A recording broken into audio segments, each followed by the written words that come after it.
This is Alex, the main character of our fascinating story. Look carefully at his eyes, and remember that he is just an innocent victim. Now he is listening to the radio. Alex is tied to a chair, and the voice of the announcer quietly reports that a terrible maniac is operating in the city. Another victim is sitting next to Alex. The man is also tied up and cannot move. Suddenly, a system window appears in front of our hero, which only he and no one else can see. The system reports that he fell for the rainy night maniac, and if he fails, he will become another corpse. Alex got caught. He's just an innocent victim in the hands of a bloody maniac. How can that be? 5 hours earlier, Alex scares customers with a knife, and this is normal, because he works in a regular panic room, entertaining people, but they seem bored. The visitors continue to walk calmly, not paying any attention to Alex, who was trying to scare them, because they were paying for it. This is Alex's colleague, and he asks our hero why he looks so gloomy. Alex says that the police academy where he attends has too much homework, and he doesn't have time to do it because he works part-time in the panic room, because they pay well here and not every student receives such a salary. But he does not despair, because he likes this work. And here he lets off steam after studying. Besides, during breaks, there is a lot of time to think through various tactics and plans in case he ever comes face to face with a real criminal in his life. And in fact, Alex is constantly busy not with homework, but with one complicated criminal case, thinking about which he spent more than one sleepless night. He lost his closest friend in that unsolved case a long time ago. After all these years, the police still haven't found the killer. So Alex entered the police academy, hoping to solve the case. He is ready to deal with the killer with his own hands. He just needs to find him. Find and punish, even if it costs Alex the highest price. It's already dark, and it's pouring rain. Raindrops crackling outside the windows. Locker room of the panic room. Alex is getting ready to go home after working another shift, because today there were a lot of visitors and he was very tired. As usual, he has a huge knife in his backpack, a prop from work with which he scares visitors to the panic room. Alex hails a taxi because he doesn't want to get wet in a matter of minutes. Our hero starts a dialogue with the taxi driver. They discuss the bad weather, which lasts all damn day today. But the driver complains that all the news is talking about a maniac and people don't leave their houses, don't go anywhere, and his income has dropped significantly. Alex said that he is a student at the police academy and knows about the killer. Suddenly, the driver notices something on the road with his peripheral vision. This is the silhouette of a man in a raincoat, and he is right in front of a car that is driving fast. The taxi driver sharply presses the brake pedal and turns the steering wheel to the side, but it was too late to react. This causes the car to overturn and fly off the road, because the maneuver was too sharp. Alex is dangling upside down, trapped with a jammed seatbelt and a recent concussion, unable to escape. Almost losing consciousness, he sees the silhouette of a man approaching the car. Everything inside the main character tells him that real danger is approaching him. The last thing our hero sees is a sparkling knife in the hand of an unknown man. Having regained consciousness, Alex realizes that the accident was staged by a maniac and they were kidnapped. However, the main character is not afraid of the killer, because he has developed his skills at the police academy for many years and knows exactly what needs to be done.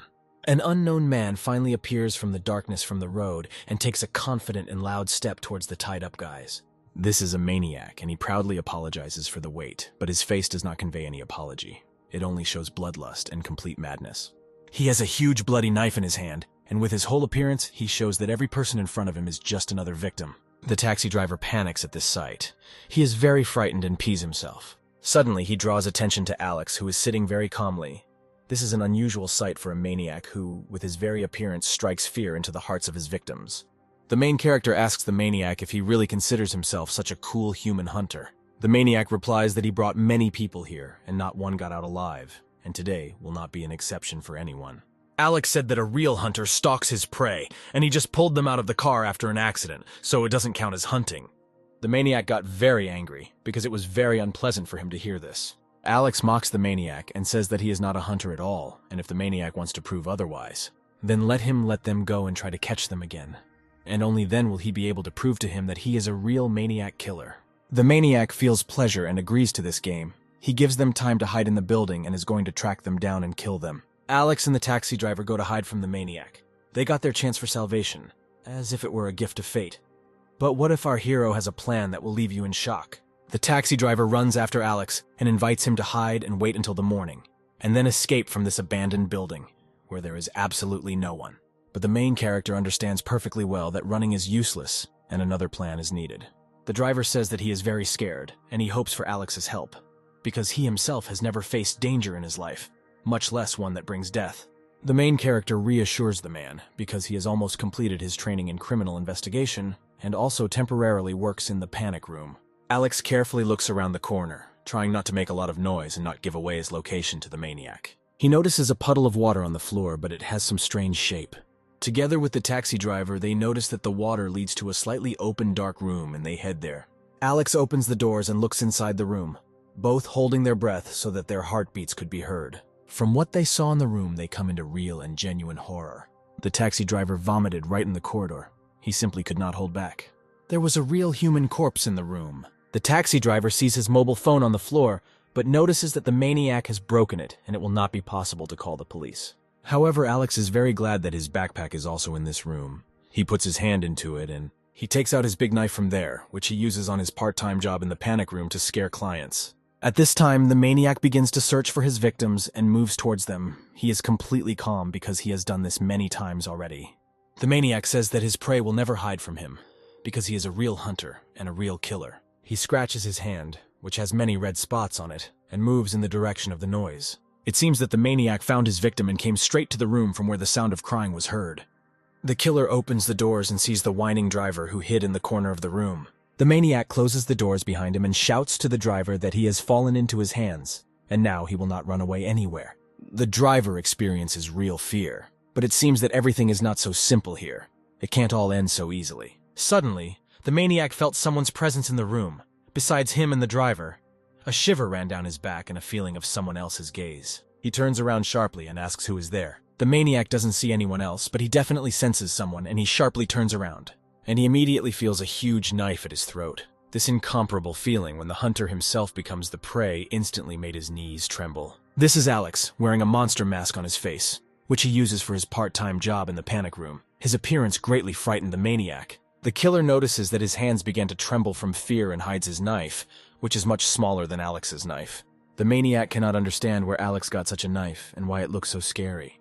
The man rushes to the door and tries to open it, but he fails, because someone, of course Alex, has locked them tightly. But Alex stops him and reminds him that a killer should hunt his victim, not run away. The main character puts the maniac at the door and asks not to be afraid of him, because he is only an innocent victim. But the killer abandons his plans because this is the first time he has seen such a victim and does not want to have anything to do with him.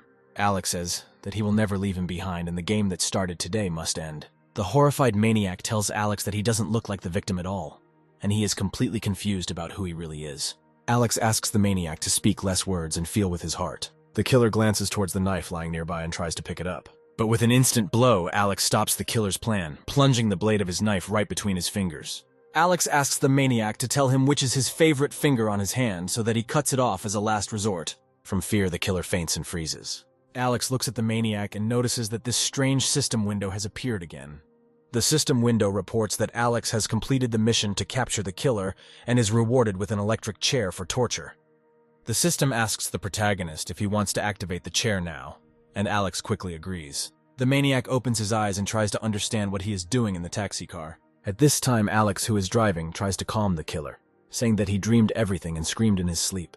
The killer begins to believe that it was all just a bad dream and asks where they are going. Alex replies that they are heading to where a maniac belongs, namely straight into a real nightmare. The maniac suddenly notices that the taxi windows are beginning to become covered with bloody prints. The bloody prints begin to come to life and reach out to the killer. Alex tells the killer to make himself at home because this nightmare is now his home.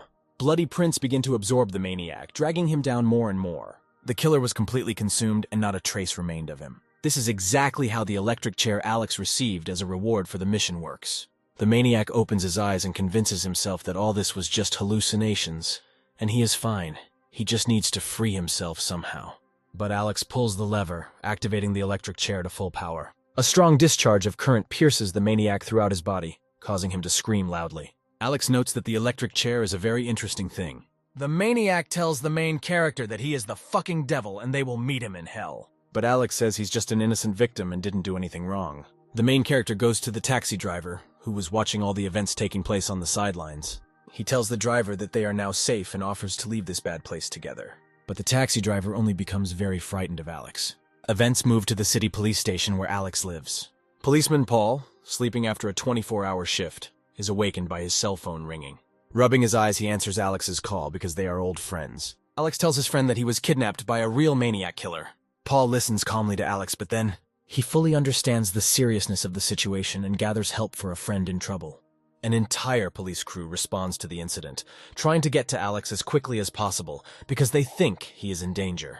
Paul is worried about his friend because he is well aware that there is a real killer in the city who tortures and kills his victims. Having surrounded the building, the police get out of their cars. They see someone coming out of the door. This is a taxi driver. He is very scared and infinitely happy to see the police. Alex comes out behind him holding his knife in his hand. The police take Alex for a maniac and order him to throw away his weapon and raise his hands up. Paul immediately stops his colleagues and tells them that it is Alex and that he is just a victim who called the police. Standing away from the scene, friends discuss the absurdity of what happened. An examination showed that the killer had been dead for more than 15 hours. This is a big mystery for Alex, because the maniac was alive, walked, talked, and carried out the kidnapping.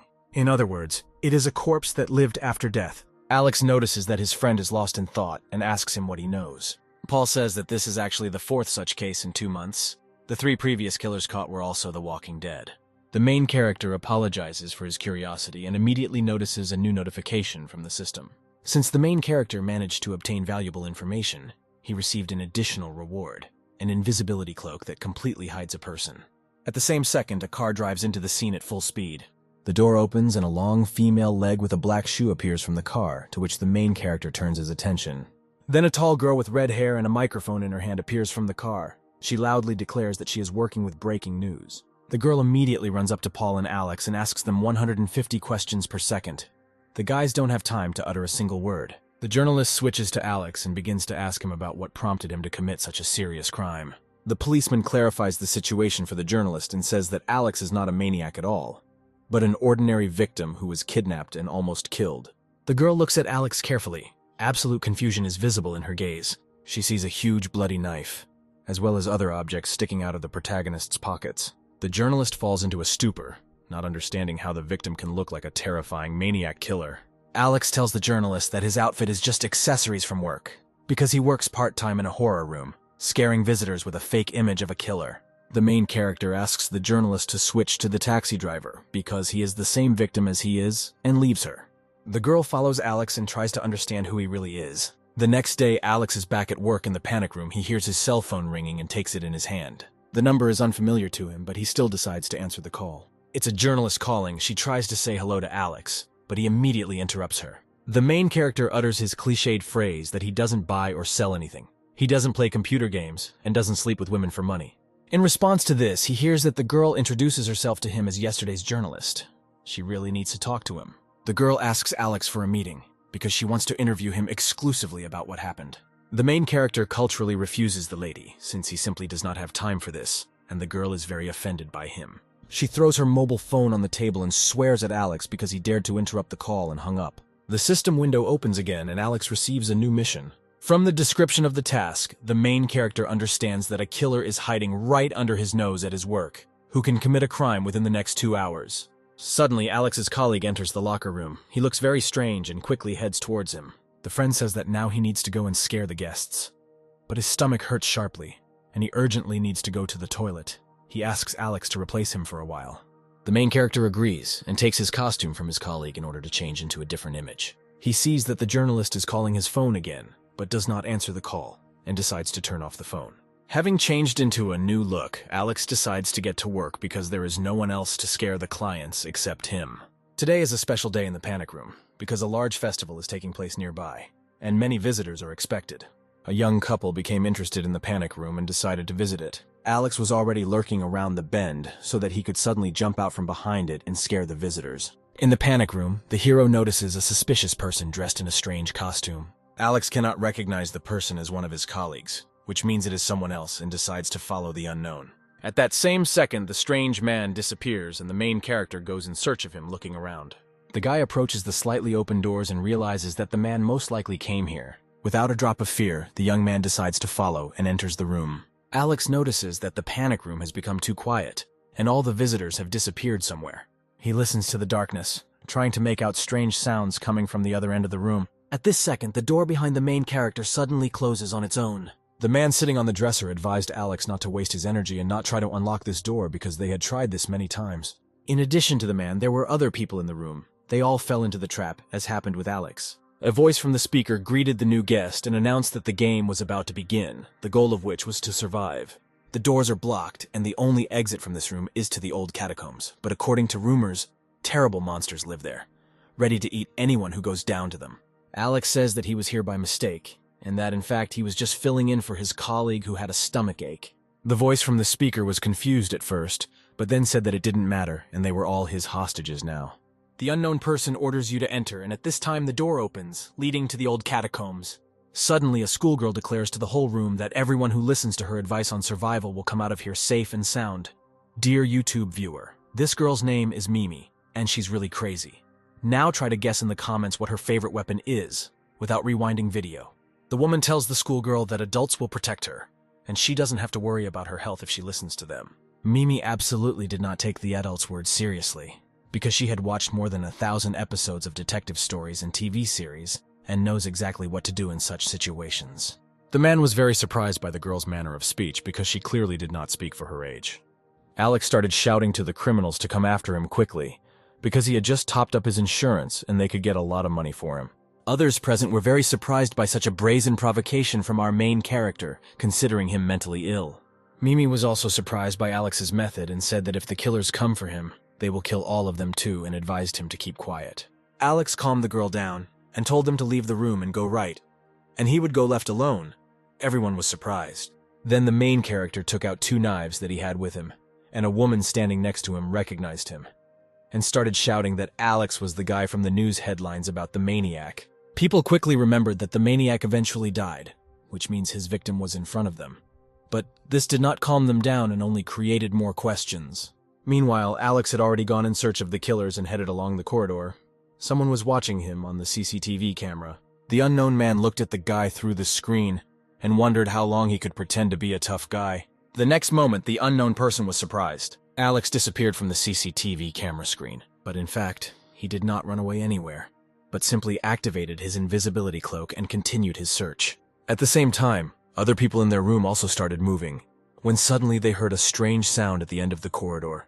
Everyone ran in the opposite direction. However, Alex, on the contrary, headed exactly in the direction from which strange sounds were heard. The main character opened the room and saw the silhouette of a little girl squatting. She was crying. Literally a moment later, the girl turned around and showed her real face of a terrible monster. Immediately, Alex took out his money and asked the girl to address him as her older brother. The monster girl grabbed her head and fell into a real panic, because she thought that there would be ordinary people here whom she could easily torture. Alex took the girl by the hand and told her not to be afraid of anything, because he was here to help her. Feeling the cold in his hand, the main character realized that in front of him was a walking dead man, as in the previous case with the maniac. This only provoked Alex, and he activated his electric chair. Like a true gentleman, Alex invited the monster girl to sit on his wonderful chair and recite a poem. At this time, a group of people continue to look for a way out, but they hear someone's steps, as if someone is approaching. One of the group said that he had heard an urban legend about an old bomb shelter where a maniac killer with a chainsaw lived. At this time, the guy noticed the door and suggested that there might be an exit behind it, and everyone headed there. As soon as the company approached the door, everyone immediately felt a sharp and specific smell, which seemed to be coming from the room behind this door. As soon as the doors were opened wider, what they immediately saw shocked everyone present. Their eyes froze in horror, and their breathing stopped. There was a mountain of corpses in the room. They were piled up like sausages in a pan, on top of each other and mixed together. The schoolgirl sat down on her knee and began to closely examine the animal masks sewn to the heads of the corpses. And suddenly she sensed danger and turned around. But it was too late. The whole company of fugitives was already lying on the ground unconscious, because the guy injected everyone with sleeping pills. Mimi, that it was a trap, and the guy who was with them from the very beginning was just pretending. In fact, he was a killer. In his hands he had a huge syringe with the remains of a sleeping pill. But does a little girl really need a lot? One movement of the hand and the defenseless body is already lying on the cold tile. I wonder what she was dreaming at that moment. The guy smiled sarcastically because his trap plan worked. Now he is wondering how his partner, nicknamed the pig herder, is doing. But things were not as rosy for the pig herder as for his colleague, who had just injected everyone with sleeping pills, because the masked man watched as Alex, the victim, tortured the monster's girl in his electric chair. The maniac himself has already begun to be afraid to be near the remaining boy. Looking at the working chair, the main character understood that the monster sitting on him did not say anything, because he did not know anything. So we need to find more maniacs, Alex thought, and immediately heard a crash behind him. What good news, he himself came into my hands, said the main character. The swineherd has already begun to run away from his own victim and is worried that they will catch up with him. The corridor led to a dead end. There was nowhere to run. All that was left was to look fear in the face. Why are you running away, dear? Why are you afraid of me? Alex asked the fat man. Aren't you at one with that little girl who sat in that room and then in the electric chair? The swineherd screamed in fear because all those who had once looked into that girl's face were dying. But this one didn't die. He was still interrogating her. A few moments passed for the former maniac, but he already found himself without a mask, but with some object on his head. The realization came to him that he was now chained to the electric chair, which caused even more horror. A maniac with a syringe was looking for his partner in all the corridors and rooms. Entering the room from which there was a bright light and a loud scream, I saw an unpleasant picture. He was surprised that everything did not go according to plan, and his partner was sitting on a chair that was not there, and the victim was standing next to him. Alex started asking this guy, who was also allegedly trapped, where the other people were. The maniac began to lie uncertainly that they too separated from the others and were looking for a way out. The main character understood everything a long time ago and began to laugh at the inexperience of the guy with the syringe. The escape attempt did not take long, and only the sounds of shoes were heard in the corridor. Alex entered the same room as the maniac, and an achievement screen appeared in front of him. It said that the mission was half completed, but there was still a bonus waiting for him. The screen dissipated, and a huge man with glowing eyes and a chain in his hands appeared in front of the policeman. It's as if Frankenstein from the Gothic novel by writer Mary Shelley is now standing in front of him. Our character was also not left without an ace up his sleeve. Thus, the bonus was a bloody chainsaw, the additional effect of which was to impart incredible beauty to those who use it. Where did you get it from? Are you also one of Mr. X's people if you have such abilities? The maniac said in surprise. Alex himself wanted to find out who this Mr. X is and why he hires people to kill. Since you are so tenacious, then it will be more interesting to watch your death, the maniac said. His secret warrior was defeated literally in a second despite his enormous size. Here, he had no choice but to flee from unsuccessful prey again. The building was already surrounded by police and barriers were placed everywhere. The student reported to Paul that the signal had disappeared right here, and the search team was ready to send out. With flashlights and pistols, they explored the bomb shelter under the amusement park. They heard footsteps approaching and saw a man running towards them in front of them. Taking Paul by the leg, the maniac rejoiced at the arrival of the police. Don't worry, you're safe now. Tell me where the others are, the policeman told him. The maniac immediately began to admit that he was guilty of all the crimes. Paul was surprised that the criminal himself was asking to be arrested and taken to prison. But the maniac kept saying that behind him was a monster with a chainsaw who was in the city 10 years ago. Alex was approaching from behind, step by step, in his work suit for the panic room. And with all his speed, he kicked the man begging the police to take his boyfriend away. The main character told his friend that this was another case with a dead maniac. He led him to a room where there were other people who also fell into this trap. The girl only came to her senses in the hospital, but everyone else is still suffering from panic attacks. Only one person was not in the room, who had gone the other way in the basements. She decided to catch up with him near the hospital. To all questions about coincidences with 2 crimes, Alex answered that he was simply unlucky. The third grader blamed him for everything. She said that he was the organizer of all crimes. The girl decided to follow him everywhere. Even when Alex tried to move away, she grabbed onto him. Accusations flowed from her mouth like he wanted to come up with the perfect plan. But he would be hindered by the thought that someone knew about his thoughts. The hospital doors opened and a nurse came out who had been looking for the little girl for a long time. Just thinking that the interrogation was over, a woman's heel stepped behind Alex. It was a journalist, and she was unhappy with her unanswered call. He had already forgotten about her existence, and when she reminded him, he said that he had blocked her number. Alex, you were victims of 2 kidnappings and survived 2 times. How did you manage to do this? The reporter asked on the recording. To all the questions in such an interview, there was only one answer. How could he know about all this?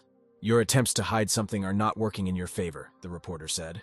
You play the role of a journalist too poorly. I saw through you even at the first meeting, Alex said. The red-haired girl smiled because this guy was the first to declassify her. The nurse called her patient in for further testing and said that he had been talking to himself for 5 minutes. All this was observed by a doll that looked like a little boy. Alex said they were rehearsing a skit for their extra work. That same evening, a guy stood at the bus stop and waited for his bus to arrive. The driver picked him up and asked where he was coming from so late, work or girlfriend. The guy was not going to answer questions, but took a knife out of his pants and prepared to attack. The lights on the bus went out. The driver looked for how to improve the situation, but it was already too late. On another street, no less strange things were happening. A black cat was running away from its offenders, covered in blood. Two seemingly sweet and young girls came out from around the corner of the building. At the same place, the main character appeared, who came here at the behest of the red screen. Seeing these two persons, he asked what they were doing here at such a late hour. One of them ran up and said that they were lost, and a friend twisted her ankle. Alex said he would help them, but he needed to get a bandage from his backpack. The maniacs were glad that this was such an easy victim for them, and that they easily fell into a trap. Without being confused, the possible victim also turned into a hunter. The hero took out his chainsaw. "I don't care, let's attack," one shouted and started flying at him with scissors. The partner was already running down the street in fear, and did not intend to die so quickly. The girl who was about to attack had already bowed before Alex and begged for mercy. He said that their plan was too stupid and simple, and also demanded to know why they should kill people. The maniac admitted that people's limbs are needed in order to use them as a pass to the party. A screen with a new mission opened in front of the main characters, which is precisely related to this party. The second girl ran and ran, looking back to see if they were chasing her. Sleeping needles flew into her neck, the same ones used in hospitals for treatment. This was all done by the little girl who was watching Alex. The bus driver already saw the knife near his neck, and goosebumps ran throughout his entire body. Seeing people on the road, he stops abruptly, which hits the guy with the knife in the windshield. In front of the bus was Alex along with his hostage, whom he released before entering the bus. The driver of the new passenger was even more frightened because he saw bloody scissors in his backpack. The hero told him not to worry, that he would deal with the maniac, and went in his direction. I sat down next to him. They exchanged a couple of phrases about how another maniac might be the ticket to the party. The sitting maniac invited Alex to play riddles when his life was at stake, to which the hero replied that this guy is another copy of the Reader from Batman, but he didn't like this comparison. The hero suggested playing differently. He would ask a question and wait for an answer. Such a proposal intrigued the maniac. "Then listen, what is 2 minus 1? Alex asked. At first, such a question put me in a stupor, because it was too simple, and he immediately said that there was only one answer. Everything was much more complicated than it seems, because if the edge of the table first has 2 sides, and if you cut it off, there will be 3 sides. The answer is wrong. Let's make sure that the first one was a trial one. Let's do it again," the puzzled maniac asked. The hero agreed, but asked the same question. What is 2 minus 1? Due to the fact that the questions were repeated, the maniac became even more worried, and with a trembling voice said answer 3. "What a stupid boy you are for thinking that the answer would remain the same," said Alex. After such impudence, the maniac did not like to endure such mockery, and he simply wanted to kill the passenger sitting next to him. Life is full of disappointments, in this case for the maniac for sure. He immediately elbowed the main character. "Now I'm a mystery man, and I set the rules. For the first wrong answer, I'll cut out my tongue. For the second hand, and now you'll hear the third question," Alex said. A scream started on the bus, where the former mystery man shouted that he didn't want to play such games anymore. The next stop was a cute-looking girl with an umbrella. The driver told her to hurry up and get on the bus, as if he had become indifferent to life and was ready to accept it. Seeing 2 guys already sitting, she wanted to kill them and replenish her umbrella with new vertebrae. The main character, seeing that she was heading towards them, immediately said, "Grandma, sorry, the seats here are full. You can sit on another one. There are still plenty of seats on the bus." This immediately enraged the girl, and she was already flying to tear off the impudent man's head. Alex took out his chainsaw, with this action to scare her away. She wondered where he got it from, how many people he killed with it, and generally where he got it from. From his underpants or something. After this, the girl decided not to be insolent and not to try to kill, but simply went to an empty place. The next stop, and again a new passenger entered the transport. Walking around the bus, he shouted phrases that he would kill anyone, even the most brutal killer here. Attention again fell on our hero, and the girl chose him as her opponent. In vain, very in vain, because a minute later he begged not to hit him in the face. The no longer so brave one sat down in the back row and sank from his self-confidence. A new stop, a new passenger getting on the bus, and new bruises from Alex. They all clearly regretted their wrong choice of opponent. The driver sat in shock at what was happening, which he watched through his rear-view mirror. The bus was already filled with calmly seated killers. A red screen appeared in front of the hero. A notification came about completing an additional mission called Master of Assassins. And again, it was a new stop and a new passenger. A huge man with a scar on his right eye also looked at the hero. Unlike others, he made a smart move and simply walked by. The guy sitting next to him suddenly became happy and said that the executioner passed by them, and no one had ever survived with him until dawn. The bus visitors did not end there. Some strange masked killer came. He immediately began to be indignant that it was quiet on the bus, not as usual, which he was supposedly used to. Alex noticed something familiar in this image, and taking off his mask, saw the same girl from the hospital who promised to keep an eye on him. She told him that he would not get away from her, but the main character simply asked to stop the bus and dropped her off at the nearest stop. The driver calmly continued the ride, but suddenly a silhouette flew in front of him and he stopped. A man in a raincoat entered the car and announced to all passengers that this was, of course, a station for them, and it was time to get out. All passengers got out and followed the unknown man in a raincoat. Alex told the driver not to leave, because in this way, he would buy himself a ticket to the next world, because he would pretend to be an ordinary person. Now he needs to stay here and act as if he has mountains of corpses behind him, so that even real murderers would feel scared from his gaze. All the passengers walked along the streets between houses and did not understand where they were now. After 10 minutes of walking, they began to see a ray of light towards which all the killers were walking. They came out to the stage near which there were already hundreds of people, and on the stage stood a man in a mask and greeted everyone. This was Mr. X. Before the whole celebration, he offers to have fun and skillfully kill a journalist we know who was tracking down their organization. The crowd cheered. They clearly liked this performance. The person who will do this act will be chosen by the host of the event. Everyone extended their hand, and everyone wanted to show themselves on stage. But they chose someone else. They chose Alex, who told everyone that they killed their victims too easily and this is not art at all. The journalist seemed to see her death in this man and looked at him in fear. The main character asked the host to give him something special that is not on the table with scalpels and the like.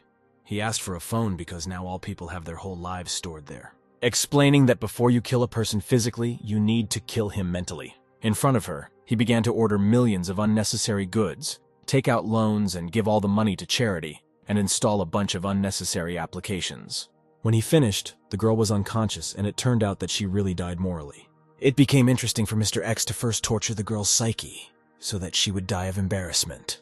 Thus, Alex earned the trust of the chief and protected the girl for some time. A messenger ran into the hall and told the presenter interesting news. The announcement was made to the entire club, and it said that there was a traitor among us. Everyone immediately began to shout that death awaited him because he dared to enter their monastery. The main character immediately offered his help and placed an electric chair on the stage. By saying that only a traitor would not want to sit on the chair, he wanted to leave several murderers unconscious at the same time. Mr. X really liked this simple idea. For him, this guy seemed more and more strange and unusual. If no one admits or wants to prove that he is not an undercover police officer, then Alex himself will choose anyone. One of the audience raises his hand and says that he is a spy, and everyone who is involved in murders should not walk quietly on Earth. Another agent joins him and tells everyone that he will not let his professional partner die. There are several more of these guys, and each of them is running this business, only from different times and different areas. The presenter says to this all that it is time to carry out a cleanup, thereby giving a signal of an attack. The killers had already taken an attack stance, but they themselves were not entirely experienced killers. Since everything turned out this way, the main character also admitted that he is now an undercover agent. Those whom he managed to scare on the bus were surprised because a student from the police academy dealt with them, which seemed a shame for them. A massacre began. Everyone began to shred everything around, sometimes without discerning whether they were their own or someone else's. Well, since the party was not a success and the ranks of the murderers were rotten by the police, then I'm leaving, said Mr. X. He still didn't understand how it happened, how the situation got out of his control. Mr. X ran into the hangar and hoped that while everyone in the club was killing each other, he would escape with the puppet. And here failure awaited him. Alex was already standing in the doorway with his chainsaw. There was still plenty of time and he was waiting for an explanation from the presenter so that he would tell about everything. Mr. X was also not at a loss and ordered his puppet to attack the enemy. Her eyes turned red and she jumped towards her opponent. And in this case, the presenter was in for a failure. Because Alex managed to react to the attack of the puppet and slightly touched its head with a chainsaw, the doll was out of order. Suddenly he disabled the toy and remembered where he saw it. It was near the hospital. A dialogue took place between the two opponents. The following words were said in it: "The puppet can transform into other people." And Mr. X was looking for Alex, who solved the past 2 crimes. The journalist once deceived Mr. X because she gave him a photograph of another person, not the main character. The presenter was already beginning to think that it was all a setup from the very beginning to catch and kill him. He took the blade out of his sleeve and began to run towards the man who revealed his identity. They met their gazes, and it already seemed that a bloody fight was about to begin. Alex managed to take a special pill out of his pocket and throw it directly into Mr. X's mouth. The tablets were once given to him by a screen. They had a special property. They showed a person all his greatest fears. This is where the torment began for this unknown man. His greatest fear running straight at him. These were big, half-naked men who never left the gym or solarium. For using this type of weapon, Alex was given a new one. It was a Jack the Ripper knife. Its effect was to clot the victim's blood. The pill has a very strong effect, the main character thought, since Mr. X fell unconscious. Alex told the puppet that either he would go with him and his name would be Billy, or he would be sent to the hospital for examination. The two of them went back to the club to deal with the rest of the maniacs. Stop. Just that one word made everyone stop beating. The main character grinned, because everyone was still afraid of him. And if he continued to stall for time, the police would have time to arrive before everyone killed each other. A whole squad arrived with shields and pistols. They ordered everyone to put their weapons on the floor and raise their hands. Paul also came with them. His surprise knew no bounds why his friend was again in the midst of events. Alex immediately began to explain that he was not guilty, and many in the club could prove it. All the murderers, all those involved and participating in this event were arrested. The journalist was still unconscious, and the police tried to wake her up. When she woke up and saw the main character, she immediately began to panic and scream for this dirty pervert to be arrested. Alex tried to explain that he saved her in this way, but the police still asked her to go with him. He was already sitting in the police station. A bright light from a lamp was directed at him, and an interrogation was taking place. They found out his age and occupation. He was 24 years old and said that he was a student. "Alex, why are you lying to us? You were expelled from the academy half a month ago," said one of the investigators.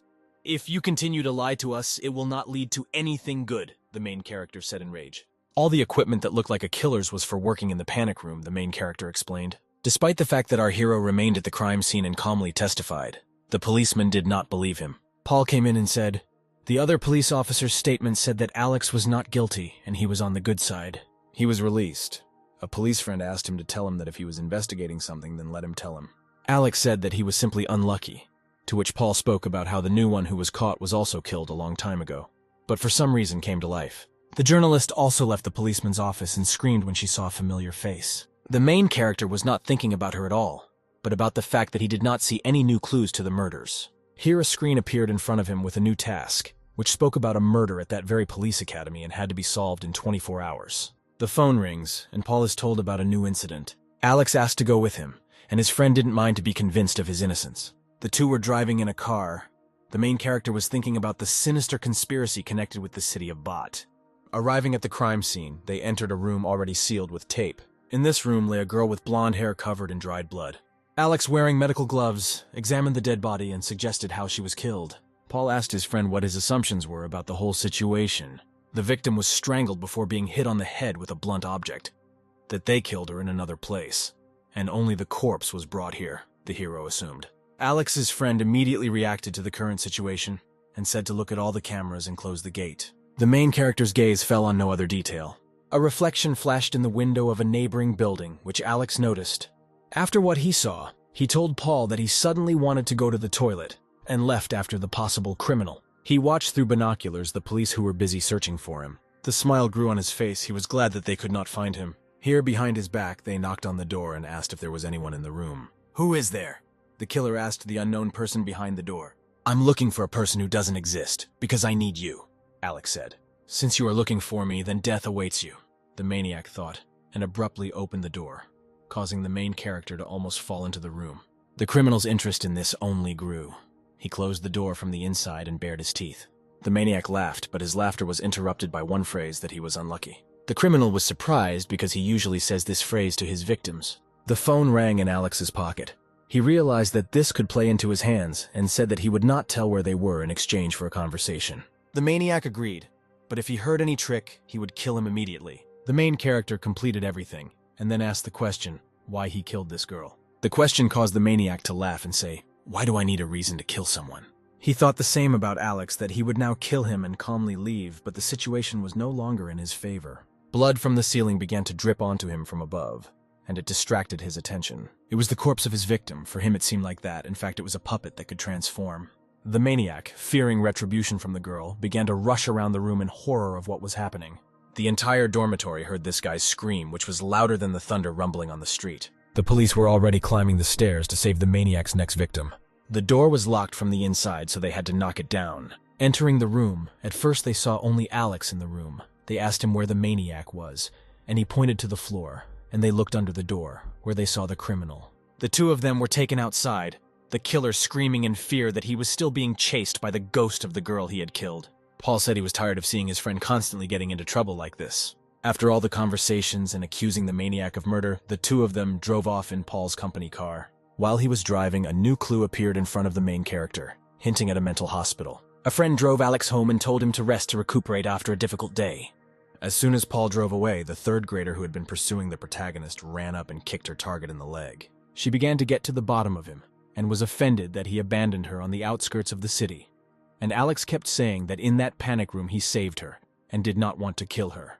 Trying to get rid of the girl, he said that he wanted to get some sleep because he had a doctor's appointment tomorrow. She told him that it means he is also conducting an investigation 12 years ago about an incident in a mental hospital where a doctor burned patients with a torch. Alex went home and the detective girl followed him. Lying on the couch at home, he kept wondering how it was all connected and whether this was the right lead. At this time, a girl was washing herself in the shower and singing songs, which caused indignation in the main character. In response, the girl said that if he went into the toilet, he would feel bad. Her attention was drawn to Billy, who was looking out of the balcony window. She became interested in it and asked, "So you also have one?" and asked the name. The main character called the name, after which he asked her to get dressed so that the neighbors would not think something bad about him and call the FBI. The girl couldn't find anything better than to wear Alex's shirt, because all her clothes were in the wash. "Since I let you stay with me, tell me about this thing in the psychiatric hospital," the guy said. The girl reluctantly began to talk about an incident that happened 12 years ago. A fire broke out in the mental hospital, and 44 patients died in the incident. Behind all this was a crazy psychiatrist who once worked there. It all happened because his 7-year-old daughter was stabbed to death by a killer who, during the trial, turned out to be mentally ill. But how is all this connected? Because it burned down, to which the girl replied that 4 years ago it was opened again, as the number of patients increased. Detectives and all sorts of adventurers began to go there, but none of them returned, except for one journalist, from whom you can find out at least some information. After hearing what he heard, Alex formed an action plan for himself, and threw a blanket to the girl so that she would not freeze at night. The next day came, and the main character was packing his things before leaving for the psychiatric hospital. He made sure that the little girl did not follow him and was sleeping soundly, but all this time she was pretending. What a good coincidence. The police assigned Alex a couple of sessions with a psychologist, due to the fact that he had become a victim of several crimes and now had a new assignment, just in a mental hospital. The nurse went into the hospital psychologist's office and said that a client from the police squad would arrive today. He just nodded his head, showing that he remembered him. The doctor recalled what kind of person he was and how to talk to him when recognizing mental disorders. The doctor's assistant entered the office, saying that Alex had arrived, and her boss said that he should come in. Just don't scare him. The main character entered the office, and judging by him, he did not have any deviations because he behaved confidently. At one glance, the doctor began to doubt the chosen technique. The psychologist reasoned that either the guy does not have any disorders, or they are too deep in his soul and will still have to be tinkered with. The doctor invited the main character to sit down on a chair, and also introduced himself to him as Barry Lennon, but asked to call him simply Dr. Lennon. Immediately there were words that this was not an interrogation, but just a friendly conversation, so that Alex would feel calmer, and after that there was a question about how he felt when he was next to the maniac. In response, the doctor heard that, "How would you feel when, having been captured, you seemed powerless to do anything?" "Yes, in such situations there is not much choice," Lennon replied. "That's why I had no choice but to scare them all to death," the main character said with a frightening intonation. At first, the doctor thought this was funny, because he thought his client was joking. But when Alex talked about the last case, when all the killers in the club were scared to the point of trembling in their legs, the doctor also tensed up and suggested conducting a second experiment, only with a watch. Apparently, he wanted to hypnotize the guy who so easily agreed to it. The psychologist himself thus fell into a trap because, while he was conducting a session, a doll came out of his backpack and swung a brick at Lennon. The doctor immediately fell unconscious, clearly not understanding how it happened. Alex understood that if he continued to use physical methods, he would soon end up in a prison cell. He also knew well how to use physical hypnosis, and having pushed the puppet aside, he decided to figure out the rest himself. The main character sat on a chair so that the psychologist would think that he was under hypnosis. And so it happened. When Dr. Lennon woke up, he didn't remember anything. Only the last moment he started hypnosis, and, in his opinion, everything was a success, since the guy was sitting so quietly. Looking at the guy, he saw calmness and equanimity, which gave even more confidence and success to the second experiment. A session of questions began. The very first answer to the question created a state of shock for the doctor, because when asked what he felt when meeting with maniacs and murderers, he heard happiness. The doctor almost choked at this answer and asked, "Why happy? How is it even possible? All the time I was a respectable citizen, and in the hunt for other killers I found my outlet. It's how to relieve stress. You have to understand me," Alex said. The situation for the doctor became more and more difficult, and he decided to end the session by clapping his palms. The acting of the main character did not disappoint here either. He pretended that he did not remember anything. The tension subsided a little from the doctor. He wrote in the guy's card that he was dangerous and needed to be monitored for a few more weeks. After the words "until the soon" session, the main character also added that he liked the hypnosis session. This only frightened the doctor more, and he decided not to hesitate and press the button to call the police. They immediately burst into the office and asked the doctor what had happened to him. He pointed his finger at Alex and shouted, "Tie him up. He has a mental disorder. He should no longer be calm in society."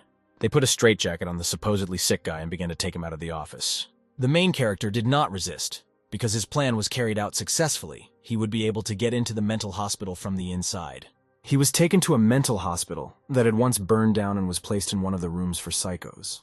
Sitting in the ward, he kept thinking about what he should do next because there were no new clues. Suddenly a snake spoke next to him, but not a simple one, but with a human face. He told stories that Alex was now in room number 0, which was rumored to contain several ghosts. Having finished the story, the snake asked the man if he was afraid, if he was trembling with fear. Alex wasn't afraid because he always has things from the screen with him, which materialize at his request, which is basically what he did, and he already asked how the snake felt. This incomprehensible creature seemed upset, because he also immediately wondered where the chainsaw came from and how the guards had not found it. Without allowing the snake to relax, the guy took out his knife and stuck it into the long neck of another patient. The snake, under threat of death, began to beg for mercy and say that he was the same person, just slightly modified. The main character remembered the past face of this snake. He saw her at the police academy in one of the classes, where they were told about a cruel killer who killed innocent children. "I thought you would escape punishment in a mental hospital, but no, and death and torture await you here," Alex said. This something similar to a person began to laugh and say that he was different, and no one and nothing could kill him. The main character asked the last question to the maniac. "Have you heard anything about the House of Horrors?" Suddenly, the whole situation changed for the killer. He found himself in a barrel in which he could not even move and began to ask to be released. Alex said that this circle would continue for him again and again, and each time he would suffer. Fighting for his life, the criminal was ready to hand over other murderers and maniacs who were in the bomb shelter. "Guy, relax. You will meet them yourself very soon, but in a slightly different environment," the hero said, closing the lid of the barrel. This strange-looking man asked not to lock him here, because he was very afraid of the dark. But it was too late for him. The barrel in which he was located was sent into the unknown, where the rest of the blonde guy's inventory went. A new task appeared before him, which said that he needed to kill the main maniac in the clinic before many people got hurt. The guard knocked on the door and grumbled at the loud noises coming from the room. Alex said that all these strange sounds and voices were from the next cell. This caused even more dissatisfaction because no one lives in the next room. To implement his further plan, the main character carved a cross on the wall in the ward with his knife. After checking to see if the guard was there, he called him over and asked him for one favor. "Listen, Guy, take me to electrotherapy. I can't do this anymore. My own head is tormenting me," Alex said. Again in a straitjacket, he walked along the corridors of the hospital with 2 guards who led him to where he so eagerly asked. He was tied to a table and left to the doctor for further action. Tied to the table, he looked around and saw what the situation was like. The main doctor and owner of this hospital approached the hero, introduced himself as Dr. Robinson, and he was quite surprised that the patient was supposedly prescribed electrotherapy on the very first day. The doctor continued his words that people often disappear here. Many simply cannot stand being here. And because of this, he really hopes for a lot of strength from Alex to endure all this. The head doctor left, and the second doctor was only happy about this, because there was a bad reputation about him that he was the king of lightning in this institution. He boasted that even the most ferocious and big guys who got here knelt before him and begged him to stop torturing them. Only by looking around could one see the people with whom he conducted his therapy and whom he called his trophies. All this time, while the mad doctor was praising himself, the puppet helped our hero free himself from all the belts. The doctor continued, saying that they were alike, and that he too just liked to punish villains, like his new patient. "My favorite melody is the screams and pleas for help, which will not help these pathetic little people. The night is just beginning, which means I can torment you all night, another client, and a trophy of my work. Let's start with small tension, which will still begin to slowly kill you." The doctor laughed loudly, because now he would hear his favorite melody again. The joy slowly disappeared from his face. His victim still does not scream, but simply lies motionless. "Doctor, your machine isn't working. Apparently you lied about your fame in the hospital, so I'll have to take care of it," Alex said. The situation around the doctor has changed. Now he is chained to the electric chair, and the main character is standing in front of him. Now the patient asks questions and jokingly asks the doctor if he knew what esports was. Having started to apply current to the chair, the patient continued that this was an electrical therapy tournament, but the doctor no longer heard, since he was now screaming in pain. The guards who heard the scream were surprised that the voice was very similar to Dr. Branton, who was in charge of electrotherapy, but were still sure that it was just a new patient. Alex continued the conversation, asking the doctor if his skills were weak or if he needed more current to improve them. "Well, your torment can end if you tell me everything about this hospital. Otherwise you are useless," the patient said. The doctor remained silent. The main character said that he was giving the doctor one last chance, otherwise this would not end. Dr. Branton denied everything and said that he would not tell about the secrets of the psychiatric hospital, for which he received another dose of shock. And this therapy did not catch on to him. Alex, without bothering too much, asked his puppet to increase the tension. Screams of pain could be heard from the door. The guards could no longer stand still and their hands were itching because they really wanted to look at what was happening in the room. The main character with a downcast face left the torment chamber, saddened that his interrogation did not work out. The guards who were looking at the door saw him and tried to inform all posts and shifts that the patient had been released. Alex reacted quickly and asked to be handcuffed again so that he could be taken to the room after electrotherapy. The guards were surprised that the patient was not dead, but also behaved more alive than anyone else, although he was after Dr. Brenton's therapy. The main character decided to sit in the cell until tomorrow to find even more clues about the case. When Alex was escorted down the corridor, one of the prisoners heard his joyful exclamation and decided that these sessions were pleasant and asked to be brought there. When he got there, the angry Dr. Branton took it out on this guy. Dr. Robinson was reporting to some man in the shadows about our hero and what he had done with their lightning lord, who had been tortured to death. Robinson took all the blame on himself for being so easily taken in by the game and not investigating the case on his own. This unknown person said that Alex had earned the trust of their team and ordered him to be promoted. The mark in the form of a cross that he had made earlier disappeared, or more precisely, he was placed in another cell. At the same time, our hero heard some sounds from the corridor. Some girl visited his room who expected to see him there, but to her misfortune, it did not happen.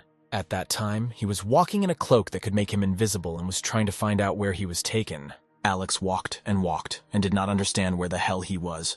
Coming out onto the balcony, he didn't even recognize the area surrounding the hospital and the city, as if it were completely different. There were some remains of people lying on the street. Perhaps these were the same missing people. Remembering the words of the Lightning King, who said that there was no way to get out of here, our hero began to build theories about whose hands it was.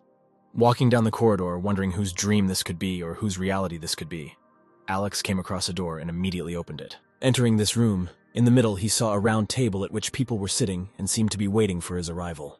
On one side of the table there was a blonde guy with a dark-haired girl who was wearing purple lipstick. With the second one sitting there was an old grandfather of Asian appearance and a guy with dark hair.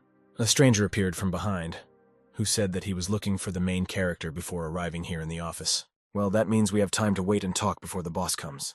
The blonde guy immediately asked a question about Alex's skills and number of kills in order to understand for what merit he was invited. Our hero did not answer immediately. He was still peering into the faces of possible enemies. As he thought about it, he said that he had not killed anyone and did not understand why he would do it at all. Those sitting at the table just laughed and asked each other when they started recruiting such mediocre killers for their team. The main character told them not to make hasty conclusions about him because their acquaintance was not over yet.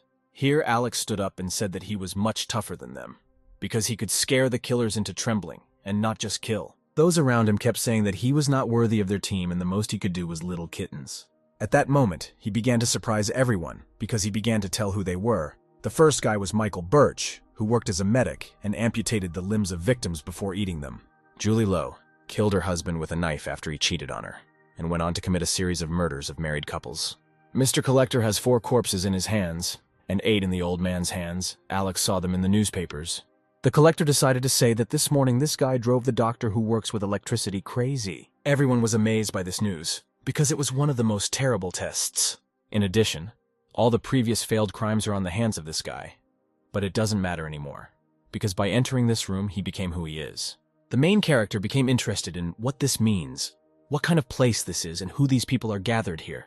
It was something like a spiritual realm or a dream, but the new guy was told not to worry, because nothing would happen to him if he obeyed the boss. Alex began to really think that he was in a dream. Everyone said that they were experienced killers, but for the hero there were only 2 options. The first is to get rid of everyone here, and the second is to kill those in the room.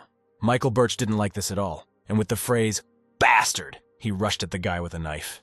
Everything was not as simple as it seemed, and Alex took out the Jack the Ripper scalpel that he had gotten earlier. As soon as he touched the attacker with a knife, his blood clotted, and he fell to the floor. The congregation was shocked by the strength and weapons of the newly arrived fighter who fought so easily. The collector tried to calm everyone down, saying that there was only one opponent, and if they worked together, they would win.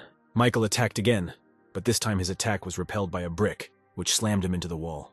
Julie Lowe was already trembling with fear, looking at the main character from the height of the floor. "Who will be next?" Alex asked with mockery and mockery. The white-haired guy's gaze fell on the old man sitting on a chair and holding a cane. This elderly killer had a seizure and started foaming at the mouth. The main character was even more amused by this, and he asked the collector if this grandfather died of fear. In fact, it didn't matter anymore, because Alex's gaze fell on the next victim. This immediately horrified the collector. There were only 2 of them left, but if this black-haired guy told everything, then there would be no casualties. He was confident in his abilities and said that he would not betray his boss. I really wanted to leave this guy alive.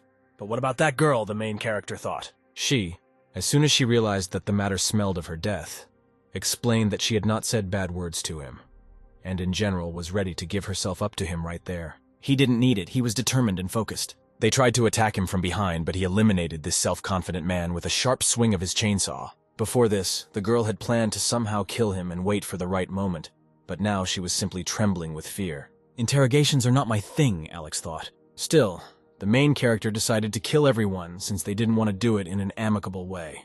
Julie Lowe was shocked because she had never seen anyone with the same character and weapons as the Ripper. The main character carried out an attack, but the girl disappeared somewhere, but this was not so important. "So I left you collector for last. Will you have the last words?" Alex said. "Hey bro, let's calm down. I'll tell you everything and show you. I can even start living in a new way," said the frightened black-haired guy. "I lied earlier and hoped that it wouldn't come to this point," the collector said with a trembling voice. "They were just individuals that the boss produces, and if you kill them, new ones will come." The main character found it more and more interesting to listen to what was really going on here. The boss was the one who once burned down this mental hospital, and he is only the creator of various personalities. The survivor continued that a person can only have one personality, however. Whoever can control all the personalities so perfectly, then that person will develop schizophrenia, and the personalities within will fight for control of the mind and body. As for these 4, they used to be his patients. He interfered with personalities several times, made serial killers out of these guys who became fans of it. Alex couldn't stand it anymore. He needed to know right now where this monster was hiding. "Isn't he in your mind?" the main character asked. "He had to be looked for in his own inner world, which he himself built. Our hometown is the same, only darker, and generally completely different. It was strange to be here, because there were ordinary people in a whole city, but an ordinary person could only create a small space." A taxi-like car drove up to the man, and the driver asked him to get into it. An unknown man asked where we were going, but the taxi driver replied that he was going to a club. The rain in the city never stopped falling. It was like a wall of water covering the entire city. They arrived at a multi-story building that seemed even darker than the city itself. The unknown person opened the doors, and the taxi driver in front of the county seat mockingly wished him good luck. The man entered a huge corridor, the floor of which was decorated with patterns. His first glance fell on the wall, on which there were many photographs in colors, as if a detective lived here. At that moment, the owner of the palace was walking up the stairs and he was wearing an unusual suit. Something like an Arkham Joker greeted the guest with a smile on his face. The unknown person asked whether this was the respected owner of the body in front of him or not. The Joker answered with a smile, either yes or no. Both men quickly took their weapons out of their pockets and prepared to attack each other. The unknown saw many talented people, and all of them had truly extraordinary abilities. They all challenged him, but for all the special ones it ended the same way. With a sharp attack, there was that same cherished phrase, "They were all dead." Joker managed to dodge such an enemy attack. They looked at each other, already killing with their gaze and deciding on the next attack. The Joker found himself slammed into the wooden wall of his own building. The unknown man again began to approach his victim with small steps. The owner of the house threw smoke grenades to hide and strike, but this did not help him, because the guest had new attacks. The unknown person threw his fishing lines at the Joker and twisted his arms so that he could not move now. Immediately after the capture, he threw the owner of the house into the wall, and he admitted that he had made a mistake in drawing conclusions about the guest. "You are worthy to stand next to me, approaching a possible victim," the man said.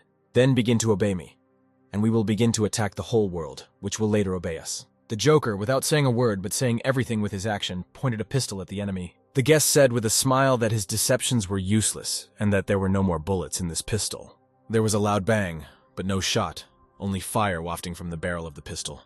As the Joker already said, why is the guest so serious about everything? Because everything is even simpler. Behind the unknown man, Jack the Ripper himself appeared in person, wearing his signature hockey mask. The guest, sensing something was wrong, turned to face the new danger and took an attacking position. This killer that appeared had red blood in his eyes. The unknown person was surprised, because now there are two individuals who are very dangerous in this situation. The Joker just laughed and admired the fact that he had not said before that he was the main person. There were more and more new killers, monsters, and maniacs. They came out from different corners of the building. The guest did not understand how all this was possible. All these people were just fragments of his personality. The unknown man wondered in bewilderment. After all, how can there be so many personalities in such a young mind, which did not even graduate from the police academy? The guest kept wondering. How do you like our show? Now there will be an even more interesting performance, the owner of the house said in a loud voice. Let all the curtains go up and all the candles light, the Joker began to shout. The guest kept bleeding out in a cold sweat and wondered what kind of show it was. Were everyone here actors? And let the show begin, the owner of this high-rise building announced as if from a podium. The collector was already unconscious, and the main character calmly held him by the t-shirt. Alex himself wanted to continue the show because he was the very presenter and master of the house in his mind. At this time, Paul proved to other people that his friend was not guilty and he was not mentally ill. I said the same thing, but have you ever seen an ordinary person drive a psychologist crazy? The man in front of him told Paul. After all, your friend was sent to a mental hospital for a couple of days, and if after the investigation we find out that he is innocent, then we will release him, the man said. A girl approached Paul, who was upset and left the office, and said that someone was waiting for him on the street.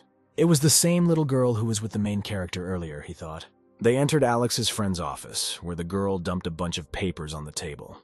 All this information was previously found by the main character, from a mental hospital, when he was working undercover. Everything that happened in the psychiatric hospital over the past few years was written on sheets of paper, including information about missing people. The girl kept asking Paul questions, because how did he allow his friend to go there alone? Because this place is very dangerous. The last letter from Alex to the girl was 12 hours ago. It was written about the happiness room. At this time, the chief doctor was working at the computer and seemed to be in a room with corpses. In the room lay Alex and the bodies of other patients being treated. The doctor was worried, because everything should have been finished a long time ago. What was going on in their heads? This was his headache for this period of time. He decided to take matters into his own hands and took a syringe with an unknown liquid. He pointed this deadly needle directly at the main character and slowly brought it to his temple. Unexpectedly for the doctor, Alex opens his eyes and sees what is happening to him now. He immediately grabs the doctor's hand, which contains the syringe, and knocks it out of his hands. The doctor is amazed by this action. He is now in bewilderment and a little shock. How could it be that the patient was conscious? The head doctor could not believe his eyes. Are you surprised, old man? Our main character asked the doctor a question. All this time, Alex was killing the man's personality in his mind, which was not something difficult. How did he do this? Because the subconscious of that person was the strongest, the doctor was surprised. Then he glanced at the heart rhythm of the second patient, which was already showing a horizontal line, meaning death. After this, the doctor himself broke out in a cold sweat and began to tremble with fear, and also trying not to fall, leaning against the wall. Now do you believe me, weakling? Alex asked with his shining smile. Several squads of police cars had already arrived at the mental hospital building and surrounded it. The head doctor had questions in his head. What else had he done? That the police came here, while the doctor was distracted by the protagonist's body. Billy stole all the evidence of the doctor's involvement in the death of many people. The end has come for you, the self-confident and pompous doctor, Alex said with confidence in his head. Even if I lost this time, do you think this is the end for me? The head physician barked in response. He arranged it all. It's his doing, I have nothing to do with it. That's exactly what the doc was going to say, pointing at another patient. After all, in order to drag him behind bars, more material evidence is needed. Otherwise, he will be detained for a maximum of a couple of days. At this time, the main character picked up the syringe, and the doc asked him what he was going to do now. Alex calmly approached the doctor and gave him a syringe with liquid, and also said thank you for the doc reminding him of this. The head doctor did not understand what this patient was up to. This means that it will help you when trying to avoid arrest or defend yourself from police officers. This way I can avoid the consequences if I don't do anything you're trying to do, the doc asked. Alex abruptly grabbed the doctor's hand, which contained the syringe, and pointed it towards himself. The doc no longer had a choice, because after the syringe was in the hero's neck, All suspicion would be only on the doctor. People standing on the street tried to take control of the situation, but one of them noticed something unusual. The head doctor came out of the doors of the hospital for mentally ill people with his hostage. Paul believed that the worst possible scenario had now happened. The doctor demanded a car to safely get away from this place and demanded that it be done faster. Alex continued to play the victim and asked everyone to save him because he was supposedly scared. Paul ordered no sudden movements. "Hey Doc, maybe you'll take the role of a maniac more seriously," said the main character. "You are all crazy. Each of you is abnormal. One cannot distinguish the victim from the attacker, the other is completely inadequate," the doctor shouted. Paul thought the situation was getting out of control. All the actions that the doc performed were actually performed by Billy, controlling his body in ghost form. Alex pushes the carried-away doctor away to gain distance from him. The hero's friend, without manners, shoots in the shoulder of the maniac who was holding Alex hostage. The bullet remained in the doctor's shoulder, and blood scattered on the glass of the mental hospital building. The freed protagonist waved his hand to his and his friend, saying words of gratitude for the rescue. Paul hated that his friend was constantly getting into such situations, and said that he would be better off living in a police station. The entire building of the mental hospital was on fire. It was blazing with a bright flame. All previously imprisoned patients were free and rejoiced at this, walking and running along the street. For the police, it only became more work. They decided to use tranquilizers. Alex, who was in prison, proved to his friend that he had nothing to do with all this and that he was just a victim. A subordinate ran up to Paul and reported that suppressing the riot of psychos was already becoming an impossible task. The entire crowd of freed people ran straight towards our heroes, shouting that they were not sick. "Take cover. It is no longer possible to hold them back, if necessary." "Then shoot," Paul ordered. The crowd ran without stopping and was even more agitated by the situation. Alex looked around the entire crowd with his eyes, as if telling them something. The previously rushing crowd stopped as if they were paralyzed. After such sudden breaking, the police had one question for everyone: how and why they stopped. All those who were previously subordinate to the doctor became free, and because of this, went mad. Only fear was visible on their faces, and trembling appeared on their bodies. Alex left an indelible fear in their minds. Mad people ran away screaming and saying that the main character was crazy. Alex pretended that he had nothing more to add to the statements of the distraught people. The police are sure that the main character is an innocent victim because he helped put down the riot. But the policeman is not sure of his innocence, since he is an experienced detective and will find evidence against him. Alex did not want to answer the detective's words and asked if he could go. The police did not detain him and thanked him for his cooperation. Alex was glad that he came out of the water clean and managed to successfully complete the mission. And then the guy noticed. A window appeared in front of him with the words, "Continue." But he didn't understand that he needed to continue. Alex began to think about all the options that he could miss. Police station office door. Law enforcement officials were surprised by another incident in the east of the city, one case of a missing person. This frightened them, because they needed to increase the number of patrols. Paul met Alex in the hallway, calling him Mr. Worst Victim so they could recognize him in the archives. Paul tells him to stay away from all incidents because the cops are ashamed that they can't handle the same volume of crimes as their victim. A third grader approaches the police station.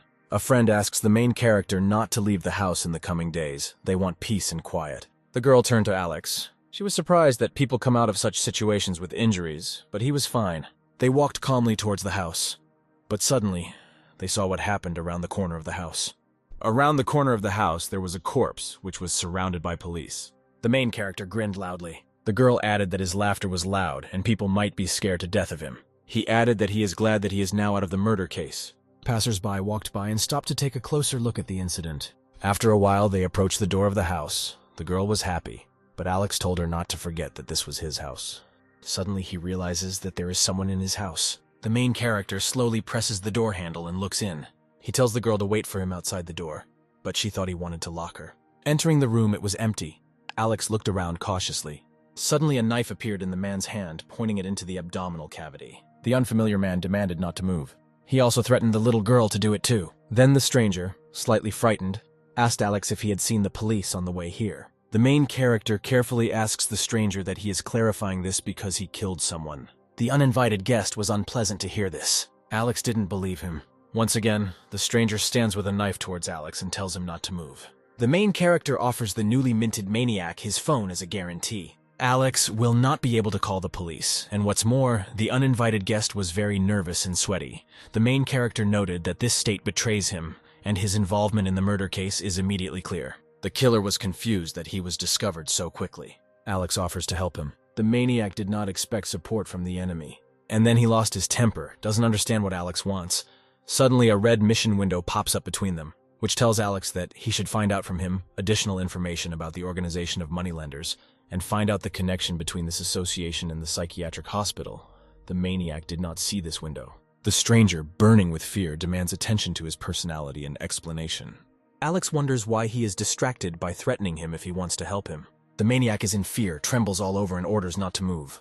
Suddenly, Alex wants to change the situation, offers the killer a drink of cola, and he kindly agrees. And the maniac abruptly throws the bottle and does not understand why he agreed, if he was supposed to make the main character afraid and asked him to be more serious. Alex addresses him as an inexperienced maniac, convincing him that there is a first time for everything and his mistakes are not scary, invites him to get comfortable and tell him how he is connected to the murdered man. The student turns on the light in the room. They sit down at the table. The killer begins a frank dialogue with the main character, saying that he had borrowed money from a moneylender and could not pay it back. A man was sent to threaten him. He also noted that he had driven him into a corner and the look of the bandit was strange. The maniac opens a tin can of carbonated drink, and he jumps in fear. The killer loudly justifies himself. He did not want to kill him, but only to scare him, but he assured him that this would not happen again. The little girl picked up why murderers always say that after such actions, and it wasn't easier for them to be honest with themselves and admit that he killed a person. The atmosphere for the guest is heating up. He is already beside himself with anger, as if they think about him that he is guilty, and that says it all, adding why the third grader is getting into the dialogue of two adults. Suddenly he realizes that he killed someone. The girl decisively says that yes, he killed one person, and behaves arrogantly. When you do bad things, you don't need to try to justify yourself, citing your own situation as an example. She questions why he hides his disgusting smile. Confirming her question, she argues that the maniac is happy that he killed his victim. There was a silent pause in the room. Alex explains why he is new to this case. He cannot hide his emotions, adding that wandering around where the police are looking is a stupid move. He points his finger at the maniac and explains that he needs to hide, get rid of the dirt of murder, change his appearance and rest. Alex tells him what to do. The police will begin to dig into the interpersonal relationships of the murdered man. Then he recommends that he borrow money, disguise himself as an ordinary worker, before leaving the city. Explaining further, use your employee ID and buy a ticket for an intercity bus towards the north of the country. Go to the toilet, change clothes, find a non-standard bus, choose a different route, and leave. The main character brings the idea to the end that they would have punched a ticket along the purchased route of the killer who went there. But he will turn out to be more cunning and will escape to Southeast Asia. The maniac is shocked. He has nothing to say. Alex boasts about the success of his invented plan. The killer falls into shock and asks who he really is. Alex claims with a smile that he is an innocent and law-abiding citizen. The maniac thanks him for his thoughtful plan and gets ready to leave. Alex abruptly blocks his path, placing his hand on the wall. And with a menacing face, he says that he wants to hear information about moneylenders. The killer hesitated and only uttered incomprehensible sounds. Alex pretends that he spent so much effort on his escape plan. The main character continues the idea that he does not know how to interrogate people, but has to find out information by resorting to being put in the electric chair, and he will torture him to death. A third grader approached him and pulled his clothes. Alex looked at her. She suggests using a prosthetic penis to torture a maniac. Alex picks it up and doesn't understand what it is. He instantly realized and was perplexed. The student didn't expect this. She reminds him that he needed a torture device. But if Alex doesn't like it, then she has love poison and some beads. The killer is shocked by what is happening. He interrupted her. The maniac is not surprised by such kindness, as he suspected that Alex is gay with BDSM inclinations. The girl and the main character were perplexed by his words, but they had an insidious plan against him. The maniac prays that they do not come near him. The torture is over. Alex and the girl tortured the maniac into a vegetable. The main character calls loan sharks. The student introduces himself to the main loan shark, talking about owing him money, and that he killed one of their debt collectors. The moneylender was angry and said that Alex considered himself brave. At most, if they are injured, it can cover their treatment in the intensive care unit. But he won't give them their money back. The moneylender, in anger, sends him to hell. Commands are heard on the phone to check the phone number. Then he continues that if he doesn't beat it to the point of intensive care, he will change his last name to X. Alex said that he would wait for them on Zinka Street. If they did not manage to arrive in 20 minutes, then he would leave. He hung up the call. The girl touches the unconscious victim. The main character declares that he is leaving. The third grader is surprised that he's leaving, also asking what to do with him. The main character says to tie him up and call the police. But the girl goes out the door with him, reluctant to stay here with him. The student sensed that she was following him. He put her outside the door in the room. She fell outside the door. Alex told her to keep an eye on the killer. The girl was loudly indignant outside the door that once again the main character did not take her with him. And so he walked up to the street he had indicated to meet the moneylender. Alex looked around. And to his left there was a car driving at fast speed. The white van drove so fast past the student, and just as quickly stopped next to him. And then many of the moneylender's subordinates began to get out of the small bus, as if by their appearance they were showing that they would deal with him. This did not frighten the student. He stood calmly and unshakably. A few seconds passed as so many people stood around Alex, wanting to beat everything he had out of him. But the main character is determined. He is not afraid of so many people and the situation. One of the main people who leads this group came out. He thought that Alex was the same debtor of Haveng. He gave the order to take him, and the whole group of people ran towards the main character with the words, "Boss Jack ordered to take him alive." Alex is amused by this situation. He likes this excitement for his personality. They put a bag on the main character, and everyone dragged him quickly into the van. The car started moving the second Alex was thrown into the sack onto the floor of the van, the group proud of the task they had completed. A few minutes later, the main character was taken to the main headquarters of the loan sharks and sat in front of the boss. Boss Jack was pleased that the debtor was right in front of him and was smoking a cigarette, and he asked to pay his bills. Alex revealed his identity to the loan shark. He explained to him that he is not Haveng, and he offers to pay off his debtor friend. The boss was puzzled because he thought that he would get the debt out of him, give him interest, but he immediately brought the entire amount and was ready to pay. The main character dumps large wads of green dollars onto the table. The moneylender, who did not expect this, changed his face. Alex said that this was the entire debt along with interest and offered more money as a gift. The subordinates were shocked. They stood over the money looking at it, and the boss was thinking about it too. And then one of the subordinates does not understand what currency Alex is offering them and turns to Boss Jack. The subordinate looked at the dollars for a long time, whether they were fake or not. The boss is furious that the money is not in the currency he expected. Alex calmly explains that these are American dollars, arguing that such a person as Boss Jack is simply obliged to know this. The boss becomes embarrassed by his aggression and ignorance, and the subordinate who looked at them was also at a loss. Instantly, Jack takes out his anger on his subordinate and expresses his dissatisfaction with him about how he doesn't know what a dollar looks like. But the subordinate was not at a loss, talking about what kind of currency this was.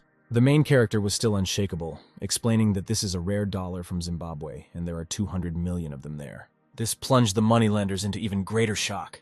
Boss Jack sits down with him with a smile, explaining and asking that he was offering a lot of money. Haveng didn't owe that much. And then Alex hints to him that he can get even more if he answers a couple of questions. Boss Jack looks at Alex carefully. The main character asks a question that he needs to find out for the mission, that the moneylender is somehow connected with the psychiatric hospital. The boss grins and lights a cigarette, demonstrating his superiority, saying that he will not easily leak information, since his organization respects its clients. But at the same time, his face changes, saying that for a large fee, he will tell everything. Alex is furiously waiting for an answer to his question, demanding an answer. The moneylender rejoices at his monetary gain. Boss Jack stands up defiantly and tells and asks the first question why they live in such a disgusting room. He continues, "The important thing is that this is a remote location, and that is why it is an excellent transit route for corpses from a mental hospital." Alex watches and listens carefully. Boss Jack said that someone pays a lot of money from a mental hospital to deliver the corpses of people who accidentally died to this point. Then they send the corpses to another place. He clarified that the dead were tortured, and about 10 corpses passed through the point. The moneylender asked Alex. He is asking this in order to investigate a case related to a psychiatric hospital. Hoping to get more money, Boss Jack offers more information, but Alex found out that his relationship with the psychiatric hospital and his services were no longer required. He gave him a backpack with money. Jack is happy with the new profit, and thanks Alex, catches the backpack. And he opens the backpack, discovering that it is not what he expected. In the backpack, there are various things: knives, ropes, scissors, and then the moneylender realizes that he is in danger. Instantly, Alex grabs him by the collar and nails him with all his might to the wall. Alex explains to him that he seems to know more about this question and is not satisfied with his answer. Subordinates rush to help the owner. They demanded his release, but Jack shouts to them to stand, not to interfere, since Alex brought the knife to his throat. The moneylender speaks further. He can show that he was sent from the psychiatric hospital. He is in the next room. Alex is determined. The main character kicks the boss forward so that he shows. Alex is behind him, holding the knife behind his back. The student promised to stab him if he got it wrong. The moneylender leans against the door, showing what is here, what was sent, and he opens the door. Jack says this is the place, and he let Alex go ahead so he could take a look. Alex looks at the last batch that arrived yesterday from the psychiatric hospital. various canisters with liquids, boxes. The main character draws attention to the empty black bag for corpses and asks Jack a question about the fact that there are ghosts here. The boss did not misunderstand his question since it is impossible for there to be ghosts. And then he notices that there's no corpse in the black bag, but he was lying on the bed. But Alex saw that a man was hiding under the bed and knocks him out from under the bed. The person is very scared, and he asks not to be touched because it hurts. A man in a white robe fell to his knees on the floor and covered himself with his hands from blows. Protecting his face, the man asked not to touch him, since he was not a corpse, but a living person. The moneylender did not expect that they could bring him a living person into the organization. The guy shook himself off, explained that his place of residence was a shelter, no longer there, since it was destroyed by a maniac, and he added that he managed to hide among the corpses in order to escape from the police. Boss Jack demanded payment from him for staying on his territory. The guy in the white coat explained that there would be no payment because the entire team of doctors had been killed. And then he realizes his situation, that he needs to send a letter to someone important, but he is worried that he will die. Suddenly, Alex offers his service to help you send a letter. The man in the white coat was glad that he was being offered help, and he ran up to Alex and gratefully took his hands. The doctor turns around sharply at the moneylender's words that he supposedly does not understand the situation. The guy in white explains that Dr. Branton has gone crazy because of the patient. The guy talks about his concern, that he needs to be more careful with this Alex. The boss had a great insight because Alex was in the same room with them. The doctor said that it was Alex who scared all the patients with just his appearance. And then it dawns on the doctor that he is standing next to someone who is such a terrifying patient. But Alex shows his sweet side, considering it polite to introduce himself again. And he expects their reaction. And this shocks the two men. They shouted that Alex was a ghost. Out of fear, the doctor and Boss Jack hugged each other and were terribly afraid of Alex, but the main character added that he was not a ghost, but a man. The student pays attention to the letter, reads who it is addressed to, Barry Lennon, and it dawns on him that the psychiatrist he went to see and who wanted to hypnotize him, then considered him dangerous and sent him to a mental prison. And just as time passes, Dr. Lennon is also doing work, sitting at his desk. Lennon dismisses the nurse and Alex enters the office. The doctor looks at his watch with a heavy exhalation, because he understands that he needs to stay late at work. Clutching his head with his hand from the amount of work, he thinks about when he will come home. And then the doctor feels the presence of a person next to him. He gets scared, and even more so because in front of him stood the man whom he sent to the psychiatric hospital. Alex asks him not to be scared as he came on business. The main character gives him the letter. The doctor sincerely did not understand what kind of letter this was. Alex began to put pressure on him that how could he not know. But the doctor looked at Alex with a terrifying look, justifying how he could have anything to do with this. But the student insisted that he look at the letter because it was addressed to him in any case. Dr. Lennon opens the letter with interest, and Alex speculates about his reaction and suggests that the doctor is not aware of the events. The doctor gets up from the table, and Alex thinks that maybe he looks so innocent. Suddenly, the main character realized that he was distracted, but Lennon decidedly quickly realized that Alex was dangerous and attacked him first and hypnotized him. The student succumbed to hypnosis. He could not avoid it, and his consciousness became clouded. He looked lost and began to sway slightly. He did not fully perceive the situation. The doctor expects that Alex will not be hypnotizable, as was the case in the last session. Drops his watch, which breaks his hypnosis, which hid his true consciousness. Lennon admitted that he was surprised by his exposure. He was surprised that he was given out. He hastily added that he didn't wish Alex any harm, but he was asking for trouble. And he cannot kill the main character, because he will get into trouble. And he squatted down to pick up his watch, wondering what to do. He voices his final decision out loud, that he will drive Alex into the state of a psychopath. But in a state of hypnosis, the main character did not allow himself to be offended, sharply grabbing the doctor's hand with the watch. Lennon did not expect such a reaction, because hypnosis makes people slower and more vulnerable. Alex put his index finger to his mouth, indicating a gesture that he needed to be quieter, shut up, and thus calm the doctor. And to thank that guy, Alex's other personality for the hypnosis, the protagonist's face takes on a Joker's grimace, and he laughs maliciously. And then Alex found himself in another place in his mind where marble floors, walls, and everything were very expensive and beautiful. The main character senses danger, suddenly sits down and looks around. The student conveys his idea after hypnosis, that the doctor was hiding disgusting actions behind this hypnosis. Guessed why he looked so innocent. Noticed for himself that he was careless with him, because he can easily come out of hypnosis. Alex is surrounded by strong opponents whom he did not see. They were armed. Alex's second personality is located in his physical body, which confronts Lennon. The cheeky Alex thanks him for the opportunity to use the body, and for awakening. Cheeky Alex explained that his other personality was being pursued by his partners. From this seemingly nonsense, the doctor became more and more at a loss as to who was standing in front of him. Alex's other personality solemnly declared that he was like no other, like everyone's favorite Uncle Joker. Lennon was in an indescribable shock. He did not understand what kind of Uncle Joker he was. But Joker added that he can do something too. Lennon, in fear, hypothesizes that he pulled some kind of trick to avoid hypnosis. The Joker notices the family photo on the doctor's desk. Lennon, fearful for the fate of his family, asks what he wants to do. As an example, the Joker says that let's say the doctor's wife falls down the stairs, and he symbolically throws the photo down. It's as if the doctor's whole life is flashing before his eyes, the face of his dear wife and daughter. The photo breaks, red spots appear under the photo, possibly blood, and Barry Lennon begins to cry because his wife has died. Uncle Joker finishes off the man. How terrible it is. She shattered into small pieces. She died. The man begins to have a serious panic attack, gets lost, and starts screaming loudly. Barry Lennon doesn't have time to recover from one thing, but the Joker doesn't stop there and switches to his daughter. He takes a precious music box with a compass, winding it up. And Cheeky Alex puts the box on the table, adding with ease and harshness that as soon as the music ends, his daughter will jump from the roof. Alex's other personality immediately says goodbye to the psychotherapist, and Lennon cannot think of anyone other than his daughter. The doctor realizes that because of his bad actions, to put it mildly, his entire family died, and he finds nothing better than to commit suicide. And now his foot hesitantly steps on the edge of the open window frame, just a second before the jump, and this is the best time to wonder how his life went. At this very moment, but already on the other side of reality, in his subconscious, Alex makes exactly the same decision. He needs to get out of hypnosis, and falling from a height is what he needs, because in order to wake up, you can also jump in a dream. The hero confidently climbed onto the stair railing and prepared to jump. Alex apologizes to his many personalities for not being able to spend more time with them today. But he doesn't want to give his body to them either, so he boldly falls off the railing, flying headfirst straight into the cold floor. At that moment, while his mind was awakening from hypnosis, the hero thought that he definitely shouldn't die yet, at least not before his time. On the street, under the windows of the hospital, a crowd of onlookers had already gathered, who noticed a man in the window about to jump down. But not today.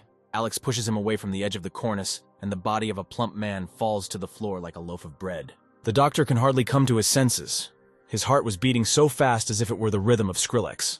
Alex asks the doctor if he liked the hypnosis session, and if he still wants to tell him about the invitation letter. The doctor was sweating with fear, and the hero added to him that if he did not speak, then Alex would have to hypnotize him again and delve into his head. A strong wind rose outside the hospital window, and the weather noticeably worsened. The doctor finally made contact and spoke. To begin with, the doctor asked whether Alex had read the contents of that same envelope. The guy replied that he was not impudent or rude at all, and would not bother and rummage through other people's things. But yes, he read the contents of the envelope.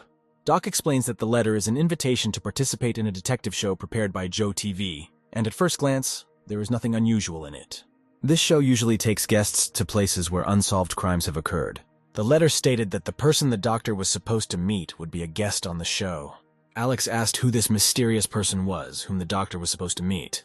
But the doctor only grinned and shrugged his shoulders in response, making it clear that he had absolutely no idea. Then, Alex suddenly jumped up to the man and said that if he was going to play riddles with him, then he was a very impatient person.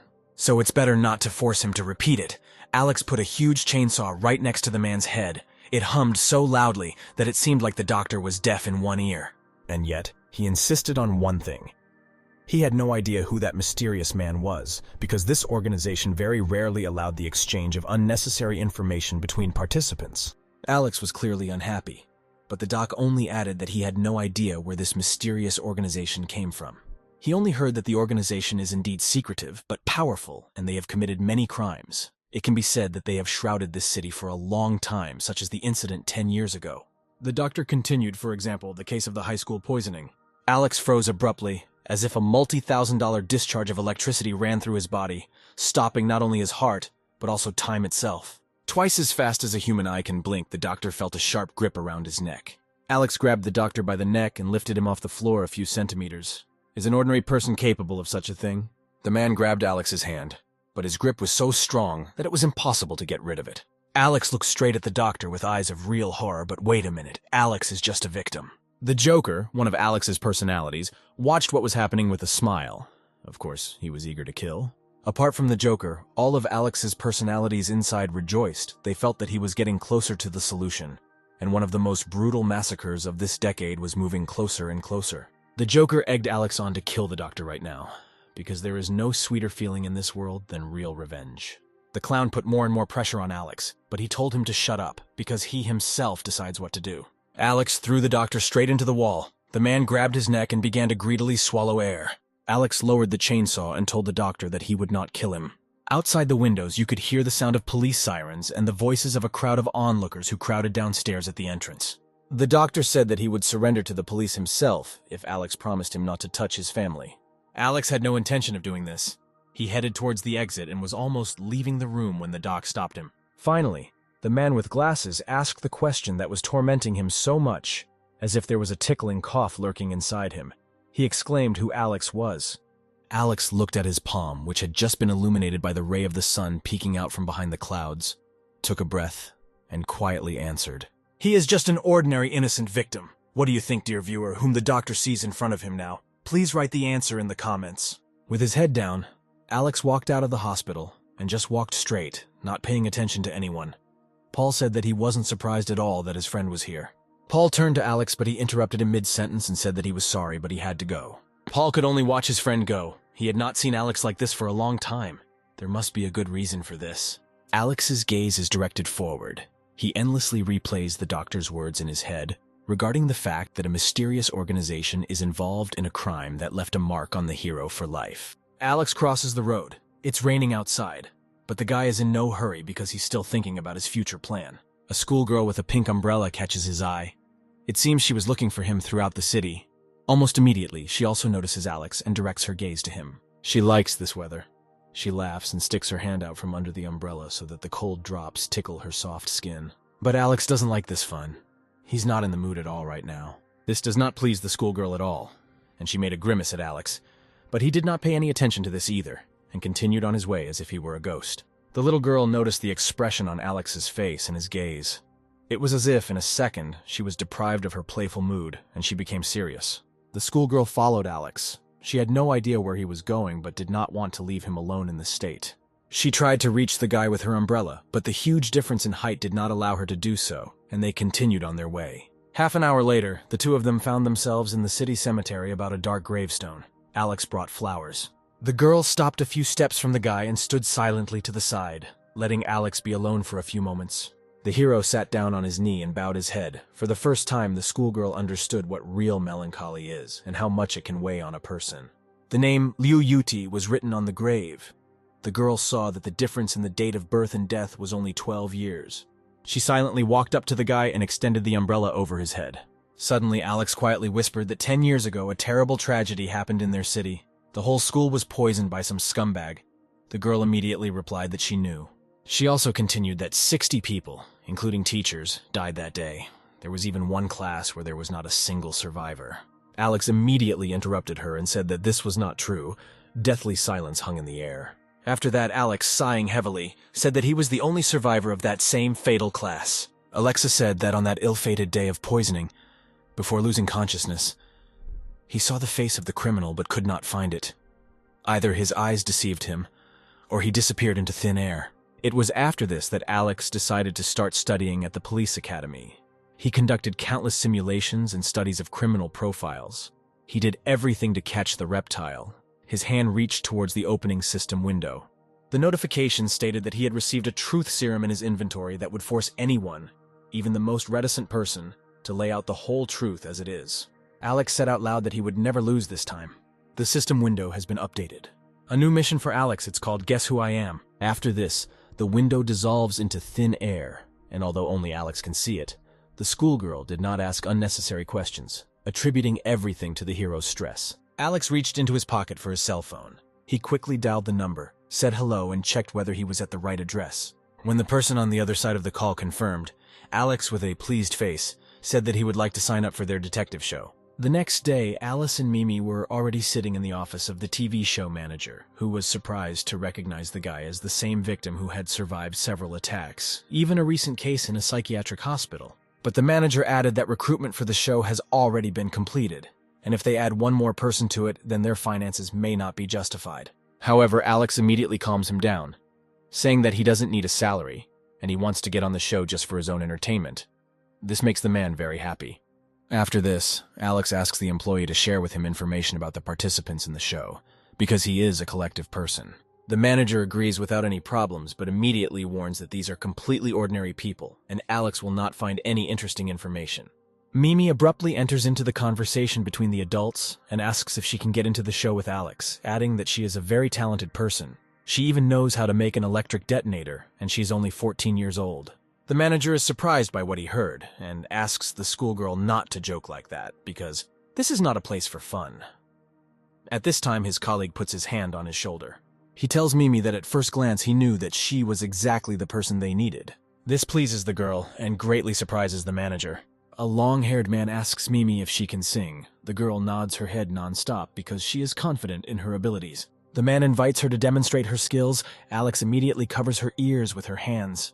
Mimi takes a deep breath and sings her favorite song with all her might about how she loves to swing from the chandelier. Such a concert makes the manager fall to the floor, but his colleague listens very carefully to every note. After the end of her performance, Mimi, with a satisfied face, asks those present what they think of her talents. The manager's colleague thought for a couple of moments and then answered, "He definitely made the right choice and she is perfect. He is sure that tomorrow she will become a star." Alex and Mimi discussed the details and said goodbye to the show staff, agreeing not to be late tomorrow. Immediately after the main character left, the manager attacked his colleague and began asking him what he was thinking about inviting a schoolgirl to a TV show. But the man is confident in his choice. He reminds the manager that Mimi confessed a couple of minutes ago. She admitted that she was only 14 years old, but she already knew how to make an electric detonator. The manager is again shocked by such a crazy girl. They both agree that it might be a sensation. An unknown guy meets Alex and Mimi in the hallway and asks them to stop for a minute. The man says that he is Bob and he is one of the staff, handing Alex a large envelope with information about the participants that the main character asked from the manager. Alex thanks Bob and leaves the company office with Mimi. The next day, at the exact agreed time, Alex and Mimi already took their places on the bus for the TV show participants. Alex carefully studies information about the people they will meet on the set. Mimi is sleeping deeply. The guy notices that people are really ordinary, and so far he has no clues. All reserved seats are occupied and the bus sets off. Sunny and clear weather. What could be more beautiful than the fact that criminals are hunting for a victim? Or wait, maybe it's the other way around. An office employee stands in the bus aisle and loudly asks if everyone has received the script for the show. But he immediately corrects himself, saying to throw the script away. He then continued that the show starts right now, and it will be built solely on improvisation, and the main task will be to find the criminal among the participants. Alex raised his head and began to listen to every word of the employee. A murder reporter sitting nearby said that if they had a criminal, something interesting was on the way. Another participant in the program, a famous mystery author, thought it was boring because it was just a TV show. The next participant, a real private detective, seriously thought about the employee's words. And finally, the last participant, the magician, wondered whether the criminal himself knew that he was a criminal. The TV show employee cheered himself up because he put a lot of effort into assembling such a team of participants for the new season of the show. He drew attention to the most interesting couple, a crazy schoolgirl and an unfortunate victim in the form of Alex. The employee wished everyone good luck, and in his head, he was already imagining the huge bonus he would receive for the show. Mimi woke up. She was sleeping so soundly that she didn't immediately realize where she was. The bus had already arrived at the right place and parked next to a huge country mansion, which looked more like a castle than a house. A reporter passing by Alex said out loud that this was exactly the place. The guy asked him if he had been here before. The reporter said that several years ago, there was a family tragedy here in which everyone died and showed a photograph. This house belonged to a millionaire who was found dead in his bedroom along with his wife and children, but interestingly, their heads mysteriously disappeared. After this, the man who bought this mansion, shortly before his death, told everyone that every night he heard a child playing with a ball. A detective joined the conversation and clarified that there was an unclear detail in the case. The symbols on the victims' backs very much resembled the doctor's handwriting. Alex makes fun of the detective, saying that if he knows so many details, maybe he is the uncaught criminal. The detective was a little confused by this phrase, because he had never in his life heard anyone accuse him of something illegal. The reporter laughed and said that Alex was an interesting character and that he was most interested in who the killer really was. The writer was unfamiliar with such a noisy atmosphere and was not very positive towards those around him. Suddenly, Alex felt someone's gaze on him. He sharply turned his head out the bus window, which looked out towards the mansion. The guy has excellent eyesight, and he could easily see the observer from a great distance. In one window, he saw the sticking head of a boy who was closely watching the bus of uninvited guests that had just arrived. There are many questions, few answers. Passions begin to heat up. But this only makes Alex happy, and he is all in anticipation. A group of participants enter the mansion through the front entrance. Of course, Mimi goes first. Everything here is arranged the same as it was on the day of the murder. Participants need to understand how the crime was committed. There is one traitor among the participants. He can interfere with the others in any way he wants so that they do not find out the truth. But if he is discovered, he will lose. The writer demanded that the guy stop spoiling the crime scene, because with his actions he could deprive them of important evidence. The reporter noted that usually those who look for trouble turn out to be criminals, but the detective corrected him, saying that it was better not to quarrel from the very beginning because they had to work as a team. The magician noticed that all their teams were located next to each other on the first floor, and it was better to lock themselves in at night, because to win, the criminal was allowed to do whatever he wanted. He continued, which means murder is also allowed. The pleasant, homely environment no longer seemed the same. The atmosphere continued to heat up with every minute the participants were present. Alex's gaze focused on emptiness, but this was for others, because he himself observed the appearance of a new notification in the system window. The notice said that although this was a regular TV show, there was actually a real killer, and the mission difficulty was 3 stars. Mimi crept up to Alex and asked what he was staring at, and what he was muttering under his breath. Alex replied that he believed that the criminal who killed a family here several years ago could return to the scene of the crime and could now be in the house. Mimi took out a card from the TV show and said that she was the criminal. She was chosen as this role for the filming. Damn, the manager started shouting at his colleague. Why did he give such an important role to the girl?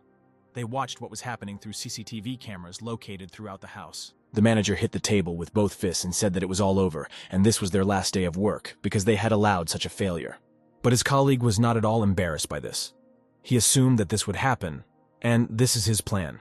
Because since Alex and Mimi know each other, now, according to the gentleman's code, the guy must help the girl and become her accomplice, which will only add interest and colorful plots to the show turns. A guy faced with a choice between justice and his close girlfriend, which path he will take, a victim or a criminal. The employee is looking forward to the success of this show. Suddenly, the employee receives a call on his mobile phone and he falls to the floor from what he hears.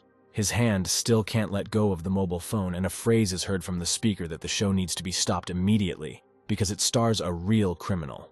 It is unknown who called. The action moves to the mansion, where while the show is going on, Alex noticed some movement on the stairs and turned around sharply. He and Mimi heard someone's movements and both paid attention to direct signs of the presence of someone else. Suddenly, a boy's head appeared around the corner. He was floating in the air, and this could only mean one thing. He was a ghost.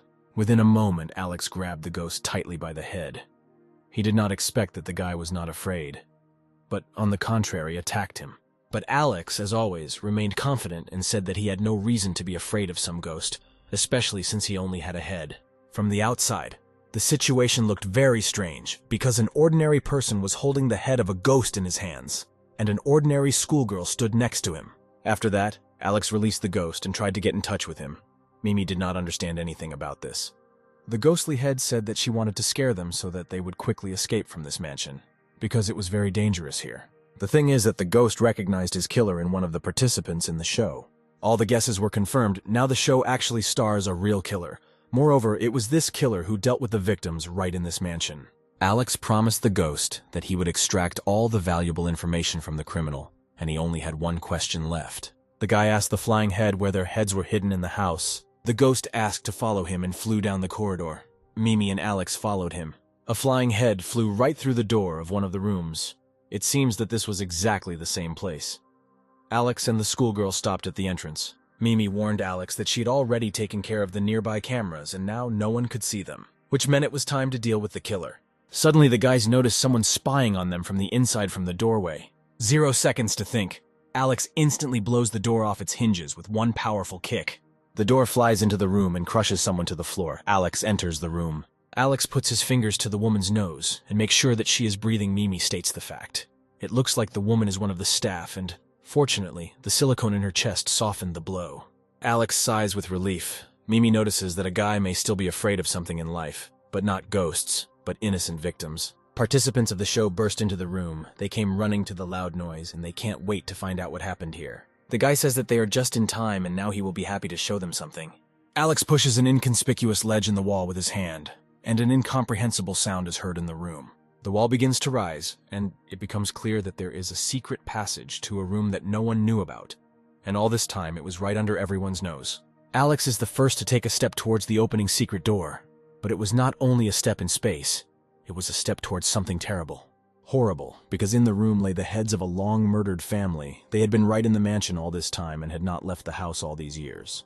The reporter was surprised. He could not believe what had just happened and said that this was an ordinary prop from a TV show. But Alex immediately said that this was not a prop. The heads were real. And he also added that right now in this room among the participants there was a killer who committed this terrible crime. The detective thought about it for a second, and then said that Alex sucked. Absolute misunderstanding and silence reigned in the group, although dozens of thoughts were literally boiling in everyone's heads. The detective finished his performance. He was no longer able to pretend and began to laugh hard. Now we see the manager, and in a panic he dialed the police phone number. He asks that a special police unit be sent to the filming location right now. After all, it so happens that 4 killers take part in the filming at once. All except Alex and Mimi are real damn killers. The detective continued to laugh, but finally calmed down and confirmed everyone's guesses. Yes, it was he who killed this family in the mansion several years ago. However, to his surprise, no one in the room said a word. Moreover, no one showed that they were afraid of him. Suddenly, the 3 other participants started muttering to themselves how unlucky they were, because they came here to have fun, but they met another killer. Everything became clear to everyone. They were all killers and knew nothing about each other. Now the puzzle is complete, but what will happen next? The killers realized that they were colleagues and were about to kill someone. Their gaze sharply rushed to the end of the room. After all, they completely forgot that despite the fact that the 4 of them turned out to be murderers, among the participants there were 2 innocent victims who looked very appetizing and defenseless. Alex did not feel fear. The current situation seriously provoked the guy. He was all in anticipation. The manager continued to communicate with the police on his mobile phone. They assured that they had already sent a detachment to the mansion and asked to contact anyone who was there. The man replied that someone had turned off all the cameras in the mansion, and he was afraid to call any of them on the phone, because he might provoke the killer and something terrible would happen. The manager continued and revealed that someone had sent them hidden information about the members, all of whom were real killers and were involved in major criminal cases. The police officer on the other side of the phone wrote down all the information from the manager, but she still had an equally important question. In a wary voice, she asked the man if there was a guy named Alex among the participants in the TV show. The television company employee, in a state of near fainting, answered yes. The police girl understood everything. She looked at her colleague Paul, who had sweat running down his temple. The policewoman shouted into the phone to the man that everyone should hurry up and arrive at the mansion as quickly as possible, because if they don't make it, the criminals could be dead. In the meantime, we will again be transported to a terrifying mansion where Alex and Mimi are standing in a secret room.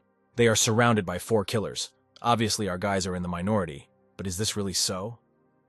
The killers begin to talk out loud about how they will divide the loot, because there are only 2 potential victims, and now there are 4 of them. One of them expressed his right to the victims, because he was the first to reveal himself. Suddenly, the men turned around because Alex chuckled a little, making a barely noticeable sound. He covered Mimi's mouth because she began to use obscene language, and he asked the killers if they really believed that he alone would not be enough for them. Alex remembered that his system was updated a couple of days ago and he just needed some lab rats to test it out.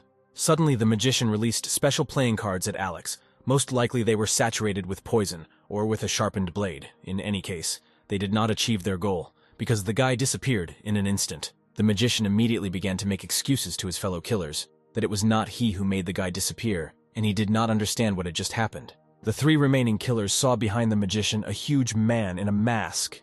In his hand, he had a club the size of an adult's leg. It seems that now they have completely lost control over what is happening. Of course, this was one of Alex's personalities. He materialized it with the help of his horror system. The thug stood behind the magician and did not make a single sound. A drop of sweat ran down the magician's face because he saw the expression on the faces of his fellow killers and could not understand why they were frozen in horror. He turned around and saw the big guy. At the same moment, the big man swung his pole and hit the killer. But at the last second, the reporter pushed him by the collar, and he miraculously avoided a powerful blow, from which most likely he would never recover in his life. After this, the reporter regrouped and immediately went on the attack. He acted clearly and thoughtfully. It was noticeable that he was a professional in his field. The reporter jumped several meters into the air. He already had sharpened blades in his hands, and he was choosing a vulnerable point on the body of Alex's alter personality. Turning out to be a very dexterous man, he managed to strike the big man from behind directly in the neck. This place was not protected in any way, and the blow landed right on the bull's eye. The big man pushed the reporter away and grabbed the wound he had just received with his hand, from which blood began to ooze. Literally a moment later, the masked person broke through the window in front of him with his head and jumped down. In the wake of the falling huge body, the reporter shouted that if you just put on the costume of a terrible monster, you still won't gain strength, because he thought that it was Alex and that he just quickly changed his clothes. The magician was still in shock. He began to doubt that Alex was even a person, and he could not shake the feeling that this was not the end. The reporter took out a cigarette and lit it. He called the magician a worthless killer, because he was afraid of some kind of pretender.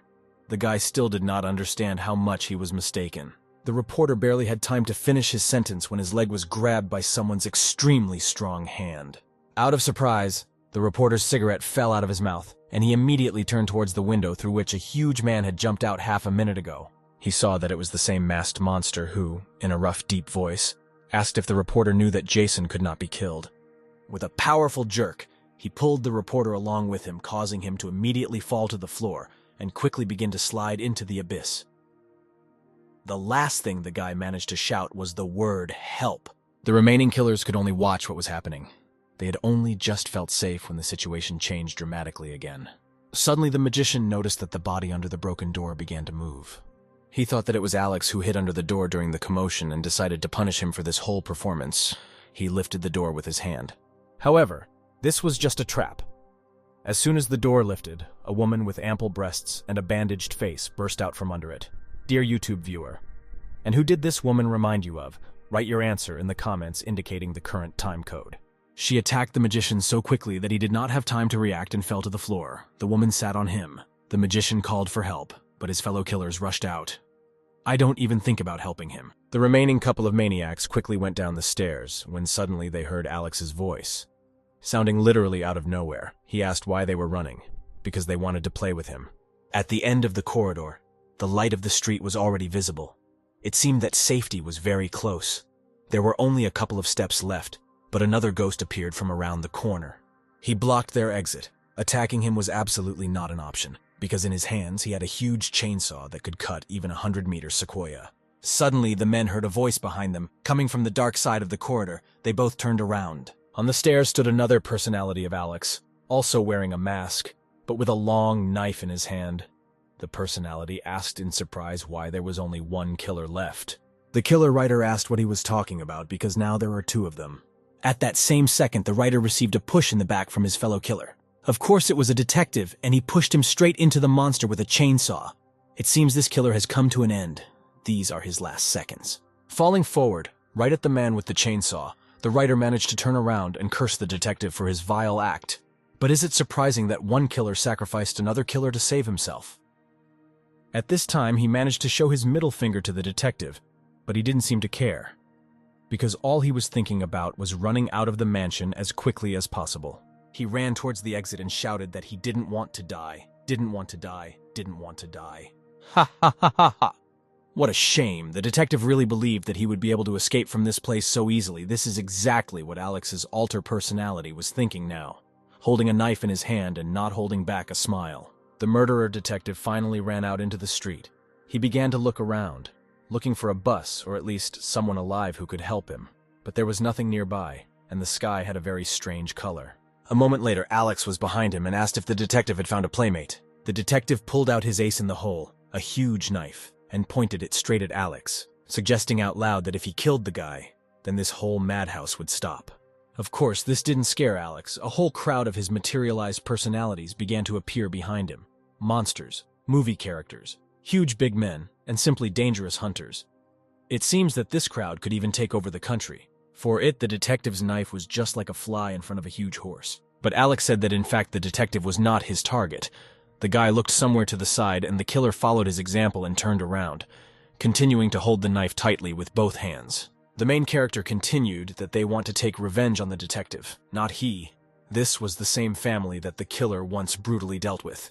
Now they are ghosts, thirsting for only one thing: revenge.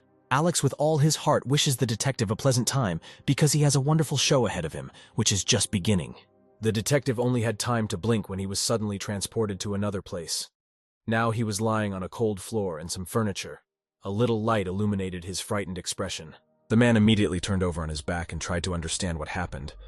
The last thing he remembered was that he was attacked by ghosts, and now he was lying on the floor. Then he saw the legs of a man and a woman.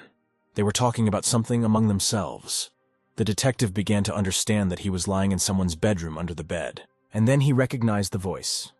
It was the millionaire whom he killed in the mansion with his family several years ago. The detective suggested that perhaps he was just dreaming all this. Then he saw a guy come into the room and said that he was scared and he would like to sleep in his parents' room that night, because it would be calmer for him. The woman asked the guy where his sister was. The detective finally convinced himself that this was all a dream, and since he had killed them once in his life, he could easily do it now. At this time, the guy approached the bed and answered his mother that his sister did not want to sleep in her parents' room, because there was someone under their bed. This turn of events greatly surprised the killer. He unexpectedly closed his mouth so as not to completely give away his location. Suddenly, from behind the man, a woman's voice was heard, who said that the boy was imagining all this for one simple reason: the absence of a head. The killer turned around and saw headless bodies crawling under his bed. The detective's scream could be heard even outside the mansion. In reality, he was already chained to Alex's electric chair, and the process of tortured immersion into the killer's nightmare was in full swing. Alex was sitting in front of him. He calmly watched what was happening in a comfortable position, by the way. For a second, he thought that the sofa was very soft and pleasant. I wonder if this is expensive furniture. Maybe it's worth looking through catalogs on the internet. Alex pressed the electricity supply lever to the table, and when the killer returned to reality, he asked him if he liked this show. The detective immediately started screaming. He asked who Alex really was, a Superman, a psychic, or a ghost, what he wanted from him. The guy took the envelope out of his pocket and showed it to the detective. Alex said that the detective should have already understood everything. Initially, the main character thought that all the killers were at the same time and involved in this case together, but it turned out that only the detective was involved in what Alex is now trying to figure out. All the remaining killers were tied up in the corner. They resembled innocent little boys. But the detective pretended that he had absolutely no idea what Alex was asking him.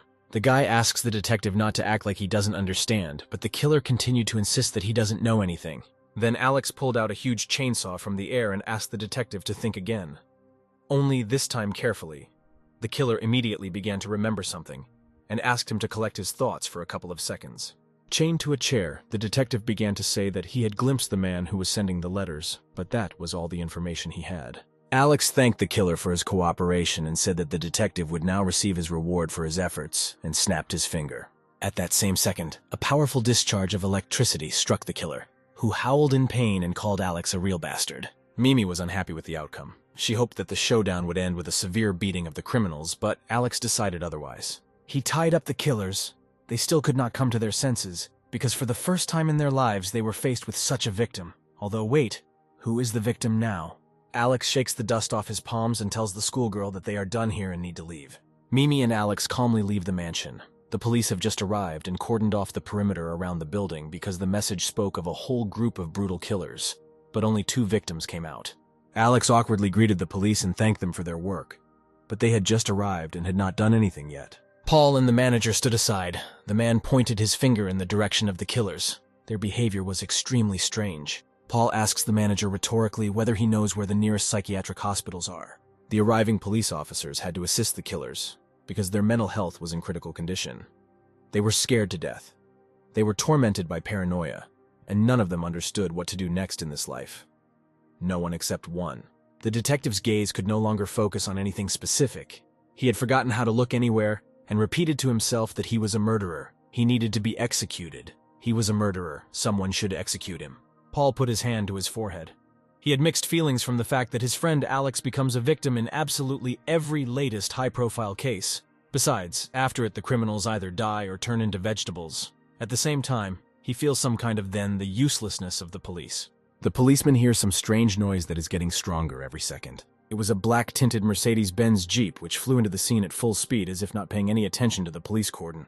At the turn, the car skidded and flew straight into the front entrance of the mansion, demolishing the huge doors in front of it, as if they were made of cardboard paper.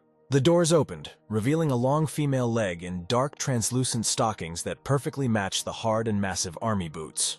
Then a red-haired girl came out of the car in a meek skirt, full breasts, and an extremely serious face. The inscription on the car was visible: the operational unit for combating organized crime. Of course, Paul immediately recognized the girl, because she was his commander, but he was extremely surprised that she personally came to the scene of the crime. Paul reported to the boss that they had already settled this matter and caught the criminals. But Lisa, that was her name, asked the subordinate if he was sure of his words. Lisa was aware that it was an unknown person who called the show manager and told who was actually participating in the filming. She knew that this was not the work of the police. The commander told the floor that they never found out who actually called the manager and where he got such information from. Then Paul added that the criminals were detained with the help of one of his friends. This information interested Lisa because she always respected determined and capable guys. This was her weakness, which she hid from everyone. In all this confusion, one of the criminals, the one who was able to maintain his sanity, escaped from the cordon and mixed with the crowd of people, additionally disguised with a cap. However, suddenly he met a terribly familiar silhouette. It was Alex. He praised the criminal's camouflage skills and was surprised that he decided to linger here rather than flee at the first opportunity. The criminal awkwardly adjusted his cap and answered Alex that he didn't understand what he was talking about, because he was just a reporter who had just arrived at the crime scene along with everyone else. But Alex took an envelope from his pocket and showed it to the killer. This was the last chance to get some more useful information. The criminal happily grabbed Alex's hands and exclaimed that he had finally found the person he was supposed to meet. The killer reporter immediately began to address Alex as a brother. He praised him and said that he seriously believed that Alex was a victim, but it turned out that the guy was a criminal like himself. Of course, he was very mistaken, but the criminal's delusion only played into Alex's hands. He tried not to show it and listened carefully to the reporter. The killer moved the guy away from the police and took out a large brown envelope from his jacket. Alex seemed to be about to say something, but he stopped himself in time. The maniac reporter handed Alex an envelope and told him not to worry, because the organization had already prepared everything, and he hoped that the guy would easily pass the test. Immediately after this, the killer said that his mission was over and quickly began to move away from the crime scene. Of course, the reporter won't run away because Alex immediately called the police, although he decided not to tell anyone about the envelope yet. Several hours passed, and Alex and Mimi were finally returning home after a very hard day when suddenly the guy's cell phone rang. It was his friend Paul. But what did he need? Because Alex had already told both the police officers and Paul everything, and even signed all the reports.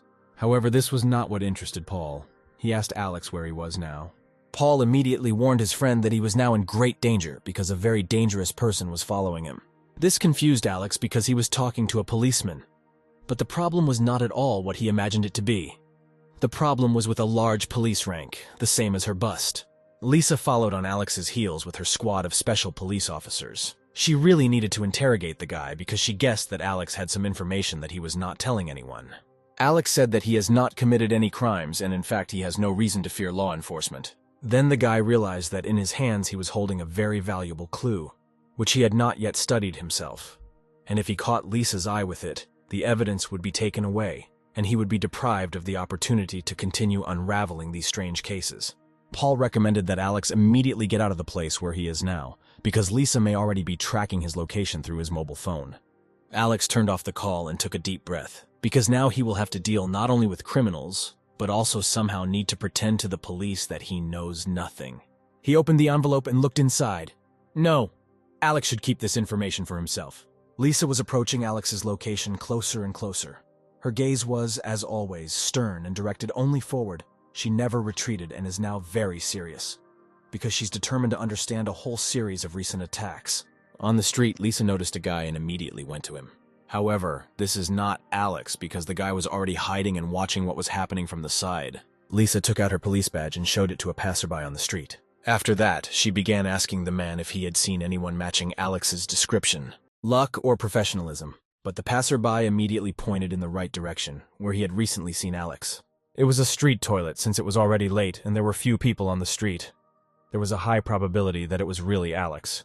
Without hesitation, Lisa headed towards the doors for men. Alex, standing in the toilet stall, was already throwing the contents of the envelope, torn into small pieces, directly into the toilet. Suddenly, he heard the sound of a strong blow on the door. It was Lisa, and she decided not to stand on ceremony, and with the very first blow of her long leg, Shrouded in stockings, she demolished the entrance doors of the toilet. Her gaze immediately scanned the entire room. It seemed that not a single detail, even the smallest one, would escape her gaze. A sound was heard in the only closed booth. Lisa and her employees, of course, paid attention to it. Then Alex pressed the flush valve and a characteristic sound was heard throughout the room. The guy held his breath. It was a very tense moment. You could hear his heartbeat. Lisa approached the closed door, accompanied by her employees. She grabbed the door handle and could already imagine the surprised expression on Alex's face that was about to appear right in front of her. With a sharp movement of her hand, Lisa opens the doors. But to everyone's surprise, they find Mimi in the booth, who also seems shocked by what is happening. Lisa told the girl that she was confused, and this was the men's room. Her look looked upset. She expected to see Alex, but she was mistaken, and she doesn't like to be wrong. A second later, Lisa slammed the door and closed the booth back. She headed out and ordered the other police officers to follow her, and they all did so because she was their boss and no one risked disobeying. Alex stood in the next booth, hiding behind the open door, his plan working. Mimi also came out of the booth and asked Alex if he wanted to thank her for such excellent assistance at such a crucial moment. Alex agreed with this and began to say that the plan worked perfectly only thanks to Mimi, who, naturally, was not satisfied with the level of sincerity in the guy's words. A system window opened in front of Alex again, which informed him that tomorrow at 2 o'clock in the afternoon, there would be a bank robbery, and he needed to stop the criminals, because this would be his test task to penetrate the organization of killers. This task intrigued Alex very much, because the business is gaining momentum and now he will have to try harder. He tells Mimi that tomorrow he will need to go to the bank and cash out some money. Alex adds that they have a big deal coming up, so she needs to go home and get the props ready while he sorts out the cash. Naturally, he didn't need any props, so he decided to leave Mimi at home and go alone. Mimi told the guy with full responsibility that he could completely rely on her. The next day, Alex was already near the alleged crime scene, the largest bank in the city. There are rumors that there is a whole ton of gold in its safe. Alex headed to a small cafe located directly opposite the bank. There was an excellent overview, and a large number of people would help him go unnoticed. The guy took a seat by the window and began to wait. When suddenly the waiter asked him if he wanted to have a snack, Alex refused. Then the waiter replied that Alex should be more talkative before his test task. The guy was very surprised because he would never have thought that now in front of him was a representative of a secret organization of killers. The male waiter was pleased because he had been working undercover for a long time, and while no one found out that he was a killer, his disguise skills were at the highest level. Alex states a fact. This was really unexpected for him, because he used to regularly buy herbal tea and chicken eggs from this shop. The representative of the organization began to list people from the street, who at first glance were ordinary people, noodle sellers, taxi drivers, bus drivers, but in fact this was just their cover, because they were real killers and were members of the organization. He was so carried away that he forgot that a guy had come to him. Alex reminded him that he had actually come on a test mission, and the killer came to his senses. A representative of the organization showed 3 smoking men on the street, and said that in 3 minutes they broke into the bank and would rob it. Alex's task was to stop them until the police arrived. This would be his exam. The man lists options: murder, tying up, or anything else, generally at the discretion of Alex. But if he gets caught by the police, he will fail the exam for the organization of murderers. The examiner continued, adding that the criminals would have firearms with them and also wanted to do something else. The man said that they were going to kill 2 hostages right at the crime scene, so that the police wouldn't even think about bothering them. Based on the information, the examiner advised the guy not to pretend to be a hostage, because in this case, he could be shot on the spot. Before he could finish speaking, Alex stood up and headed towards the exit. The man shouted after him that this was not all the information. The robbers stood around the corner. They were already ready to attack and pulled black masks over their faces. One of them raised his hand up, indicating the command to get ready. A second later, he threw his hand up and shouted forward. The robbers rushed towards the bank, sweeping away passers-by in their path, like pins in a bowling alley. Rushing through the front entrance of the bank, one of the robbers loudly shouted to the entire room that this was a robbery, and everyone should stay in their places, otherwise they would be in trouble. It seems that people didn't understand anything at first. Some even thought it was some kind of prank. All the bank visitors just silently looked at the robbers, waiting for some kind of reaction. This was expected, and the robber in a white jacket fired a pistol at the ceiling, adding confidence and maximum seriousness to the event. One of the robbers drew attention to the bank manager who was behind the reception desk. She somehow behaved suspiciously, as if she was going to do something. The robber ordered her not to move. At that same second, the alarm sounded. Yes, the girl pressed the panic button, and this meant only one thing. The police were already on the way and could arrive at the crime scene any minute. The robber pointed the gun at the girl and began to think out loud that if he killed a couple of people now, he could buy time so that the police would not launch an assault ahead of time. The girl was very frightened. She immediately regretted that she pressed the panic button. But what could she do after all? It was her job description. Suddenly, she drew attention to the approaching silhouette. It was Alex in a mask. He went behind the robbers, and in his hands he had a huge knife. He crept up so quietly that no one simply paid attention to him. When they spotted him, the robbers immediately pointed guns at him and asked who the hell he was and where he came from. Alex, carefully removing the mask from his face, introduced himself. He is a robber, and he also came here for money. The robbers froze, waiting for the reaction of the main one because no one had ever encountered the fact that a bank was robbed by two groups of criminals at the same time. Is this some kind of coincidence or something? The main robber did not foresee such a scenario. In his head, he was trying to come up with some kind of plan. The man collected his thoughts and moved towards Alex, pushing aside his fellow criminals. It seemed that he had come up with something. The leader began to whisper in Alex's ear whether he had really come to rob the bank too. Maybe the guy wanted to choose the one next door, on the opposite side of the street, since they were the first to come here. After that, the robber ordered his friends not to stand there like a pillar, but to take the girl from the reception hostage immediately. Then the bandit ordered that that pregnant woman be brought to him. One corpse, 2 lives. The police would not dare.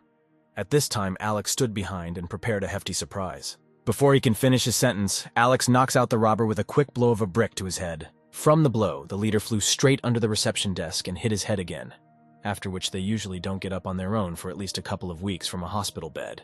The girl was very scared. She covered her mouth with her hands so as not to cry loudly and not attract unnecessary attention to herself. Other visitors also panicked. They did not understand what was happening, because now the bank was being robbed by 2 groups of robbers, and one of them hit the other on the head with a brick. The examiner watched what was happening from the side. He thought that the guy would fail the exam, because he chose a very reckless and arrogant plan to immediately get into trouble. But he didn't know Alex well. The man took the form to fill out the report and gave Alex a grade of D, which was equivalent to failing the exam. He muttered in a quiet voice that he was upset by this choice of the organization. After that, he turned his head and was very surprised at what he saw, or rather, at what he did not see. Alex disappeared from the robber's field of view. He literally disappeared into thin air, which made them think that he was not a person at all, but a real ghost. They pressed themselves against each other's backs to try to take the situation into their own hands. However, Alex was very close. He just put on his invisibility cloak and calmly watched what was happening. The robbers would never take control of the situation. Of course, such a raincoat has large pockets, of course. Such a large pocket can hold many wonderful objects, such as the large, hard, and heavy brick that Alex uses. The examiner watched the situation in complete shock. At one moment, he even thought how good it was that he was in his cafe and not inside the bank. Alex, wearing a mask with a knife in his hands, dragged the robber by the legs straight towards the examiner. He throws the man's soulless body right in front of the organization's representative, who, to put it mildly, is still in shock from this turn of events. Alex took the exam form from the man's hands and looked at it carefully. Then he asked the man if his grade was really D. The examiner said that Alex was too naive. He may have subdued the robbers, but the method he used was too risky, and he didn't get the money. So his maximum grade is C. Alex's response was not long in coming. An object flashed right in front of the examiner's nose. It was a knife, and Alex stuck it right into the table, after which he said that solved the problem in less than 3 minutes, without unnecessary sacrifices. And they only want to give him some kind of D. The man immediately corrected the grade to A+ and gave the form to Alex. The guy asked if he had made it to the next round. The man said yes and added that he would tell his superiors to contact him quickly. Alex heard the siren of approaching police crews and turned around. A couple of seconds later, several police cars had already arrived at the cafe, from which officers began to get out. Since the matter was serious, many crews had gathered. Of course, Alex's friend Paul also came to the crime scene. But this time, his boss, Lisa, was also involved in the special operation from the very beginning. But she was not alone. As always, her magnificent breasts arrived at the scene with her. Policemen in uniform cordoned off the area. Paul and Lisa stood in front of the cafe. In his hands, he had a loudspeaker already turned on. Paul appeals to the hostage with a request not to do anything rash, remain calm and overpower the robbers as soon as possible. After all, the policeman, of course, recognized his friend and understood perfectly well that if Alex was a victim, then most likely the criminals were already either dead or unconscious. Alex went outside to the police. With one hand, he held his backpack, and with the other, he dragged the leader of the robbers, who was unconscious, along the ground. The guy threw the robber right at the feet of the police. It was a little awkward moment because usually the police themselves carry out the arrest. But for some reason, Alex always has a different scenario. The police immediately began to check the physical and psychological condition of the criminal, because usually after Alex people are in a critical condition. Alex stopped opposite Paul and Lisa and looked at them silently, waiting for instructions. However, the guy clearly understood that now he could not go to the police station, where people are usually immediately searched at the entrance. All because in his backpack, he had an exam form with successful completion of a test task for admission to the murder organization. Lisa looked straight at the guy and looked very pleased. She understood that the situation was not as simple as it seemed, and everything needed to be dug out. The officer's girlfriend is delighted by such things, so she licked her upper lip with pleasure, anticipating the upcoming interrogation of Alex. The guy began to address Paul, but Lisa abruptly interrupted him, saying that Alex would now go with her. She headed towards the tinted Jeep, hinting that the guy should come with her. Paul apologized to his friend, because he could not do anything, because Lisa was older than him in rank and position, and besides, she was his immediate supervisor. Paul could only watch as Alex followed Lisa into the car. He hopes that everything will be okay with his friend. Without further ado, Alex got into the car and closed the door behind him. He looked at Lisa. The red-haired girl sat with a satisfied face and held handcuffs in her hands. Lisa introduced herself as the head of the Department for Combating Organized Crime. She was glad to meet Alex for the second time, but the guy asked if it wasn't the first time they had seen each other. His gaze involuntarily fell on Lisa's chest, and she, in turn, caustically noticed that if he thinks that she has big breasts but a small brain, then he is very mistaken, because she remembers him from mansion and beheading cases. Lisa abruptly changed her tone and said that they were now investigating a secret criminal organization. Their latest evidence was connected to this robbery. However, Alex interrupted her, saying that he had absolutely no use for this information. He was just an ordinary victim. The girl stood up abruptly and told Alex that if he interrupted her again, she would crush him with her chest. She continued. Her department had just received information that the organization was conducting an interview. They had always been very cautious, but now they decided to take a chance and show up. Even if it turned out to be the simplest of traps, it was still a great opportunity to send spies there, she said. She gently grabbed Alex's chin and continued, confident, smart, with excellent intelligence. Who knows how to deal with criminals? This is exactly the kind of guy she is looking for to spy on. The girl told the guy that he was an ideal candidate for this operation and should help her, of course. For this he can count on a good reward. Her finger somehow came close to Alex's lips, whatever that meant. However, Alex said that there is no need for this because the person who will be at the interview is he. He has already passed their test task. At that second, Lisa jumped out of her seat, grabbed Alex's hand, and with clear movements, instantly buckled Alex into the car seat. From such a movement, her body moved closer to Alex by inertia, and they met their gazes.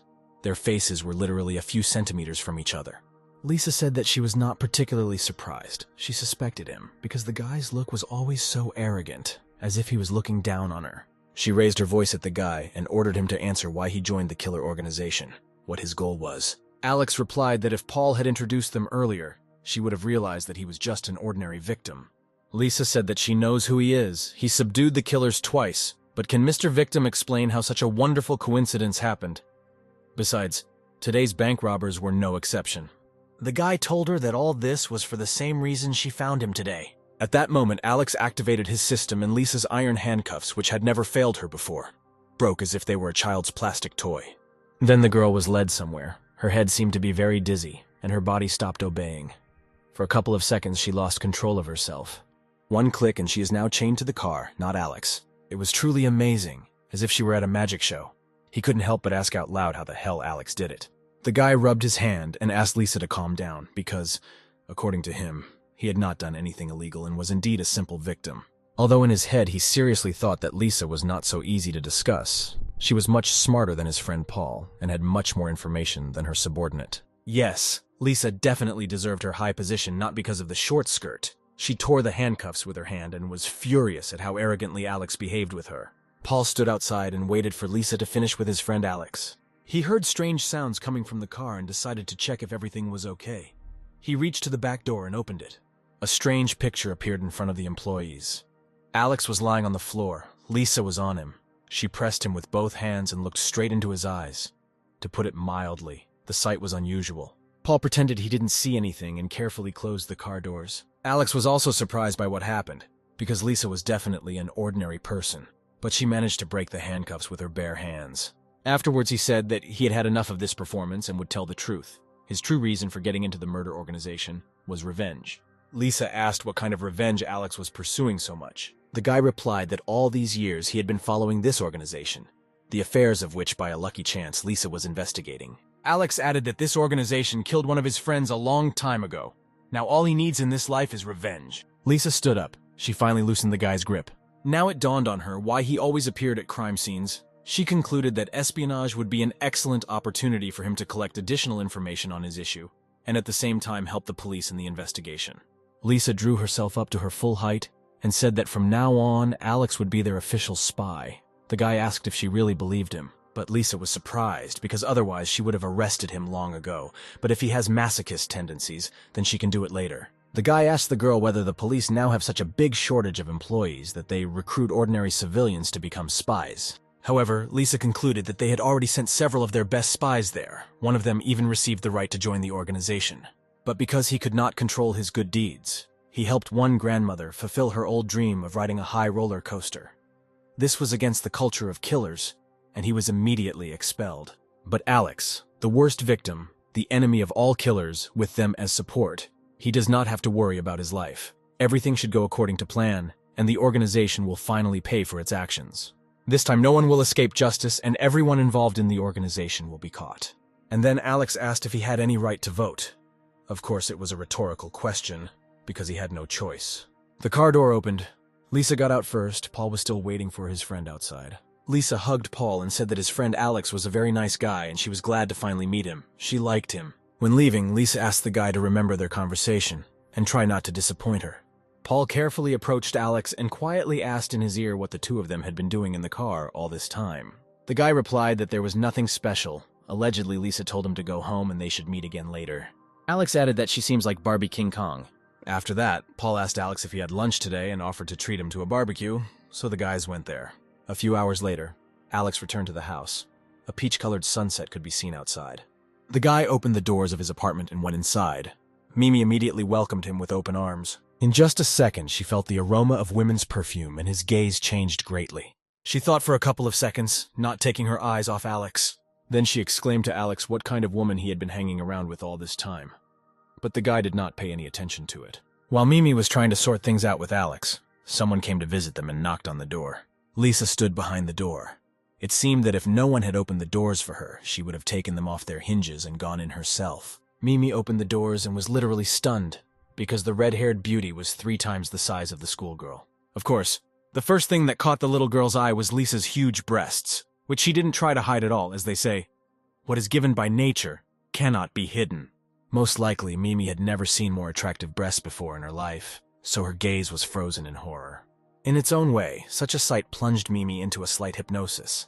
She herself did not understand what she wanted to do, cover them faster or touch them. Alex noticed Lisa and was surprised by her presence, because she promised to come to him at night, but showed up right now.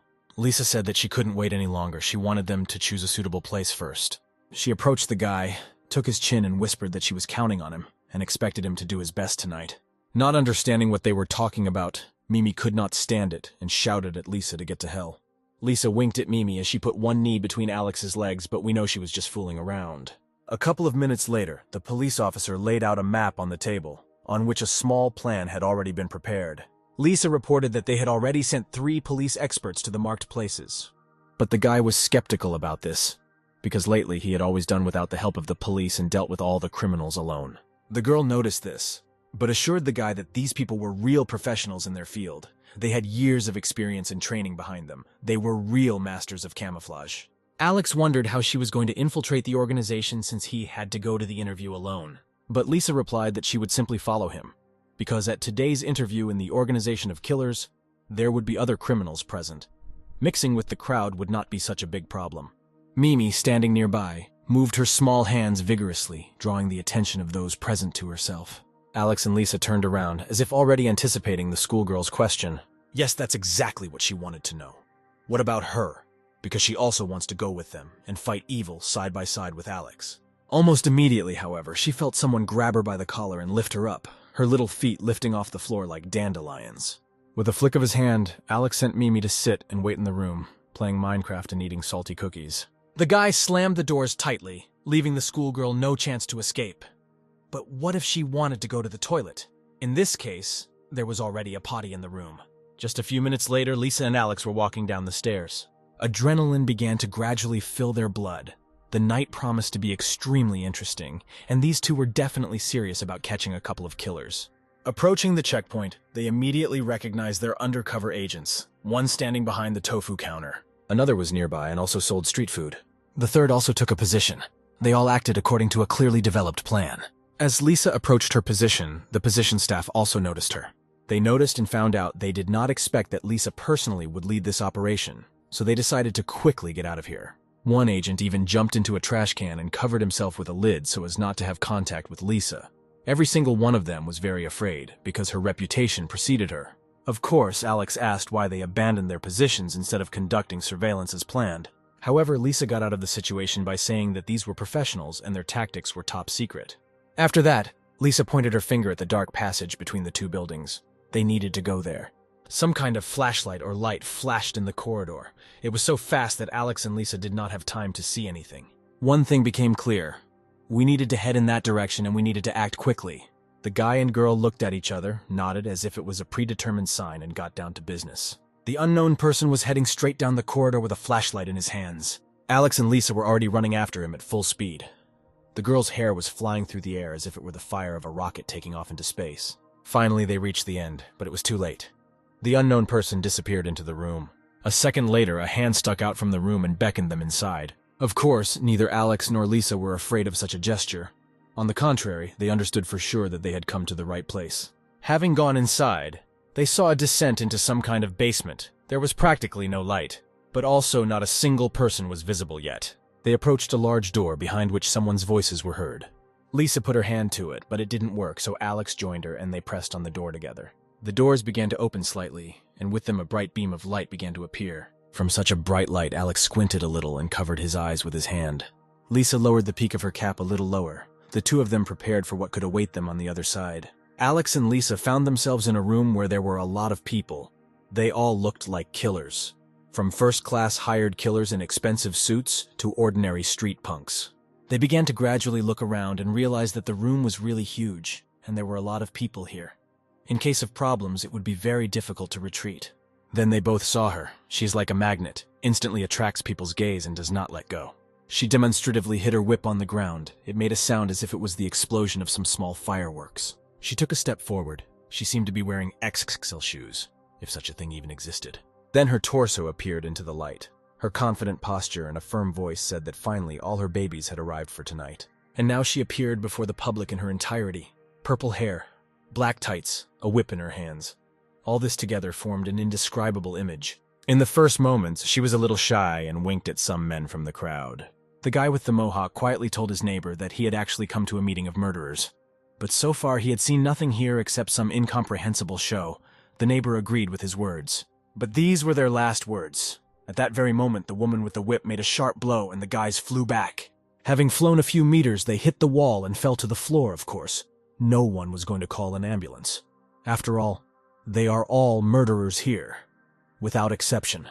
Lisa explains to Alex that this is exactly the woman the spies reported to her about, although everyone who came across her almost immediately stopped contacting her.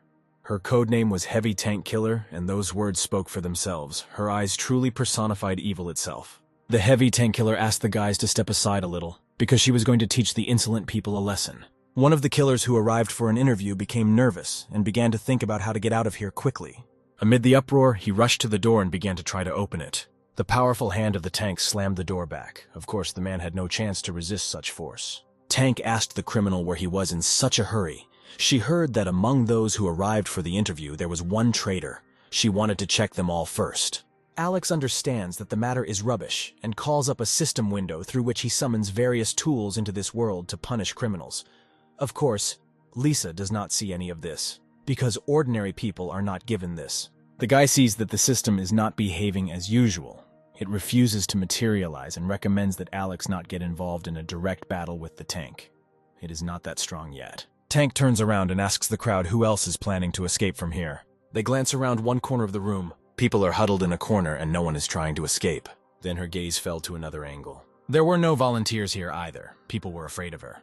After this, the tank said that as long as they listened to her, they proved that they are not traitors.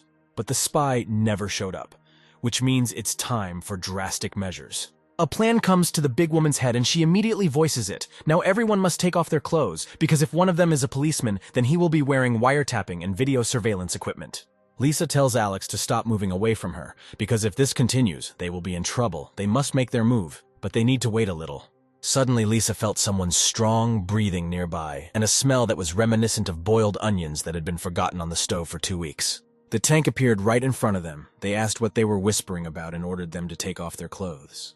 It was a dead end. Lisa was going through various options and plans in her head, but I couldn't think of anything better than to feel for the pistol hidden behind my back. It seemed that this was the only way out. Literally 2 more seconds and Lisa would have taken the weapon off the safety, but she heard Alex's voice. He held Lisa's hand so that she would not take out the gun and repeated the tank's order. You just need to take off your clothes. Lisa's hand succumbed to Alex's movements. She trusted him. He looked so sweet and calm, it seems he has some kind of plan. Lisa looked at him with a questioning face, but Alex did not understand what she wanted and asked that he could take off her clothes himself. Lisa didn't answer anything to this, even though she really wanted to. The 2 of them began to take off their clothes. The tank did not leave them and watched the process. Alex and Lisa took off their outerwear, but the large lady still did not take her eyes off them. Then Lisa began to take off her sweatshirt, under which her abdominal muscles, trained over the years, appeared. Yes, she had a magnificent figure. The girl looked straight ahead. She was really afraid to give away herself and her cover. She almost completely took off her sweatshirt, exposing her back and the police pistol sticking out of her shorts. Suddenly, Lisa and the tank heard the sound of an object falling nearby, as if someone had dropped something by accident. It was Alex. He dropped the inflatable rubber. Well, you get the idea. Yes, sometimes people use such items to visually increase their dignity in their pants, but this was just Alex's preparation. It was all on purpose. The guy pretended that it was just an accident. He covered himself with his hands and did not utter a word. Lisa also closed her eyes in shame, but almost immediately she understood Alex's plan. Between her fingers, she spied what was happening. The girl watched the tank's reaction to see if she would fall for this brilliant trick. Suddenly, a little blood flowed out of the tank's nose, and she became aroused within seconds. Tank said that the guy knows a lot about how to cheer her up. She approached Alex closely and asked him if he really wanted a sweet MILF. Yes, they meant herself. The guy started to feel shy and tried to say something, but he couldn't. Then the tank took his hand and began to spin with him in a slow dance, saying that everything was fine, that Auntie understood everything. Lisa watched what was happening from the side. She couldn't believe that the tank fell for this trick. But it's worth noting that it was simply brilliant. Alex and the huge woman bent down when they suddenly heard some kind of roar. Tank turned around and loudly asked out loud who the hell had brought there. These were so-called professional police agents. They burst into the premises, immediately tripped and fell on each other. They lay motionless for a while, then began to come to their senses. The agents then assessed the situation and saw a huge silhouette. Tank stood right next to them and looked with a frightening gaze. Her pupils glowed in the darkness. Really, can a human gaze glow? Except from terrible anger towards uninvited guests. The police agents were not prepared for this. They had heard a lot about such a woman as a heavy tank killer, and they guessed that it was she who was now in front of them. Someone from the crowd of criminals recognized the agents and shouted to the entire room that employees of the city department for combating organized crime were here. The crowd was seized with panic, and everyone began to run in different directions, because no one wanted to be detained on the very first day of work in the organization of murderers. The killer tank grabbed 2 men who were trying to escape through the back exit. She concluded that if the police officers scared them so much, then they had no place in the organization. She threw the 2 of them to the ground and said that everyone who started running now failed the exam to join the organization. She also added that they not only failed to pass, but would be punished for their cowardice. Then she turned to Alex and waved her hand, as if letting him know that she still remembered about their unfinished business. She blew a kiss to Alex and said that he and Lisa had already passed the entrance exam and could be free. She would come for someone later, because now she would be a little busy with those who behaved badly. Alex waved back, barely able to contain his true emotions. 10 minutes later, Alex and Lisa were already standing on the street. It was drizzling lightly and they were discussing what had happened. What should they do now? The tank killer said that they passed the entrance exam, and immediately they saw a rapidly approaching car. She drove right up to them and stopped. It seemed that it was exactly the one whom the tank had promised to send. That's right. The driver was that examiner from the cafe. He told Alex and Lisa to quickly get into the car and not stand rooted to the spot. Alex recognized the man and was surprised to see him after such a stormy test task with the bank. The man responded in kind. He was also surprised, but nevertheless, he had no desire to meet the killer tank in person, so he hurried the guys. However, Alex wondered who she was and whether she was left alone to deal with criminals who wanted to escape and police agents. The driver replied that he did not know, and his current task was to deliver them to the organization's headquarters. And then it dawned on Alex that we were talking about an elementary school where there was a mass poisoning of children. The guy even asked the man if this was really the place he was talking about. The man confirmed that everyone knew this incident, because at one time it shocked the entire nation. He pointed to the back seat, hinting that they should quickly get into the car, because they want to meet with the leadership of the organization. Yes, and yes again, this is exactly what Alex really wanted, to meet with the leadership of the organization and chop everyone into small pieces, like grating cheese. Lisa and Alex got into the car and it took off. A real thunderstorm had already begun outside, and the smell of rain and wet asphalt was in the air. The driver warned the guys to behave with restraint, not to be rude to anyone, and to listen carefully to what they were told. However, Lisa noticed that Alex was very tense. He was extremely focused and collected. He was definitely worried about something, and the girl began to worry a little. Alex tried to concentrate and thought through various scenarios in his head. Yes, he is ready for this, ready as never before. Just let him see these people guilty of that terrible crime with school children, and they will not live a second longer. The car arrived at its destination and Lisa and Alex left the vehicle. They opened the doors of the old abandoned school and went inside the building. Of course, there was no light inside. There was just a terrible smell inside, having seen a lot during her police career. Lisa still had to cover her nose with her hand. Lisa took a flashlight out of her jacket and began to examine the situation. She realized that there was a very strong smell of formaldehyde in the room. The guys decided to go inside the building and headed straight down the corridor. Suddenly they saw some strange silhouette in front of them. Lisa ordered the person to stop in place and not move, but the silhouette almost immediately disappeared into the darkness. Coming closer, Alex and Lisa read the inscription on the wall, which read, "Come and catch me." Alex shined a flashlight into the depths of the corridor and called Lisa. There were bloody footprints and darkness ahead. Dear YouTube viewer, what is your favorite horror movie? Let's see if your taste matches Alex's. Please answer in the comments indicating the time code. You will find out the answer exactly 7 days after the video is released. Following the bloody trail further, Lisa and Alex found something interesting. There were some strange symbols on the door, and Lisa wondered if there were ghosts here, to which Alex suggested that she was scared. The guy became terribly curious about what was behind the door, and he reached out to open it. Lisa didn't really like this idea. It was a descent to the floor below, and an unpleasant aura reigned in the air. Lisa was surprised that from the outside it seems like just an abandoned school, but in fact there are secret passages and catacombs of a secret organization of killers. But Alex was on his guard. He felt the presence of someone else very close. The smell of formaldehyde became very pungent and intense. It seems that its source was in the school basement. These were huge vessels with medical solution and mummified bodies of victims. The guy stopped in front of one vessel and began to look at it intently. Lisa asked him if he understood anything. Alex recognized one body placed in a vessel. It was his mathematics teacher, who would have thought that the bodies that disappeared that day would be found so many years later in the same school. Suddenly, some monster appeared behind them. He said that he had spent a lot of time and effort on this collection. Lisa shined her flashlight into the man's face and asked if he was the one who tried to scare them on the first floor of the school. The answer was negative, and it also seemed strange to the man that no one met the newcomers who came for the interview at the entrance, and there was no response to the authorities. The man said that one way or another, welcome to the organization. Alex asked if it turns out that he is a doctor, but this only made the masked man laugh. He is not responsible for healing the wounded. Instead, he helps ease their pain and sends them to heaven. So he is not just a doctor, he is a parasitic doctor. His story began many years ago. One day, a wounded man came to his clinic and asked for help. The man agreed and stitched his wounds. However, there was a small accident that accidentally left a piece of gauze in his stomach. He took the stitches back and successfully pulled out the gauze. After he stitched the second time, he noticed that only the scissors were missing. The doctor thought that he might have left the scissors in his stomach and removed the stitches again. There was nothing wrong with that, but he had to take responsibility.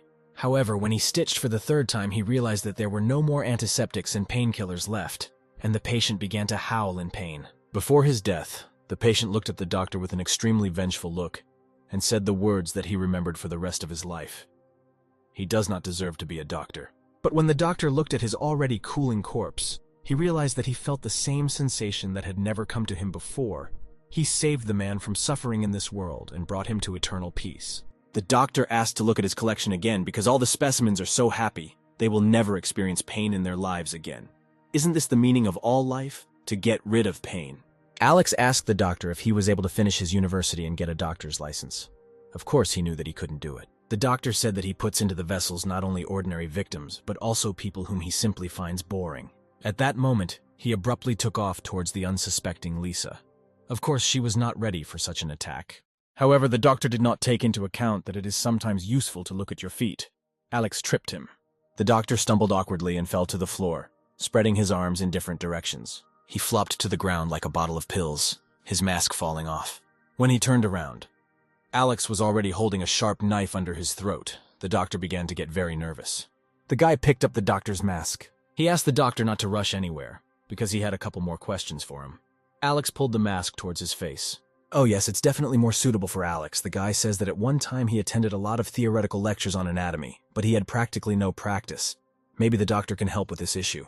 Alex brought the tip of the knife directly to the doctor's eyeball. Just a couple more centimeters and the tip will enter the eye like a needle into an apple. But Lisa screamed for the guy to drop the knife. She pointed her gun at him. Alex stopped. The guy asked Lisa not to scream because he simply scared the maniac.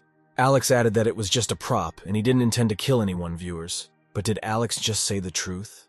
Lisa replied that it was not at all like that, he just wanted to scare.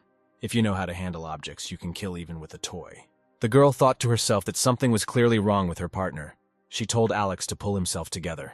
Suddenly, they both heard screams from the corridor, voices urgently asking for a doctor. Lisa and Alex looked at each other. They had to act quickly. Alex grabbed the doctor's robe with his hand and pulled it towards him. With a deft movement, he transformed into a doctor, because for this you need little, just a white coat and a sleep-deprived look. Alex turned to Lisa to make sure she was ready to meet the guests. Lisa was ready and gave a sign to Alex. A man ran into the room and started asking for a doctor. Alex was already sitting in a chair and asked the man if he was blind for hours, because the doctor was right in front of him. Lisa sat nearby, covering her face with a cap. The man conveyed important information that the boss was waiting for the doctor in the conference room. Sighing heavily, the doctor, oh that's Alex, stood up from his chair. He put his hand on the man's shoulder and looked him in the eyes. The guest got scared and began to make excuses, because he was sent here just to convey an order. Alex praised the man for following instructions. Then he pointed to the bag lying in the corner. The guy told the man that this was waste from his experiments, and they needed to be thrown away somewhere. But he couldn't tell anyone about it. The man began to nod his head back and forth out of fear. The man took the bag over his shoulder. Of course, there was the body of a real doctor, and they both headed towards the exit from this room. As Alex walked out, he looked back to see if Lisa was following him. She had everything under control. She kept them in sight. The man with the bag on his shoulders and Alex headed down the corridor. As we passed through different rooms, we came across those whose doors were wide open. Bloody bodies were hanging inside the rooms. There is no doubt that this was a lair of criminals. Alex carefully observed the surrounding situation. He understood perfectly well. He stuck his finger straight into the hornet's nest. The guys stopped near the door to the conference room. The man wished the doctor good luck and said that they were waiting for him here, after which he left. Lisa stood behind Alex. She tried to keep up. A man with a body on his shoulders ran past her without noticing anything suspicious. Alex stood opposite the door. He enjoyed these seconds. This moment, revenge was so close. He was all in anticipation. All that was left was to go inside. There was only obsession in Alex's eyes. He put his hands to the door and pushed it away from him. A ray of light illuminated his smile because he was no longer able to restrain it. He had only one thought in his head. He had finally found the killer's lair. But before dealing with them, he needed to find out more valuable information. Alex entered the room. There was a long table, and other meeting participants, led by their boss, were already waiting for him. The boss sat at the head of the table with his hands folded. He, like everyone else at the table, had a mask on his face because they hid their real identities. He greeted the doctor friendly, not noticing the substitution. Apparently his mask hid Alex's identity very well. Pumpkinhead and his neighbor also said hello. It seems they were already tired of waiting. The man with the pig mask on his face examined Alex carefully, but then also said hello. He also did not suspect anything. Alex exchanged glances with his boss. Everything seemed to be going according to plan. The chief said that since everyone had gathered, it was time to start capturing the main killers of the organization. Alex was absolutely fine with that. Let's get started. Suddenly, the sound of the doors of the conference room suddenly opening was heard. It was Lisa. She entered the room. Alex didn't understand what was happening. It didn't fit into his plans. Right now, he wanted only one thing: to break his brick on the head of the Pumpkinhead. Saw the man with the pig mask in half and plunged the knife into the boss's head. but the plan is still failing. The boss asked who it was and what she was doing here. Lisa stated that she was new to the organization and had come to warn management that the tank killer had returned and was coming here right now. Everyone present was shocked by her words. Apparently, the tank killer has a very strong reputation at the top of the organization. The boss was very surprised, because he thought that she was still fighting with the city administration. Why did she come back so quickly? A huge hand appeared from the clouds of dust, and the already familiar voice of a woman was heard. She asked what kind of meeting was here without her. Everyone turned their heads towards the entrance. The boss got goosebumps. It seemed like everyone in the organization was afraid of her, even him. The tank killer was getting closer and closer. It's good that Alex is now wearing a mask, otherwise she would have immediately recognized her new lover, and problems would have been inevitable. Alex was also taken by surprise by this situation. He remembered that his system works very poorly if there is a tank killer nearby. Lisa approached Alex from behind and whispered that it seemed the tank was not obeying the organization, and that external signals in this building were blocked. They were here without the ability to call for reinforcements, so they needed to act carefully. They couldn't give themselves away. The tank killer was busy hugging the boss. It seemed like a great time to start. Lisa once again asked Alex not to do anything stupid. She saw that he was very tense and could fly away at any moment. Alex looked at the system window. It crashed again. Then he smashed it with his fist. With a slight movement of his hand, he took a sharp scalpel from the pocket of his doctor's coat and prepared for an attack here and now. Lisa put her hand on Alex's palm.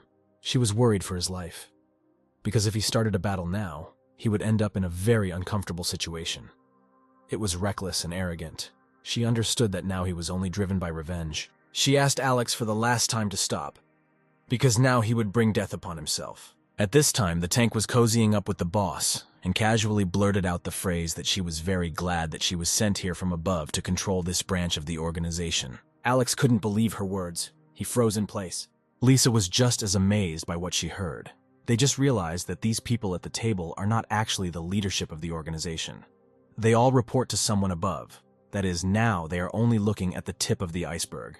The boss felt uncomfortable in front of his subordinates and asked the tank to let him start his speech. The leader began to report.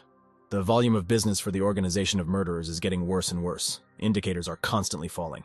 The boss asked those present whether they were a scientific circle or an organization of murderers. The man with the bird mask spoke in his opinion.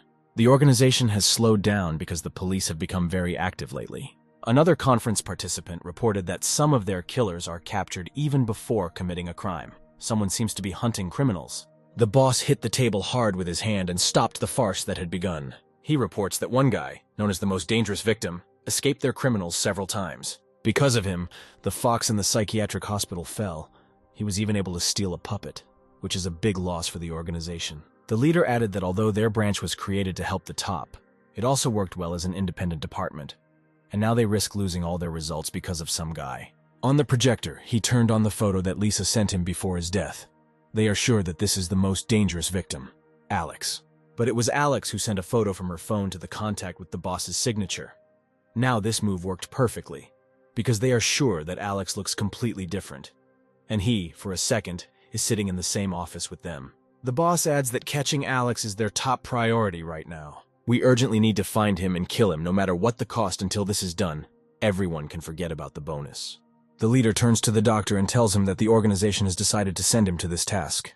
It turns out that Alex received the task of killing himself. Funny, isn't it? The boss handed the envelope to Alex and said that he had prepared some additional information for him, and if successful, he would receive a huge increase in salary. Alex looked around at the photographs that were scattered across the table. He said that he agreed to this task and would not let his boss down. The leader was happy, but there was one more open question on the agenda. Supernatural events in certain places in the city. This is closely related to the survival of the organization. For example, in the Lake of Coffins, they found something really very interesting. He asked those present to pay attention to the aquarium covered with fabric. After hesitating a little, the boss came closer to the aquarium. He tore the fabric from the aquarium. There were heads floating in it, with fish fins instead of necks. Somehow they not only moved but also swam perfectly, breathed underwater, and could look directly at the members of the organization. Lisa and Alex were amazed at the sight because it was the first time they had seen something like this. It was more like some kind of horror film. The demonstration amazed even the most inveterate killers. Even a tank could not take its eyes off the humanoid fish, or more correctly, fish-like people. To demonstrate the abilities of these creatures, the boss threw a stuffed hare over the aquarium. When he fell into the water, The heads attacked him as if they were piranhas that had not eaten for 3 weeks. The boss concluded that these creatures are definitely not from their reality, which means only one thing. Spiritual energy from other realms is returning to the city, and this is a very strong competitor for their organization. These creatures were found on the surface of the lake, which means that even more dangerous creatures live at great depths.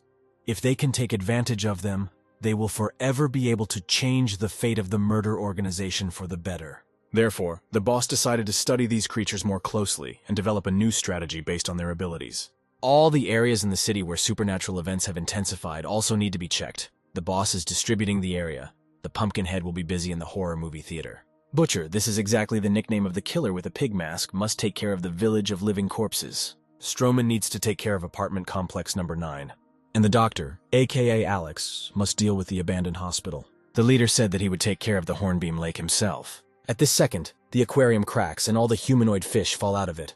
Since these creatures don't know what satiety is, they immediately attack everyone. Lisa asked Alex if he was really ready to go so far and join the group. Alex replied that she had heard everything herself. All those who are now in the office are just the leaders of this branch. They have not yet reached the top.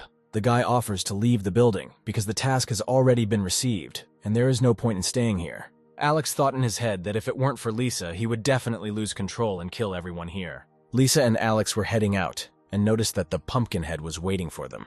They walked past him, pretending to be in a hurry. At that moment, the Pumpkinhead put his hand on the girl's shoulder and asked her how long she had been in the organization. Alex removed his hand and said that this was his assistant, whom he hired a few weeks ago.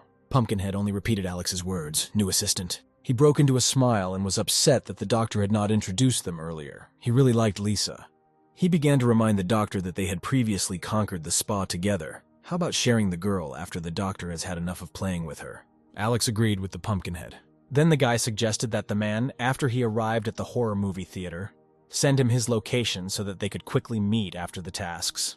Pumpkinheads happily agreed and wrote down his phone number from Alex, and they said goodbye. And then it dawned on Alex that this was a very good coincidence, because each of the meeting members would go to a separate paranormal zone, where all sorts of accidents could easily happen. By accidents, Alex of course meant himself. He wanted to kill each of these maniacs one by one. A system notification appeared in front of Alex that a new mission was available to him in a horror cinema. Everyone who goes there never returns. Lisa asked what he was laughing at. Alex replied that he was happy, because things had gone too smoothly. Maybe for such success, the police wanted to call him a taxi home. Alex came home and turned on the light in the apartment. Mimi was happy about the guy's purchases from the store. She always loved all sorts of goodies. The guy said that he would be gone for a while, so he stocked up on healthy food for the schoolgirl. Lisa's jacket fell to the floor. She was taking a shower after working incredibly hard. The steam from the hot water filled the entire shower stall, showing a lot, but hiding the main thing. She recalled that she examined the room of the doctor who Alex scared to death. She noticed a torn piece of paper on the floor. On one of the pieces, she read an inscription that said, "Find the only survivor of the elementary school." It was about Alex. Lisa got out of the shower and was still replaying today in her head. She approached the table, on which documents and photographs were scattered. One of the photographs was of Alex. Lisa thought that the guy was being seriously hunted. But why did he annoy the criminals so much? Who is Alex really, Lisa thought. It started to rain outside the window. There has been something wrong with the weather lately. A huge wet shoe moved along the dark corridor. The woman entered the boss's office and closed the doors behind her. It was the office of the boss of a branch of a criminal organization. He repaired the aquarium with his own hands. Tank asked him if he thought today that the doctor behaved somehow strangely. The leader agreed with him. He also confirmed that others also noticed some changes, but no one understood what was the matter. It seems that he has even grown a little, and although no one has ever seen his real face, it seems that he has become more handsome. Perhaps this man was not a doctor at all, but only pretended to be one. However, real professionals in their field were sitting at the same table with him. If this were really so, someone would have noticed the deception. Thunder rumbled outside, and the boss said that perhaps someone had already begun to follow him. Someone was knocking on the door. But who could have brought it here in such terrible weather? Mimi assumed that it was the girl with large breasts. Alex covered her mouth and said that he was not waiting for anyone. Something was wrong. She needed to hide in a secluded place. The guy waited until the schoolgirl disappeared around the corner, and he took out a doctor's mask. Opening the doors, Alex was at a loss because Paul would not contact him, and Lisa would not knock on the doors. Alex opened the doors and saw a girl standing in front of him with purple hair and a cat mask on her face. Her red shirt was soaked through. The guy in his head gave her a nickname, Catwoman. He immediately realized from the mask that she was from the murder organization and came to him thinking that he was a doctor. The girl immediately began to rejoice that this was really a senior doctor in front of her. It was simply amazing, even amazing. She extended her hand to Alex and said that she was a fan of the doctor and had always wanted to meet him in person. However, Alex knocked her hand away. The Catwoman immediately noticed that she had completely forgotten that the doctor's hands were saturated with poisons, and anyone who touched him would receive a severe burn or even die. Alex asked the girl to tell her how she found this place. The girl began to tell how she did it. She heard Alex's conversation with Pumpkinhead and knew that they exchanged mobile numbers. Therefore, through various viral sites visited by the Pumpkinhead, she hacked his mobile phone and obtained data about Alex from there. Once Alex's cell phone data was received, all that was left was to track his location.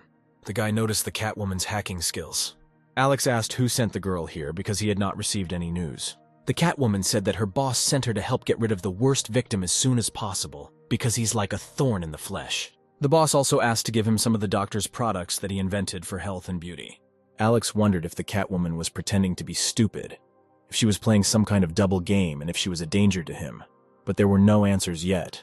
The Catwoman began to look behind the doctor. She asked him where the beautiful red-haired girl was with him in the organization's office. The guy said that she was not here because he sent her to investigate something. They should meet later. The Catwoman thought to herself that the doctor is truly a professional in his field and doesn't tell any unnecessary details. He is a master of secrecy. Alex said that he had new interesting information and they needed to move out now, but he needed to take something with him. The guy entered the room and lowered the mask from his face. He asked Mimi not to say anything and to be quiet. He said that it was urgent and he would explain everything later, but now she needed to give him her mobile phone. But Mimi didn't want to do this because watching TikTok was the most important entertainment in her life. Then Alex promised her that next time she would definitely go on a mission with him. Such conditions suited Mimi, and she handed Alex her mobile phone.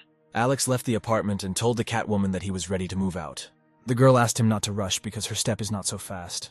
Mimi looked out of the apartment and followed Alex with her eyes, wondering why the guy was talking to himself. The Catwoman asked Alex where they were going. In any case, to begin with, Alex decided to change the girl's clothes because she was all wet. This really touched her. However, it was just Alex's plan. When the girl was changing clothes, he did something on his mobile phone. It was Mimi's mobile phone. The guy was amused that she kept adult videos. At that time, the girl was changing clothes behind the curtain. She was thinking that the doctor was really a very nice, and at the same time, stern professional. However, she also noticed that when she talked to the doctor, she did not smell any smell of blood, or the well-known smell of formaldehyde in his house. He found this strange. The girl came out of the fitting room in updated clothes. She was wearing white stockings and a suit. She asked Alex if he liked the new outfit. They approached the cash register, and Alex told the manager that he wanted to buy everything that this girl was currently wearing. The woman behind the counter was scared, because they were both wearing terrible masks. After that, they left the store and caught a taxi because the journey was long. When the driver asked where they wanted to go, Alex handed over his mobile phone and indicated the location on the map. This shocked the driver because the destination was the damn cinema, where 9 years ago there was an arson attack and many people were burned alive. Not only the cinema itself burned down, but also the area around it. There are rumors that anyone who dares to go inside hears the screams of ghosts. Perhaps these are the screams of the vengeful souls of the victims. The doctor and the girl assured the taxi driver that this was exactly the place they needed. The driver insisted that the guy was still too young to visit such places, because he did not yet know the value of his life. He also remembered the incident when his colleague met a killer on the road a couple of weeks ago when he was giving a lift to a client. What a coincidence. It was Alex. The driver continued the story. Everything in this story was confusing, and in the end the client of the taxi forced the driver to pursue the maniac with him. Even the police at first did not understand who the victim was, and who the maniac was the killer. The driver also showed a photo of Alex. The girl noticed that the guy was handsome, and said that if she saw him, she would definitely follow him. She had no idea that this same guy was now sitting next to her. The driver turned to Alex and began to convince him to give up the idea of visiting such a terrible place as a horror cinema. A second later, the car ran over something terrible, as if it were some kind of downed monster. But in reality, it was just a poster from the premiere of a horror movie that was torn off by the wind.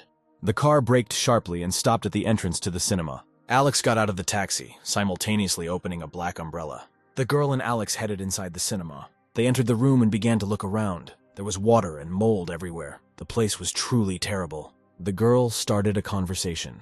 She asked why they came here, because the boss told the doctor to take care of the hospital, and the Pumpkinhead was supposed to go here. At that very second, a pumpkin head appeared out of nowhere and scared them. His assistants blew up firecrackers and shouted welcome. A very strong and fast blow hit the pumpkin head directly in the head. It's surprising that his pumpkin didn't fly into pieces. He fell to the floor and hit his head again. The girl apologized for her behavior, but the pumpkin head arranged the surprise so unexpectedly that no one even had time to think anything other than self-defense. However, Alex immediately noticed that her reflexes were much faster than he expected, even faster than his own. Pumpkinhead began to make excuses. He just wanted to surprise his brother, the doctor. He clarified whether he had done his job at the hospital. And then it dawned on him. Why didn't he notice right away? It must be all because of the darkness. A magnificent female cat stood in front of him. Her appearance alone drove the Pumpkinhead crazy. He immediately ran up to the doctor and began asking him where this girl was from and asked him to introduce them. Pumpkinhead asked Alex to share with him his secrets of how he meets such beauties. In addition, he noted that the information that the doctor sent him by mobile phone contained some kind of virus. The doctor replied that this information said that the same terrible victim also came to this cinema. Pumpkinhead considered this a great success because now they won't have to chase anyone. There are two of them and they can easily deal with him. But also don't forget that they have this sweet girl with them, whom the Pumpkinhead can't wait to get to know better. Alex thought that even members of the organization did not know this girl, but she immediately made it clear that she was from there, and also said that the boss of the organization's branch was her uncle. Pumpkinhead's assistant suddenly ran into the room. He reported that he had bad news. All the people they sent to collect information in the horror cinema had disappeared. He searched every corner, but found no one. Pumpkinhead hit his subordinate because he appeared so unexpectedly from the darkness that he scared him. The man asked to forgive him because now he needs to figure out where his people disappeared to. Alex offered him his help because perhaps this was the work of that same victim, and they needed to stick together. The three of them headed deeper into the cinema to study the situation and collect information. Suddenly, they heard some noise from behind and turned around at the same time. The sound seemed to come from under a poster hanging on the wall. They came closer, and Alex recognized himself running away from some people in black cloaks. The girl and the Pumpkinhead noticed that this poster looked like new, but the building had been burned down for a long time, which means someone hung it here recently. Pumpkinhead thought that this looked like someone's joke, because in this poster it was he who was running away from some shovel of people. Everyone who looked at him saw himself. The man tore the poster in half and assumed that this was the work of the victim. He promised to cut it in half as soon as he met him. The unknown man smiled. Alex's flashlight began to flicker. It seemed like something had happened to the electricity. All the lights began to go out one by one. A slight panic began in the group. No one understood what was happening. Alex closed his eyes. When he opened them, he was already standing on the road in the middle of an empty, gloomy city. He turned around and saw a man in a raincoat running towards him. He had something in his hands. It was a killer with a knife, most likely. The minds of those who came to the cinema were immersed in an illusion, and all these actions take place in a parallel world, but have direct consequences on the real one, so you can expose yourself. Alex realized this. Now the main thing for him is to control himself. The illusion of the cinema is horror films. He must go through it in order to return to reality. The guy easily dodges the amateur killer. Alex then activates the systems and uses it to materialize a chainsaw. The guy struck between the legs of the attacker, who barely had time to dodge. Alex is glad to feel the chainsaw in his hands again, because lately he has used it so rarely, and now he can play enough in this illusory world. The killer fell to his knees and began to ask for forgiveness. He repented, and said that he was just an ordinary ghost, forced to earn money in the nightmares of the cinema in order to feed his ghostly family. But Alex was not convinced, and he hit the ghost with a chainsaw with all his might, after which he took off his jacket. It was the uniform of a food delivery man. At this time, Lisa rode up to the cinema on her cool bike. She had GPS turned on her mobile phone and tracked Alex's location online. After all, before going to the cinema, Alex sent her a message saying that he had an emergency. 5, 4, 3, 2, 1 camera. Motor, the horror movie is just beginning. Get ready. Legend has it that there is a mysterious area in the city. From the outside, it will seem like ordinary people live here. However, during full moons, various crazy incidents occur here. No one could leave this area alive. And today, a new victim has entered the area. A cruel fate awaits this sweet-looking girl. That's right, just like Alex and the Pumpkinhead. The Catwoman also fell into her illusion with the horror movie. She still didn't fully understand what was happening, and the first thing she did was try to find the senior doctor. Suddenly she felt someone approaching from behind. It was a ghost who swung a knife right at her back. But with a deft blow, the knife was knocked out of the ghost's hand. The knife fell to the floor, making a loud crash. Then the girl used a move that she seemed to have seen somewhere on television wrestling. It looked very impressive. She did a somersault and pulled the man by the neck with her legs, after which she began to choke him. After a few seconds, the male attacker passed out. The Catwoman looked at her body. She didn't understand what happened, because she didn't do it on purpose, as if it wasn't her. At this time, a whole crowd of ghosts had already gathered behind her, who wanted to deal with her here and now. The girl did not hold back and began to waste everyone. She laid the ghosts on the floor one after another. After everyone was dispatched in deep unison, the woman repeated Alexa's catchphrase. She said that she was just a victim. At this time, Alex was standing in front of the door of someone's room. He was dressed in a food delivery uniform, and he had a characteristic backpack with orders over his shoulders. The door opened on its own, and Alex took a step inside the room. He saw in front of him a man who was cutting up someone's poor body with a huge cleaver. Alex began to watch the process. At some point, the man raised his head and was surprised that the guy had been standing and looking at him all this time. He asked how long the guy had been watching him. The guy replied that it had been 2 minutes already. Later, Alex added that he assessed his cutting skills, and they, to put it mildly, completely suck. He had not seen such mediocre skills for a long time. This instantly infuriated the man, and he picked up a cleaver. A good move, but Alex had a larger cleaver in stock. The guy instantly materialized a chainsaw and put it to the man's face. The man was amazed how an ordinary food delivery man got such a huge chainsaw, and he began to ask to solve the problems peacefully, through negotiations. To start, Alex asked the guy to give him 5 stars on a food delivery app. The man certainly complied with the requirement, and as proof, he even turned the screen of his mobile phone. Alex took his phone in his hands and asked him to take a selfie because you never know. He didn't actually bring him any food. Although in fact, Alex didn't bring any order. He was a bad food delivery person. The man asked if Alex was afraid that the police would find out about everything, but the guy laughed because in his case, the police never make it on time. Then Alex suggested a game of who would cut the leg better, but only the man's legs would need to be cut. This shocked the butcher. The man asked Alex to stop saying such terrible things because they had almost settled everything. At that time, an explosion was heard in the wall. A burning body ran into the room screaming in pain. The man jumped to the side and began shouting for the burning torch to stay away from him. Following him, the silhouette of a Catwoman appeared in the room. A Molotov cocktail was set on fire in her hand. She was very happy to see her senior doctor again. It turns out that Alex and the girl were reunited in the same illusion. Now they are in the same horror film. Alex managed to turn away in time and quickly put on his mask. The girl ran towards him to hug him. Taking advantage of the moment, the man wanted to escape and carefully headed towards the exit. But a girl with a cat mask spoke behind his ear and asked where he was going because they had not met yet. The man realized there was no way out and tried to take his cutting cleaver out of his pocket. However, a moment later, he had the barrel of a huge revolver in his mouth, which, of course, he was not particularly happy about.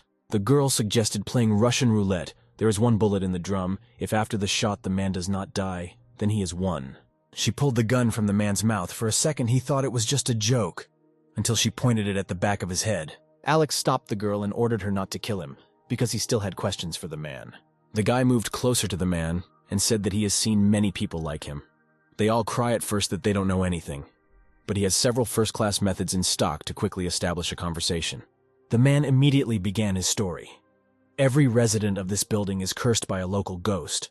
They are all her slaves and are paid based on work. They are obliged to kill several people every month so that they will eventually be allowed to be reborn. After hearing the information, Alex headed towards the exit. The girl was very surprised that the guy kept the ghost alive. She really wants to see what kind of doctor is really in action. The girl whispered in his ear that she wanted to watch his actions and admire him. The guy replied that he left the ghost to her because he doesn't deal with such small things. The Catwoman understood the order. She immediately began to carry it out, dousing the ghost with some kind of flammable substance. As she left, she threw the lighter and it lit up like it was a barbecue. A crowd of other ghosts had already come running to the sounds. They were all eager for reprisals. They ran into the corridor where they met Alex. They asked him if he had seen the man they call the terrible victim. The guy replied that no, he was just an ordinary food delivery guy, while Alex activated the system to summon one of his favorite toys. Alex materialized a chainsaw and persistently asked to give way to him. The men did not agree and immediately paid for their lack of politeness. Alex began to divide people into 2 parts, but this was not called mathematics, but a chainsaw. The guy began to cut everyone in all directions. He asked not to be afraid of him, because he was just an ordinary person, an innocent victim. Alex was busy with his attack, and one of the men, who was hiding around the corner, saw an excellent moment for his attack, right at the guy's back. Another second and he will rush at him, although wait, who is that behind him? Yes, it was a Catwoman. A couple of deft movements, and the man's head was separated from the body. The girl was pleased with herself. She put on her dust gloves when all the work was done, after which the couple headed into the elevator. She stood behind the doctor and carefully examined Alex's chainsaw. The girl asked him where he got this wonderful toy from. She noticed that the methods of work that Alex uses are very different from those that the real doctor had previously used, and she swung her fist. Alex realized that the girl suspected something was wrong. He had to say something in his defense, and he said it. He said that criminals should never stand in one place. They always need to learn something new, try new methods, and develop in their skills. The girl stopped. She believed the guy. Now he is again above suspicion. The elevator suddenly stopped, and its doors opened. An elderly man walked in with a cane in his hands. He did not raise his eyes. The girl noticed that the grandfather did not make any sounds, even using a wooden cane. Something was clearly wrong here. The doctor reminded her that now they are in a horror movie and they need to think about where the source of all this is, because they need to somehow get out of here. The girl did not immediately understand what was going on, but then she understood everything. At that second, some strange energy began to emanate from grandfather, and he began to laugh quietly. Afterwards, he loudly declared that the couple in the elevator was having an extremely unlucky day today, because they were unlucky to meet him. Alex and the Catwoman drew their weapons in the face of the ghost, and he instantly calmed down. He clearly did not expect such a turn of events. The guy asked the ghost if he was accidentally running this horror movie illusion, but his grandfather assured him that it wasn't him. When the elevator doors opened, the man immediately ran out of the elevator and ran down the dark corridor away, shouting that ghost killers were hunting for him. Of course, grandfather had no chance to get away from these two, and they went into the room where the ghost had turned. The girl looked under the bed, but there was no one there. There was no one in the closet either. Then she approached Alex, who was looking at the portrait of his grandfather on the wall. She said that she could not find it anywhere, but the guy replied that he had already found it. He picked up the frame with the portrait, and it made a strange sound. Alex turned out to be right. The ghost transferred himself into the image. The grandfather mocked the guy, saying that he was now a 2D character, and he didn't care about all his 3D attacks. The girl found a candle in the room. It seems they had an interesting plan. They began to set the image on fire. This is a great way to return the ghost to the 3D world, because if he remains in the photograph, he will simply burn with it. And so it happened. The man returned and began to beg not to kill him. He asked the couple who sent them here because this was the first time he had seen such visitors. Grandfather recommends underestimating this place because this is a very scary place. A realistic model of residential complex number 9. When he said these words, it seems that he himself was afraid of this name. Alex thought about it, because he had already heard this name. It turns out that this cinema is somehow connected with the place. It seems that everything here is somehow interconnected. Grandfather told a brief history of the residential complex, when it was built on the land where the temple used to stand, after it was converted into a prison, inside which a mass grave was installed for criminals who were executed at that time. The ghost did not have time to finish his story when he felt the presence of his boss. Pink silk dress, gold and malachite on her hands, pearls, a necklace, all this adorned her majestic image, the highlight of which were lips painted in bright red lipstick. The lady held whips in her hands that bound the necks of her prisoners. She took them with her everywhere, because it was more fun for her. One of her pet ghosts lit a cigarette for her. She praised Alex and the Catwoman for the fact that after being here for so long, they were not only able to survive, but also maintain their sanity. Alex immediately summoned his chainsaw, but it was acting up again, not like in the case of the tank. But it was noticeable that the system was afraid of this force. The woman said that in her films no one is allowed to arrange their own order. Now they will pay for their initiative. The girl in the mask advised the woman not to get angry, because at her age it is harmful. Madame continued to smoke her cigarette, intently examining the Catwoman. She then asked Alex if she was his mistress. She could spare her if he did not resist. She moved closer to Alex and said that she felt his young and tender skin under the mask. She began to offer the guy new sneakers, cars, and said that she owned a lot of real estate. One and her pet ghosts asked when he could take a vacation from this exhausting work. The woman, without looking back, slapped his face with a powerful slap. Afterwards, she asked Alex if she really wanted to think about her proposal. Alex replied to this seemingly rather narcissistic aunt that she was obviously wrong about two things at once. The first was that what she called him was nothing, much like the fakes of this film. Alex immediately jumped and seemed to hover in the air, voiced to the narcissistic lady her second mistake. This man, just like her, is not ordinary, and immediately gave a signal to the Catwoman that it was time to start. Absolutely without thinking for a second, the cat, putting her hand to her head, accepted the signal from the elder and asked to leave this matter to her. Adjusting her gorgeous thick tail and looking through the cat's mask, straight into the eyes of that same narcissistic aunt, the cat voiced her intentions not to give the eldest to her. At that same second, the Catwoman was so close that you could see how the candlestick in her hands illuminated her eyes, filled with a scarlet color with rage. She praised Alex's charisma, which is not limited to his appearance. For a second, it seemed that the Catwoman was standing in a disadvantageous situation, surrounded by a crowd of people where everyone was holding a bat in their hands.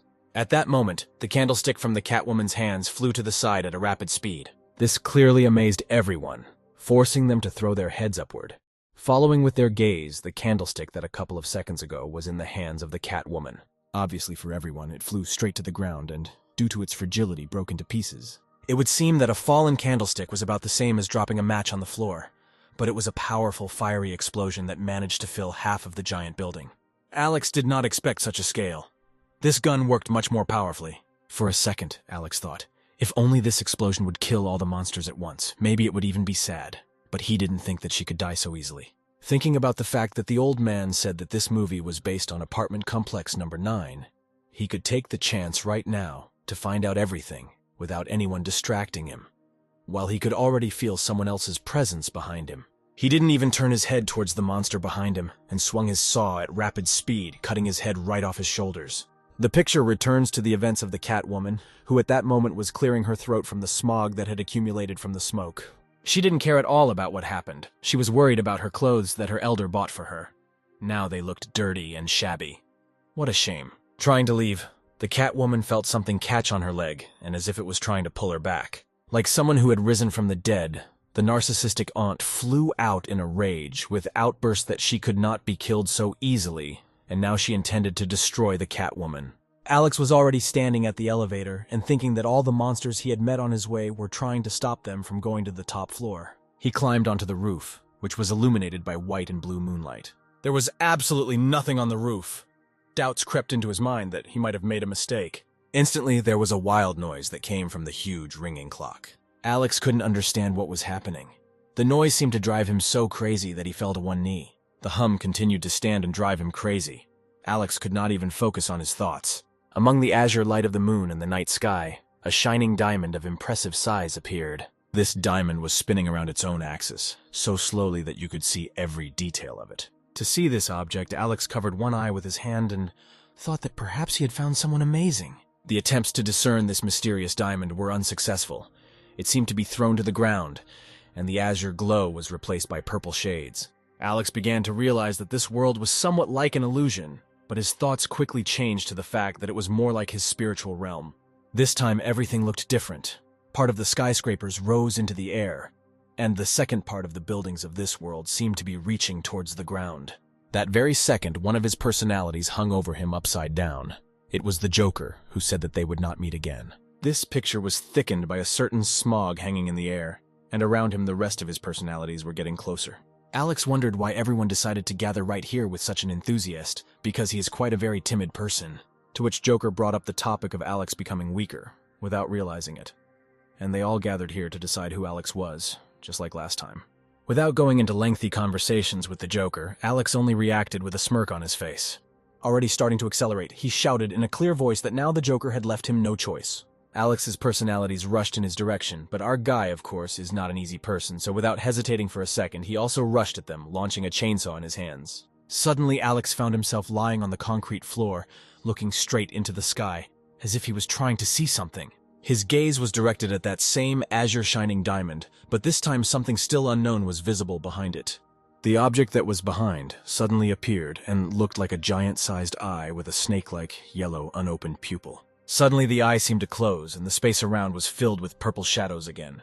Let's go back to the Catwoman who was fighting for her life with her narcissistic aunt. She had quite strong arms, and her aunt muttered about how this little cat brat thought she was a good fighter. With the strength of a mature woman, the aunt plunged her huge fist right into the cat's stomach, which is why she even twisted a little. The blow was extremely powerful, causing pink sparks to flash in his eyes for a second. From this aunt's fist, the Catwoman weakened, falling to her knees. At that moment, she felt all the pain inside her organs in the abdominal area. The aunt was jubilant. It seemed to her that she had gained the upper hand and felt the power from her powerful hands. Wiping the blood near her mouth, the Catwoman dreamed that the elder would come quickly. The circumstances seemed quite troublesome. In a terrible ringing voice, this terrible aunt screamed that the eldest had already become her dog, and this fragile kitty would soon be convinced of this. Out of nowhere, a silhouette appeared with bloody eyes, which screamed that even if it would spare, it would want to see the expression on its face as soon as it made it its own. The cat again thought about the troublesomeness of the whole situation, but was determined to fight a win-win, wanting to cut off the legs of this ant if she even hinted at escaping. The cat's speed reached inhuman power. In a moment, she found herself as close as possible to her ant, and her arms opened with all the power that her body had. Bowing her head over the splashes of blood, she absolutely did not care how much her aunt praised herself in front of the elder. She kept her promise, cutting off the legs of this grumpy lady. Leaving without legs, the narcissist screamed at the top of her lungs, which was incredibly annoying. Alex was still on the roof, but the light-colored moon reflected a bloody light in his eyes. The bad guys were heatedly discussing a plan for how they would look for Alex, and how long this grueling search would take them.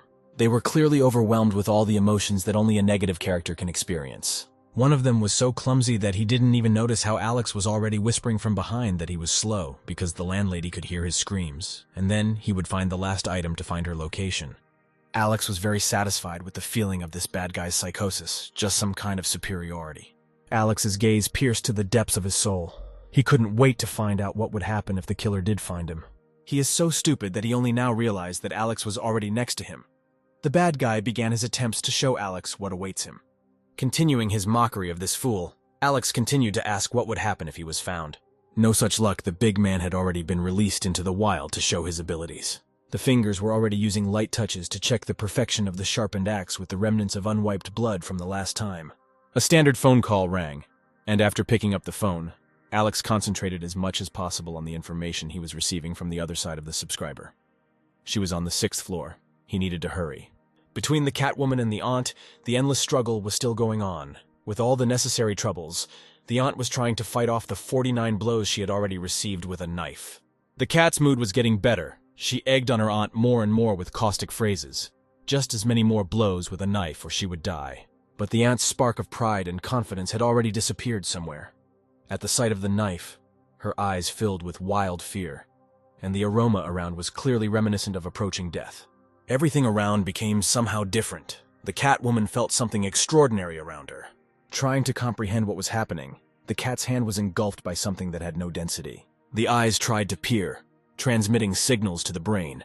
What had grabbed her, and even with such azure sparks. This creature turned out to be someone's owner. A desperate aunt begged him for her salvation. Hanging over the ant, it would seem her master came clearly with other intentions, which probably would not play into her hands. A moment later, the azure tentacles pierced right through the rough hand of the ant, who was screaming with all her might. Continuing its disgusting loud screams, her matter gradually disappeared from this world. It seems that salvation was not intended by the owner. Someone's owner turned out to be quite a beautiful figure. He seemed powerful, glowing with an unusually azure light, and his gaze pierced the soul of all living things. Having taken away the villainous aunt, events were supposed to change for the better, but the monster released its meter-long tentacles right from behind. One could only guess about his strength, but she, determined to save herself, tried her luck by throwing a table at the monster, which it easily pushed away with unearthly power. There wasn't even enough time to understand what had happened. Its tentacles were already enveloping the cat's fragile body. There was a slight rumble all around from the speed it had picked up to knock her over to the ground. What a force it is! This is no longer a blow from some dead woman. This is a super powerful blow that destroyed the cat's mask with a bang. Now she is convinced that this will not satisfy the elder. Looking into the mask-free eye of this cat, it again gained unearthly strength for its next action. To consolidate the proof of its strength, it decided to hit this fragile cat with another blow to the ground. At this time, Jason was trying to resolve equally important issues. But Alex didn't stop at one big guy. It seems that he began to release all his personalities into the wild in order to finally resolve the issues with this dumbass. Finally, confidence was replaced by a cry of fear. He's so stupid that only after the second personality came out, he realized that these were monsters. The reprisal should be the easiest. Without going far, following the example of Alex himself, the inconspicuous and quiet Joker crept up from behind.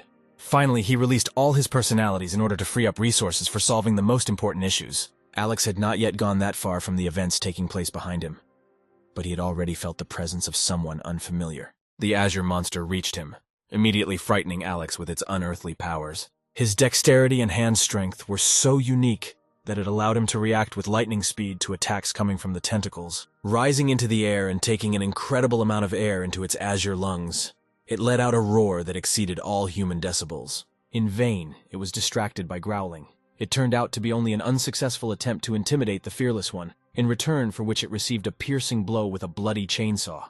Alex even had time to wonder what was in front of him.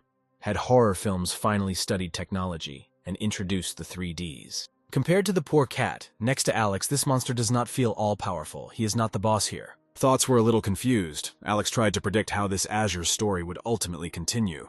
Standing directly opposite Alex, a second ago, it was clearly unsure of its capabilities. But then it began to gain all its unearthly strength and speed at the same time. Alex is the boss here, and he absolutely loves it when weak, worthless animals amuse him with their attempts to impress. It seems that not only the Azure monster has unearthly speed and power here. Alex, looking straight into his eyes, headed in his direction, but the monster turned out to be not as stupid as that killer.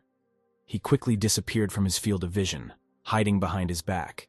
Turning back, he saw an Azure monster burst out of the ground, as if from hell. The confident, smug monster caught Alex by surprise right in his path, about to deliver a control blow. Suddenly, his alter personality Joker appeared behind Alex and threw something out of his sleeve. What was it? This was the ace in his sleeve. The card slowly flew before the creature's eyes, and it seemed that time itself stood still, waiting for something. The Azure Dragon did not even think to budge. Fear is a feeling that was unknown to him. He knows and respects only strength, and this was his mistake. At the same moment, he felt the whips tighten around his neck. It seemed that the neck was the only source of pain from these compressed lashes, but his paws were also held hostage. This was another alter personality of Alex, a girl who had incredible power. She looked at the creature bound by herself, and her eyes filled with anger and rage, from which the lashes shackled the dragon more and more. The creature clearly did not expect such an ace. Jason followed the girl, furious that he had the strength to swing. Another moment, and behind Alex, there was already a crowd of all his alter personalities, which you could only give a reason to tear to shreds and terrify. Gradually, the crowd loomed over the dragon, their eyes bloodshot, which they felt from the fear of the monster chained in front of them. The dragon was so enveloped in fear and lack of a sense of strength and power that his beautiful azure color was replaced by a shadow as dark as darkness. Satisfied with everything that was happening, Alex completely forgot to tell the dragon that he was just a victim. There was a crash right on the oak table. The viewer, who was sitting in the cinema hall, all alone, was at a loss as to how the story that unfolded a minute ago was even possible, with only one trump card. Lost in thought, Alex enjoyed the view of the sky filled with numerous stars, and on the ground lay an azure dragon, stabbed with swords. Suddenly, something blinded him with a bright white light. This azure weakling, unable to withstand Alex's moral and physical violence, tucked his tail between his legs and disappeared into the bustle of the starry sky. Without keeping him waiting, the alter personality reappeared in the form of the Joker. He encouraged Alex to pursue the monster. Probably he just ran away into another horror movie. The same dragon that cowardly escaped from Alex's violence bursts out of the sky blue cloud. Of course, the Joker's idea was great, so Alex followed the dragon and successfully overtook it.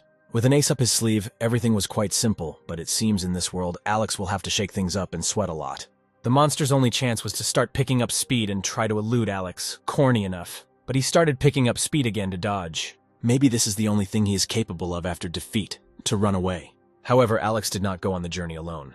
Along with him, as always, were his alternative personalities, from scary dolls of monsters to creatures that cannot be described. Gradually, Alex began to call on each of his personalities separately, thereby inflicting horror and fear on the monster. By the way, dear subscribers and YouTube viewers, who does the image of this personality of Alex remind you of? Write in the comments under the video with the time code of this moment. The passions of this battle are gaining momentum and heating up with every second spent in this world. There are more and more personalities, and each of them is more terrible and dangerous than the previous one.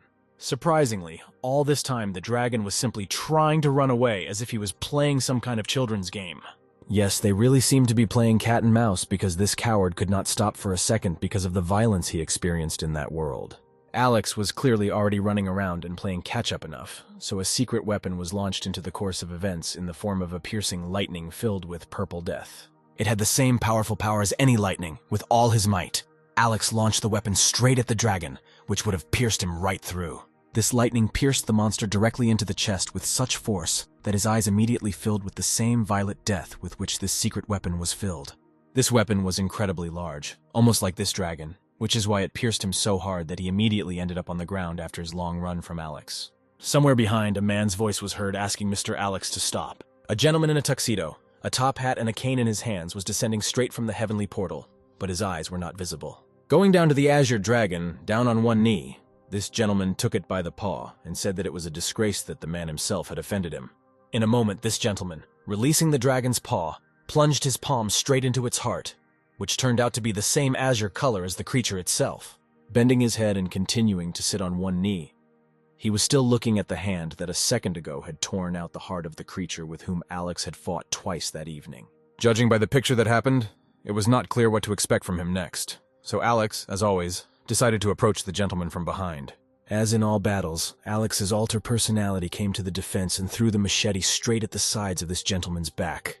It turned out that he was dexterous enough to skillfully brush off a machete with his top hat. He was not happy that Alex's personality tried to attack him from behind. It seemed that this was the only thing he was worried about at that second. Having fought off the machete, snow-white doves began to fly out of his top hat. Like those of a magician, it became even more confusing who this gentleman was. In case this young man decides to start performing some other tricks besides the torn-out heart and doves, Alex has already prepared his trusty chainsaw for a potential massacre. Alex intends to find out who he is and why he looks like a local character from the Men in Black.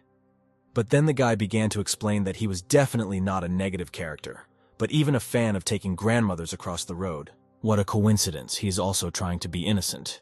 Alex immediately clarified that he is just an innocent victim. The gentleman was amused by this because he watched as Alex fought with the creature, which the young man called a guard cat. After what had been said, the young man began to leave, saying that the curse was weakening, but these childish attacks would definitely not affect him, since he was forced to come here in principle. Then Alex is destined to stay here and he will never return to his old world. The world into which Alex descended began to sharply turn into a film, and the tapes seemed to be entangled with each other in order to twist the plot in the most unexpected way for the seated viewer. The same gentleman from the local films, when leaving, said that this was just the tip of the iceberg in his stock of more than 300 horror films, where Alex would not be able to resist a single monster, ghost, or killer. For some reason, the strange guy was sure that all of Alex's terrible alter personalities would not be able to cope with the attacks of these movie monsters. Alex began to guess who this guy was, since after his appearance all the monsters became an order of magnitude stronger. Maybe he is the owner of this cinema. Too many creatures crawled out from that film and tried to surround Alex around the perimeter. A moment later, this man in the hat again began to talk about how Alex is weak in this world, and that he should stop counting crows and start fighting back, since he is the source of the black army that has appeared. Of course, Alex has nothing to be ashamed of. He asks questions head-on to those who may seem terrifying to others. He clarified whether the Hatter is in charge of all this that he has arranged here. Showing his selfish look and looking straight into Alex's eyes, he began to deny his involvement in the management of this entire world. He is just a hired worker who maintains this world in the cinema. He flew and flew around Alex, trying to instill at least some sense of fear or caution, telling more details, and the next one was that his role and responsibilities were to destroy guests like Alex. Alex was tired of listening to this nonsense of a strange man, who in fact was nobody, just a worker, so he used a saw, but the man firmly stood his ground that he was just a soul and his attacks were absolutely useless. Feeling the full power of Alex's undeniably powerful and incredibly dangerous saw, the man began to run away. Stopping for a second, he began to ask Alex where he got it from, and if he told him, he would leave him alive. Taking this question as an opportunity for a deal, Alex suggested in this case to exchange secrets. It's hard to calm this guy down. He immediately began to open his ancient cane, from which a sharp blade was visible. It seemed that events were gaining bright colors from this communication. What new focus would await Alex next? At that moment, something similar to a wave was approaching Alex closer and closer. This strange wave-like matter was some kind of monster that tried to cling to Alex's hand and chainsaw at the same time, trying to take away the valuable weapon. Jumping up, the man in the hat had already completely taken his sword out of the cane and pointed it straight at Alex. Hovering in the air, he dared to call Alex ungrateful. Most likely, the man hoped that Alex was too simple to stop his sword by simply grabbing it with his bare hand, which, of course, Alex did. Alex pretended that it really hurt him to hold the man's sword with his bare hands, adding that he was just joking. It looked like a trick, but in the hand in which Alex was holding the end of a sharp sword a second ago, a pink plush hair appeared, making the man look like a complete fool for falling for it. Confused and unable to believe what was happening before his eyes, the man rushed to call his monsters for help, directing them to attack Alex. Neither the man in the hat nor his monsters understood who they had contacted after all. Behind the powerful Alex, his strongest crowd of alter personalities was already standing, ready to attack. Already sensing the approaching defeat, the man began to forcefully praise Alex, as he showed an incredible result for a person. At the same second, the alter personalities and monsters aimed at Alex began to fight each other. These creatures that the man tried to send into attack were overthrown. Seemingly with a snap of his fingers, that was Alex's most powerful force, which this fool did not believe in from the very beginning. Once upon a time, this person appeared. A figure appeared in front of the Hatter, whose eyes and smile were filled with the brightest blood with the smell of death. He hung right over the man, which frightened him every second. The Hatter couldn't believe his eyes. He stopped realizing what was happening and puzzled himself even more, thinking that Alex was definitely not a man. He looked like a monster even more than the man himself. Events were gaining momentum. The Hatter decided to parody his opponent by pulling out an ugly card like Alex's trump card. Having cast a spell to stop time, a red carcass without legs hung in the air above the heads of Alex and the Hatter. Only for a second, Alex despaired a little, either from the stupidity of that Hatter or from the current situation. But everything was not so simple. He did not despair at all. Some magic fettered any of his actions, and his gaze seemed drooping only because even his eyelids could not move and froze right before his eyes. Leaning as close to Alex's face as possible, the Hatter began to taunt him that he was so weak that he couldn't move, pointing out his low level. The feeling of superiority amused the Hatter so much that he could not contain his terrible laughter, and began to laugh at him at the top of his voice. What was he thinking about when he committed his act? He clearly did not understand that Alex had an infinite number of abilities. He only had to annoy him a little more, when Alex immediately took this eccentric by the collar with his strong hand. The time has come for Alex to mock this hatted fool. Where else will he find someone who will fall for as many as 3 tricks in a row? Piercing the Hatter's soul, Alex thanked him for all the stupid things he had done. He did not expect that the Hatter himself would come to him. The man did not expect that such a thought would overtake him. He refused to believe in what was happening, because it seemed that without his lucky chainsaw, Alex was as weak as possible. Alex had already guessed what this weirdo was thinking in his head while he was hanging in the air with his throat clenched with a strong hand. He said that he was pathetic for really thinking about why Alex could attack him without a chainsaw in his hands. This eccentric had obviously read a lot of fake stories, for which he took a powerful blow right in the gut. This is the perfect opportunity for Alex to interrogate this poor guy as he groans on his knees in pain. A moment later, Alex launched a huge system window in front of the loser, on which he began to enter something. It seems that the Hatter could see this system. But what exactly did he see while he was still groaning in pain and screaming about what a monster Alex was for daring to invade his territory? Continuing to shout about the chaos that Alex had caused, the Hatter began to threaten him that if he did not stop, no one would definitely spare him. He even called his name. Dudnik. In a sublime and satisfied tone, Alex informed the Hatter that he had only done a favor for him, that he had summoned all the monsters from that film. He already thought that he would have to do the search himself. He saved time. Alex leaned over to the Hatter and grabbed his jaw, holding quite impressive pliers in his hands, with which it would seem that he would pull out all his teeth, and decided to ask who Angelica was. These powerful pliers immediately ended up a millimeter from the Hatter's mouth. Alex's gaze was filled with maximum elevation over this loser. If the man is lucky, then Angelica will soon join him in company. Let's return to the Catwoman. The events ended with her receiving a rather serious slap in the face from the Azure Dragon. Her appearance was so-so. Looking at the sealed door, the Catwoman was spinning her thoughts on the fact that the plan had failed, and it was a terrible shame for her how she would tell the Elder about everything that had happened. Obviously, she had gone through quite a difficult battle. Her legs could barely stand, almost bent. She still approached the door. Opening the door in front of her and entering the room, she saw in front of her a pumpkin head chained to a bed with ropes, who asked if the cat would sleep on him and where his brother, the doctor, was. The cat did not torment him for long by refusing to answer his questions and explained that too many monsters had appeared there, but they suddenly all ran away at once, as if they had gone crazy. Pumpkinhead called the cat his sister. Apparently he was very dizzy and could not think. When the cat came in, next to the pumpkin, there was some kind of notebook lying right on the floor. She picked it up and tried to understand what it meant. Without even having time to read a word, she collapsed on the floor, pulling the notebook with her. The already untied Pumpkinhead got scared and asked her not to die, saying that he would take her to the doctor. Looking at the cat, he giggled and said that the doctor would definitely be able to cure her of her illness. Events moved to Lisa. Some kind of greenish haze reigned around her, as if some kind of smog. Either it was a hallucination, or there really was a motorcycle and a car standing in front of her. Everything seemed somehow unreal. Yes, after all, she moved closer to Alex, and this green smog continued to pursue her silhouette. Lisa extended her hand into the distance, as if she was trying to touch this air or aura that had accumulated around her. She began to realize that she was in some very strange place, not understanding where the signs with inscriptions in English came from in the city. Some people live their lives based on sensations, while others rely on science and facts. This is exactly the vision Lisa lived with. Only science and materialism. Turning on the flashlight and illuminating the way, she began to solve equations and calculate formulas in her head. Having moved a little further on her way, she saw a concrete wall on which was written, "Death." Lisa was beside herself with rage that Alex was acting strange at first, and then completely ran away to this damn strange place. They finally pinned down the fool. He begged for mercy like a little dog, repenting and screaming that Alex would stop, and he would lay everything out for him on a platter. Alex simply threw this crying hatter to the ground. It seems he still had teeth in his filthy mouth. The man started shouting at Alex's back that he didn't believe that he didn't know Dudnik, because Alex was strong, wielded cool weapons, definitely not from the world of souls. Why didn't he know anything about Dudnik? Mischievously stroking the blades of the knife, Alex was amused by the current situation. Apparently the hatter had forgotten that he was at a disadvantage, and Alex had no reason to answer his stupid questions. Having mocked this stupid magician a little more, Alex finally stuck his blade right between the bones of his palm.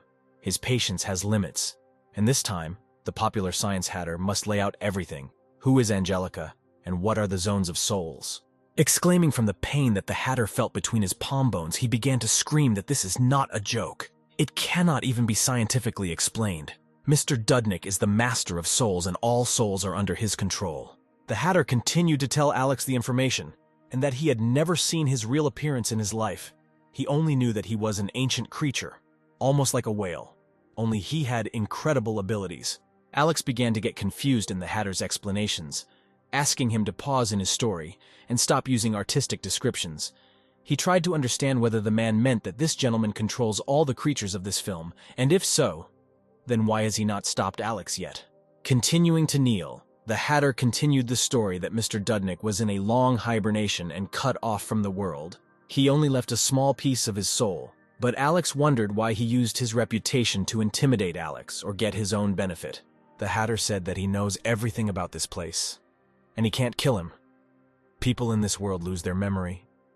But, freezing, Alex scrolled through his memories and realized that he remembers his childhood perfectly, and this magic does not work for him. A moment later, he plunged his sword straight into the man's chest, causing him to again start screaming that this was impossible. He had superhuman strength.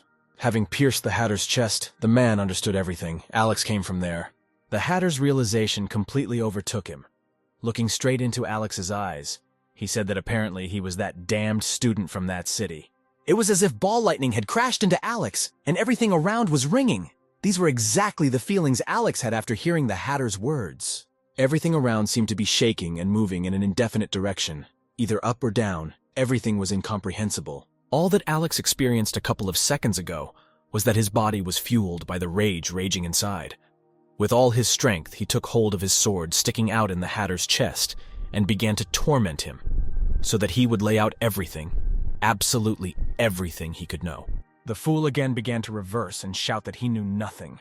Taking the blade out of the hatter's chest, Alex stood right above him and watched as his body began to bleed. It was at this moment that the red-haired Lisa appeared from behind, who saw the picture taking place between Alex and the hatter. Alex's eyes were filled with the desire to quickly deal with this scumbag, but then the officer shouted at him to stop immediately. He clearly did not expect to see her here, and even in such a situation. Before Alex had time to receive an answer from Lisa, he immediately received a loud slap in the face from her. Because she warned him and asked him to stop, he had done a lot. After this seemingly feminine but quite strong slap in the face, Alex tried to explain to her that this hatter is the main criminal here. The officer was furious at what she heard. She warned him that he should never act rashly, even in the name of justice, because by killing people, he would cease to be different from an animal. Alex's alter personalities began to gradually approach right behind the red-haired Lisa. Behind Alex's back, the man made clanking sounds, probably from the sword Alex had stuck in again. But Alex continued to explain to Lisa that this man was not a person at all. He felt fine, despite the mortal wounds he received. Alex was pretty tired of this grunting groan. He again took out his machete, but the officer quickly grabbed the gun and ordered Alex not to approach him. They, the police, would deal with him themselves. The situation clearly amused the hatter. He did not even think that such a strong man as Alex could be stopped by a simple woman from the human world. While Alex was distracted by Lisa and her attempts to stop what was happening, the man had already taken off into the air, which she definitely did not expect, which Alex, of course, was not happy with. Raising his head up and watching how this impudent person simply slipped away from Alex right under his nose, the Hatter said that he remembered this meeting, and Alex would still have to answer for it. What a shame. It seemed that Lisa had ruined absolutely everything. And this man, with whom he had been fussing for so long, was so easily able to leave. Of course, realizing what was happening and recognizing that Alex was right, the officer had to apologize for being the reason for Alex's failure. The sounds of radio waves were heard from the walkie-talkie. It was Paul, who called Alex on the line, reporting that he had heard that ghosts had also appeared at the police school. Walking confidently with a machete in his hands, Alex came to terms with the situation that had happened, even grinned a little. One managed to escape, but there were still a lot of people left here. The expression on Alex's face is a separate form of art, and his eyes filled with light from the fact that he could still smell the smell of blood left from the Hatter from his machete. It's time to let your beautiful machete dance. How masterfully this doctor deals with everyone who gets in his way. The cat's eyes perfectly reflected everything that happened that he performed. The Catwoman seemed to be inspired by the skills and capabilities of the Elder. Every movement of his body seemed graceful to her, despite the fact that at that moment he was not performing a dance, but a cruel retribution with his machete. Pumpkinhead stood just as fascinated by the doctor. He felt all his power and could not consider him not frightening. The cat immediately picked up the words of the Pumpkinhead. This is the real appearance of the Elder. Every millimeter of the body is frightening to the point of creepiness. Oh no! Lisa again appeared behind Alex, trying again to stop his actions that frightened everyone around him. This time she seemed the most severe.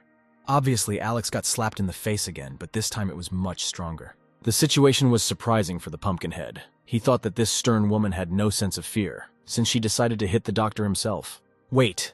The narrowed gaze of the Pumpkinhead makes it clear that he has already met this red-haired young lady somewhere. The realization that he had already seen her somewhere and the thought that this wild madam was able to hit Alex filled him with fear. Perhaps he even wanted to show his help to the doctor. The Catwoman did not seem frightened, rather on the contrary. Her tightly compressed lips seemed to hint that she intended to stand up for her Elder, whom she admired and was unlikely to give offense. A few minutes later, the building was already surrounded by 4 police brigade cars, which illuminated the entrance itself with their headlights. Without hesitation, the cat took up her phone to check the situation online and understand what was happening behind these walls. From the online cameras, the cat realized that they were surrounded by a bunch of police officers and they needed to get out of there as quickly as possible, which she immediately shared with the Pumpkinhead, who was not particularly in shape to escape, so she offered to go with the Elder. They began to run away in the other direction, but then the cat decided to turn back and examine the situation. At this moment, Lisa began to feel as if there was something dangerous behind her. But she remained calm and common sense, remembering the science in which she so sincerely believes. Having contacted by radio, Paul and Lisa began to discuss the sounds they heard around. Paul was sure that these were ghosts. He probably forgot that he was saying this to a person adhering to scientific knowledge, and not mysticism. Something inexplicable to her began to happen right behind Lisa, and she almost believed that ghosts still existed. Lisa gave Paul a chance to speak, and he began to say that there used to be a girl named Claire at the police academy. He went on to describe Claire as being quite a prominent figure at the academy, and was known for really enjoying researching various anomalies. Paul continued the story that mass disappearances of children began to occur in the neighborhood of their department. Upon learning of this, Claire just moved to an apartment in this anomalous area to conduct an investigation. Claire's classmates contacted Paul to report her disappearance. This was the 9th residential area, which left Lisa completely stupefied by what she heard. Alex, who was nearby, heard their conversation, and began to ask again if it was true what Paul said about the 9th residential district. Lisa, still in a stupor, began to say that this was one of the places that the bosses of the group of maniacs mentioned. Of course, Alex was eager to intervene in this matter, but after everything that Lisa saw from Alex, she forbade him to interfere, threatening that the police themselves were capable of sorting everything out, and it was time for him to calm down. Alex underestimates the police, not because they are bad at their job. They simply cannot cope with ghosts with human strength, to which Lisa simply tried to leave, saying that no one could survive a bullet, and it was time for Alex to leave. They would soon cordon off this entire area. Despite the fact that Lisa rejected Alex's help, she understood perfectly well that he was right. Because everything is not so simple. But protecting people is the duty of the police. And most likely, after his tricks, someone dangerous is already hunting him. Having met Paul, he began to quickly find out from Lisa where Alex was, because he heard his voice. Although he should worry more about the maniac than about him. Lisa and Paul quickly headed to the company car, and then Lisa said that everything was fine with Alex, as well as with the maniac, to which Paul was absolutely horrified by what he heard. Following the strange expressions, Lisa asked Paul not to say anything to anyone about what would happen next, especially not to Alex. While the official car was rushing at high speed, Lisa again felt someone's presence, and apparently not in vain. In the pitch darkness, someone's bulging eyes looked piercingly. A large number of events taking place, especially such strange ones, provoked strange sensations in Lisa, whether her nervous system was letting her down after all the events. But she was sure that she could handle everything. Alex found himself directly opposite the house with the panic room and froze for a couple of minutes, just watching. Then the director of the panic room suddenly appeared, who seemed incredibly happy to see Alex. Taking Alex by the hand, the director began to shed tears, talking about how their business with the room had become very bad. Visitors only want to see Alex, but this is not a spa salon to choose their own master.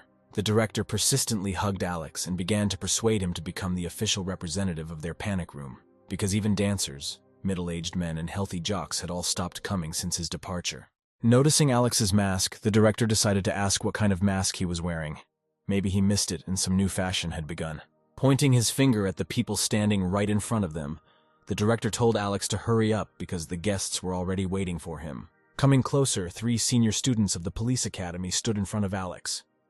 By the way, one of them was crying his heart out. They introduced themselves to Alex and asked for help in Claire's case. But Alex had not been considered a senior student at the academy for a long time, so he asked him not to count him as him. But then one of the guys said that they had been told that he would definitely help them in their business. The senior students began to look at Alex's mask because they didn't understand whether Alex's face was really hiding behind it, or if it was some kind of villain posing as him. But his image in a mask just says that he is that same silent, most terrible maniac, a victim. Realizing that Alex was the same victim, the senior student immediately blurred with sensitive emotions and looked at him with loving eyes. Not allowing her to continue his admiration, Alex immediately covered her mouth with his powerful hand, because for Alex this began to resemble a meeting of fans, and not an acquaintance with a good purpose. One of the guys fearfully began to apologize, calling Alex Mr. Senior, starting his story about what happened in Claire's case. Everyone moved to a certain eatery to discuss the details of their acquaintance and the subsequent investigation.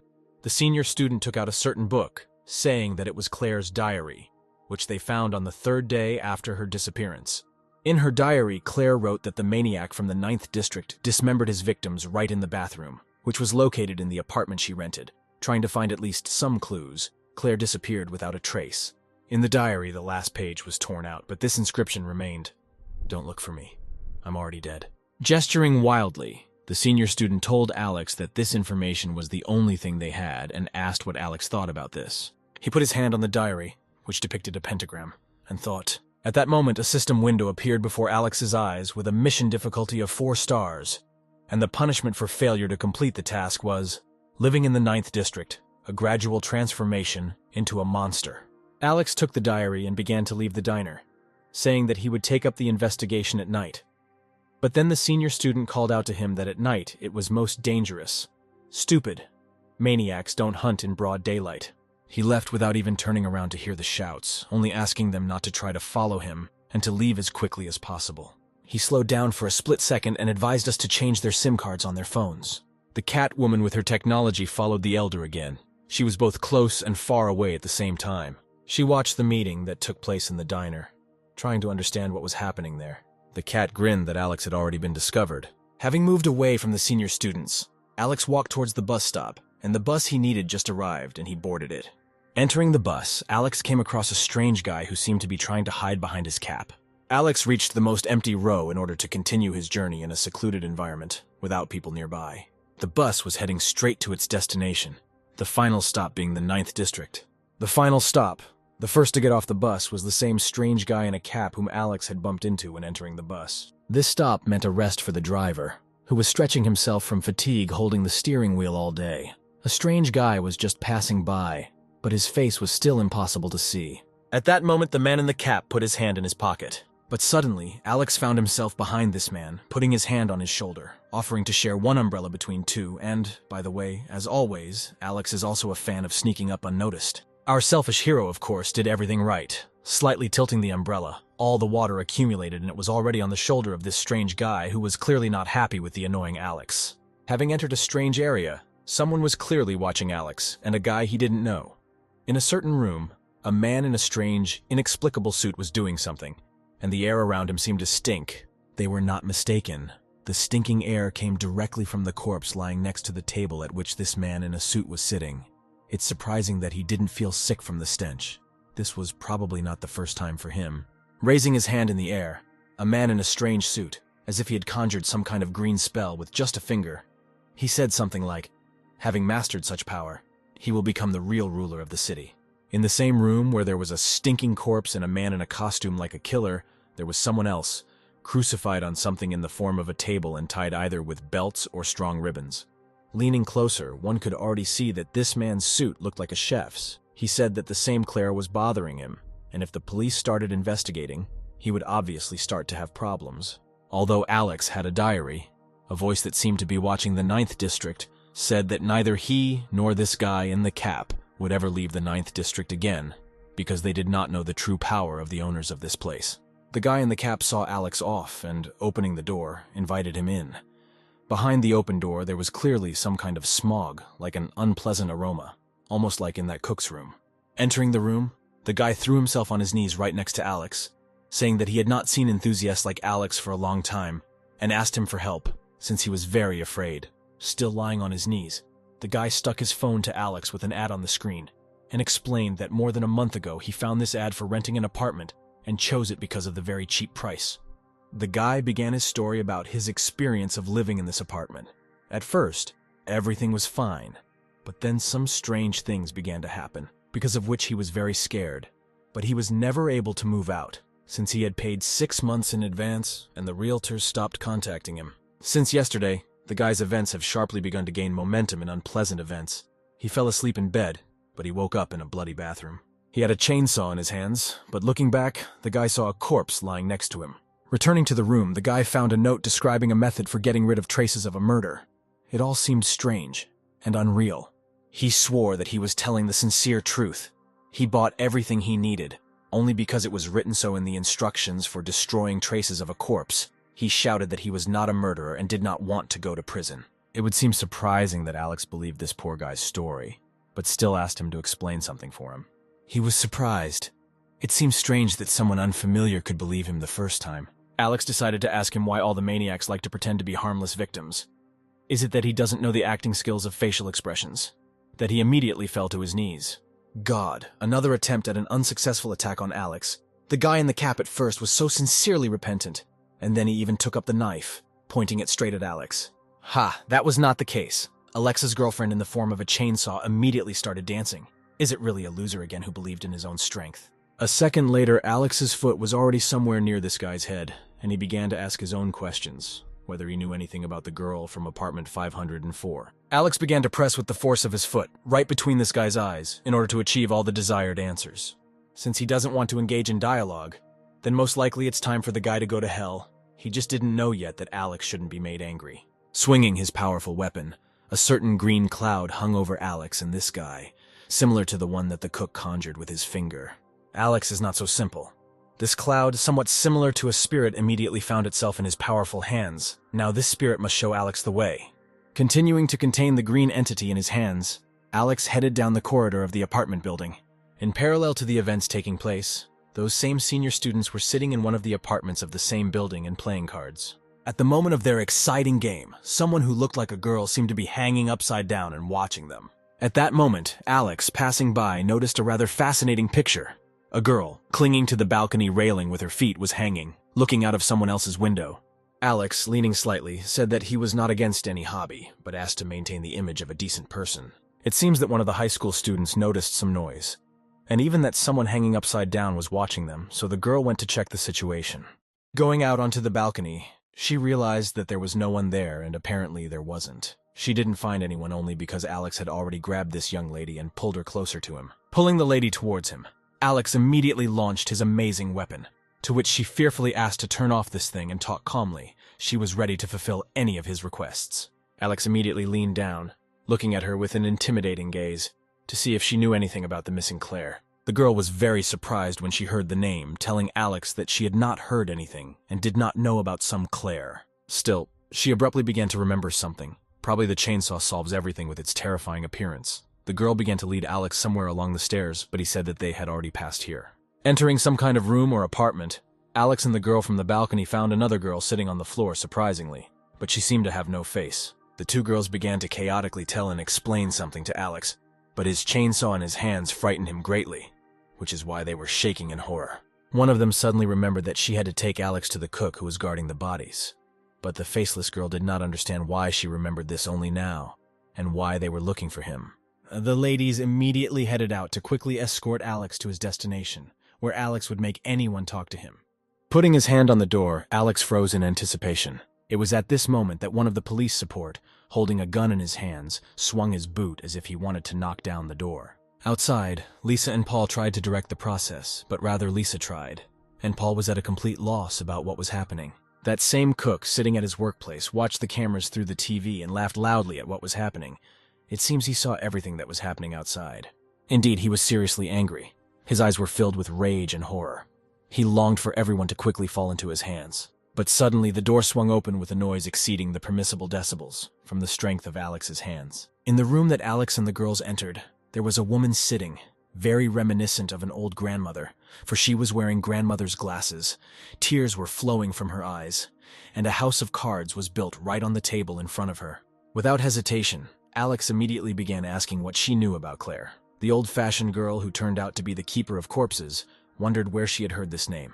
The senior students were still playing cards. Having ruined a wonderful evening of their game, some group of people burst into their door with a question about whether all the police in the city are monsters, and maybe they should first find a place to retreat. It seems they were caught in a strange situation and made hostages out of them, forcing them to raise their hands up while standing in the middle of the room. The guy who broke into the senior students went out onto the balcony with a loudspeaker and started shouting to the police that they were already surrounded, and if they didn't want bad things to become a reality, then he had only one advice for them: to act wisely. Lisa and Paul, who were below, watched as the senior students became hostages and were tied up right on the balcony of one of the floors of the house. One of the hostages began to sharply resist, hitting one of the bandits, which is why a very violent fight began on the balcony of the house. The boss of the bandits never came, and of course the police overtook them, putting them with their muzzles on the floor. At this moment, Alex and not 2 but 3 girls were heading somewhere. Last time the keeper of corpses said that most likely Claire was alive. The cook, hovering in the air with a book in his hands, was clearly studying something, perhaps some new spell. Something extremely strange was happening around. All the police artillery lay dead on the ground. It seems that Mr. Chef was very pleased, as if he had achieved what he had in mind. A certain power reigned around him, which he called upon himself, but squeezing a piece of paper in his hand, he said that he needed just one more push. Here she is, Claire. She is still alive, but she was clearly tortured. The cook asked her questions about the last page that he was missing. He swore to her that having gained some control over the unknown force, he would even make sure that satisfy her. Claire is not so simple. She does not give up, which is why the perverted killer stuck an impressively sized hook into her palm. Suddenly, the maniac heard a noise coming from afar. Could anyone really withstand his ability at such a short distance? The girl leaned against the door, opening it a little.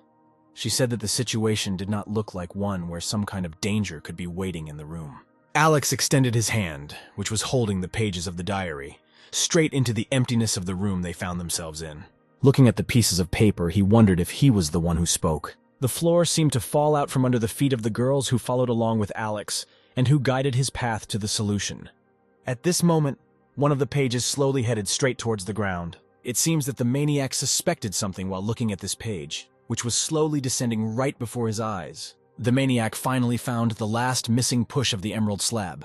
His hands opened to their full power, and a kind of spiritual emerald glow began around him. But he still didn't know who had come to him, who Alex was, and what this man with unearthly capabilities was capable of. Trying to stop Alex with his emerald charms, these charms didn't even have time to do anything towards Alex before he immediately grabbed it with his powerful hands. The maniac didn't understand who Alex was. Was it really the same notorious murderer-persecutor who was standing in front of him? The maniac standing in front of Alex began a monologue that the boss of their organization gave the order to kill Alex, But of course, like any pretending fool who met Alex, he began to justify himself by saying that he was not going to follow anyone's orders, saying that Alex had already taken possession by the power of the spiritual kingdom. The killer continued to try to look intimidating, talking about how he had already absorbed enough of the life force of these stupid policemen and killers, and from now on he was no longer under the control of the organization. Alex turned to the side, a certain voice, and clarified whether the voice really spoke about the police. It turns out that it was Claire. Claire, having struck up a dialogue with Alex, warned him that he should be careful and that this power could be dangerous. But he didn't care what kind of power it was. The main thing was who owned this power, immediately cutting her bound hands. Already pointing his green little hands in Alex's direction, the killer exclaimed that he was upset by Alex's act, that he dared to free Claire. He had some hope that they could become allies, but now he would have to kill him. The maniac's target, first of all, was not Alex himself, but that piece of paper from Claire's diary, which had already ended up in a green cloud, which the killer skillfully controlled above his head. A moment later, the maniac's body was on the floor, and something in the form of a green spirit appeared from his back with his facial features. Leaning towards Alex's face, the spirit threatened him with the fact that they had nowhere to run, and there was no time. They could only bow before him. According to tradition, Alex began to provoke the spirit into aggression like any other opponent. Alex's trusty chainsaw is in action, and the balloon-shaped spirit is about to learn a very important lesson. A balloon explodes when it gets too big, so it's time for him to lose weight. The killer in the form of a balloon spirit was so huge and intended to eat the biggest victim. That's exactly what was indicated in one of the notes on the parchment. Taking in air to the fullest extent of his chest, the spirit prepared for its next step. Alex simply stood confidently in front of him and looked into his eyes, and behind him it was as if pieces of the matter of this spirit were scattered, when suddenly the same piece of paper from Claire's diary fell into Alex's hands. Even though most of the pages were still in the balloon, Alex was intent on destroying everything to hell, and had already brought his lighter to the edge of the sheet. Having obtained the remaining pages, Alex noticed among them the missing part of the parchment. Having connected the missing parts, several sheets of paper seemed to float in the air, and the girls who came with him, and Claire, seemed to be bound by some kind of yellow material. This matter seemed to awaken a certain mademoiselle. She was quite pleasant in appearance, absolutely nothing repulsive or frightening. Stretching her hand up, she yawned. Covering her mouth, she asked the question why they woke her up so early. She didn't get enough sleep at all. Alex immediately asked the question whether she really was the owner of residential complex number 9. Thus he seemed to her quite smart, since he immediately understood what to ask. The lady told him that even though Alex had become her master by awakening her, she still could not fulfill his wishes. Looking back at the balloon spirit, he didn't care about the rules of wish fulfillment. He wanted her to hush up the nightmare that was happening because of her book.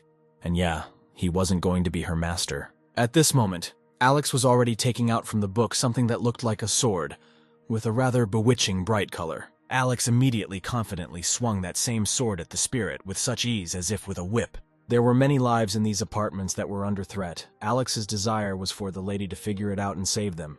She immediately began to fulfill his wishes, and her aura shone as much as she could. He was one of those senior students who saw Claire. He was dragging someone on his shoulders. It seems the girl managed to restore all the lives in those apartments. But having fulfilled such a global wish for Alex, the girl could no longer help him in the future. He didn't need it. He needed to find out if there were unidentified children in the residential complex number 9. At that moment, the cat woman was walking along the corridor, as if in the same apartment, studying the sheet of paper in front of her. The cat, having met with a small, childlike spirit that just recently looked like a huge balloon, talked to the cat as if they were already acquaintances. He complained that she did not warn that everything would turn out this way. Arising proudly, the cat woman called the little spirit useless, since he could not awaken the thirst for blood in the older one. As befits a rude woman, she told him to go to hell, and it was as if something had caught fire behind her back. Mimi was lying on Alex's bed, scrolling through the news feed. Of course, the news had already talked about the mysterious events in residential complex number 9, and that the complex was set on fire in a mysterious way. She immediately realized that this was the work of Alex because he couldn't do something more decent. Returning home, Alex thought that he had come again with nothing. He remembered the cat, trying to understand who she was. Opening the door to the house, he immediately began asking Mimi if she had behaved well. Before he could cross the threshold of his own house, a call rang out. It was Paul who told about the missing children. They were in an abandoned village, to which he asked Alex to go, of course. He agreed. Without entering the house, Alex began to leave, asking Mimi to look after the apartment for a while. Mimi clung to Alex and asked him to take her with him. She really wanted to help him in his new business. He had no choice but to take her with him. Having met with Lisa, the three of them headed to that same abandoned village. Having walked a little forward, they came across an elderly man who muttered about how these strangers did not deserve pity. They immediately asked who he was. It turned out that this grandfather was the elder of this village, but Alex and the company did not plan to reveal the map of their appearance there, so they pretended to be lost tourists. Taking money from his pocket, Alex tried to negotiate with the old man about spending the night in this place. But the old man insisted that according to tradition, the village does not accept strangers for the night. Having paid decently, the old man nevertheless agreed to stop the strangers, but at the same time he gave instructions about the prohibition of looking out of the window and going out into the street at night, and under no circumstances entering the hall. Creating the impression of a cute and stupid loser, Alex assured the old man that they were tired and would go to sleep soon. They would definitely not let curiosity take over. As soon as the elder left the room, Alex immediately suggested that everyone quickly go to the hall. Lisa, enraged, immediately began screaming that the old man had a ban on this. Alex still managed to calm her down, and together they went in search of something unknown. Entering one of the rooms, they saw a huge box standing on the floor, which clearly contained something important and resembled a coffin. Having opened the lid, everyone except Lisa was not pleased with what they saw. Behind the lid of the huge coffin was the same old man who had met and seen them off, but it looked like he had been dead for a long time. While the frightened Lisa was trying to understand how this was possible, because someone had met them, and then he was dead, Mimi was already laughing at the top of her lungs about the fact that a ghost had met them. Suddenly, they heard a certain roar that was coming from afar. Mimi was making fun of Lisa about ghosts, that they were the ones making the noise. They went to check what was happening. Having found a certain staircase, Alex gradually went down the steps. But if you look closely, his puppet was sitting on his shoulder. It seems that she herself was a little scared. Alex told the puppet that now was her time to shine, and she began to light the way. After walking a short distance, Alex found a girl chained to the bed. She was very scared, but she could not scream because her mouth was taped and her hands were tied. Alex walked up to her and gestured that there was no need to make any noise. He peeled off her mouth and began to free her hands, simultaneously asking what happened and how she ended up here. It was the same girl from the video. She said that some people grabbed her and brought her here. They were talking about some kind of sacrifice. Then she said that it seems that the unknown people changed their minds about her. Considering her too attractive for this, they decided to leave her as a wife. At that moment, it dawned on Alex. If they changed their mind about using the girl as a victim, who would then take her place? She pointed behind the guy. It seemed like someone was approaching from behind. Alex sweetly greeted the guy who entered the room. The man shouted at the guy for daring to touch his wife and stabbed Alex with a long knife. However, this did not bother Alex, who pointed his finger back. In fact, the real Alex was behind him. What the man pierced was an illusion of a puppet. The guy approached the man very close, promising to stab him once too. Frightened, the man ran away. But within a second, for some reason, he found himself chained to the bed instead of the girl. Alex put a knife on his chest and said that he has one principle in life. The one who harmed him should get back 10 times more, so he will stab him 10 times, no less. The man screamed in horror. He was ready to do whatever the guy asked, and Alex asked where the children were who had disappeared in the village. The maniac immediately replied that they were in the cemetery and would be sacrificed tonight. Alex thanked the man for his cooperation and took out a chainsaw. Terrifying screams began to be heard from the secret passage. Lisa began to worry about the guy, but Mimi immediately calmed her down, saying that Alex always had everything under control, and he knew exactly what he was doing. A couple of minutes later, Alex got out, bringing with him the rescued hostage. He immediately shared the good news, because now they know where the children are. Mimi and Lisa immediately recognized the girl from the video. They were glad that she was alive, but then they heard some strange noise. Carefully pulling back the curtain, they began to observe what was happening on the street. As soon as they looked out the window, they saw a real horror happening on the street. A crowd of people dressed in ritual costumes was holding a funeral right in the middle of the night. Alex had his own plan. He changed into a suit that fit perfectly into that crowd on the street in order to get closer. But Lisa was unhappy. The fact that it was night was no longer normal. He was also trying to get there. Looking back at Lisa, Alex tried to reassure her by saying that he had once worked in a funeral home, and in his hands was a Chinese pipe, which he knew how to play quite well. Today, Alex will show everyone what it means to blow the trumpet and disappoint your parents. He was already very close, and was literally breathing down the back of one of the guys from that ritual crowd. A man whose face was completely covered with a mask, lifting something similar into white rings into the air, began to shout, calling on everyone around to start blowing trumpets, cover the coffin and look at those who leave. rise, and who are followed by white fog. Still not hearing the noise from the pipe, the man in the mask became furious. He did not understand where the pipe had gone and called on him to start blowing it as soon as possible. Noticing that the person who was supposed to sound a certain melody was Alex, the guy next to him nudged him on the shoulder and hurried him to start the melody. Alex asked him if he was sure that it was time for him to start. He again hurried Alex, not understanding why this eccentric was so slow with the melody. Still, he began to play his own melody, which was quite popular and even a little romantic. The words of the song sounded like, "I will never run around you, I will never leave you." The girls, looking straight at Alex and listening to the melody, were at a loss as to what he was doing. The leader of this crowd turned to Alex and called him an idiot because he was doing this. Someone from the crowd began to say that among them there was already such an arrogant boy, whose fingers and him were fed entirely to pigs. Leaning towards the guy talking about pigs, Alex whispered that he had something better than pigs. The masked guy behind Alex told him to be quiet. Alex realized that the person in the mask was not a ghost. It was a Catwoman who lifted her mask slightly. This scarlet, bloody silhouette was an unholy deity, worshipped by the villagers who were under an evil curse. It was very fond of the unholy bodies of 16-year-old virgins. That's how the village disappeared from the face of the earth. The villagers became murderers, and every child or girl who set foot on these lands became sacrifice victims. By sacrificing a very ugly girl to the wicked, the residents screwed up, which made the wicked very angry, and next time it would have destroyed the entire village, so they had to put the real beauty that Alex had already saved in the coffin. Suddenly a knock was heard from the other side of the coffin. The leader of the crowd began to call on all residents to sing a funeral song. Singing along to each other and carrying the coffin in a huge crowd, they headed forward into the thick of the forest darkness. Having reached the cemetery, the head ordered everyone to stop where they were standing. Right in the cemetery, the children, bound and gagged, were sobbing on their knees. That's where the missing children were all this time. The masked man began to open the coffin lid with something large and rusty. The ugliest girl that humanity could create has appeared. The people who had gathered to perform the ceremony were in wild horror, realizing what fate awaited them after what sacrifice they had made to the wicked, how this could happen, and where that stranger had gone. Alex immediately ran to save the children, but they were enchanted by some kind of magic.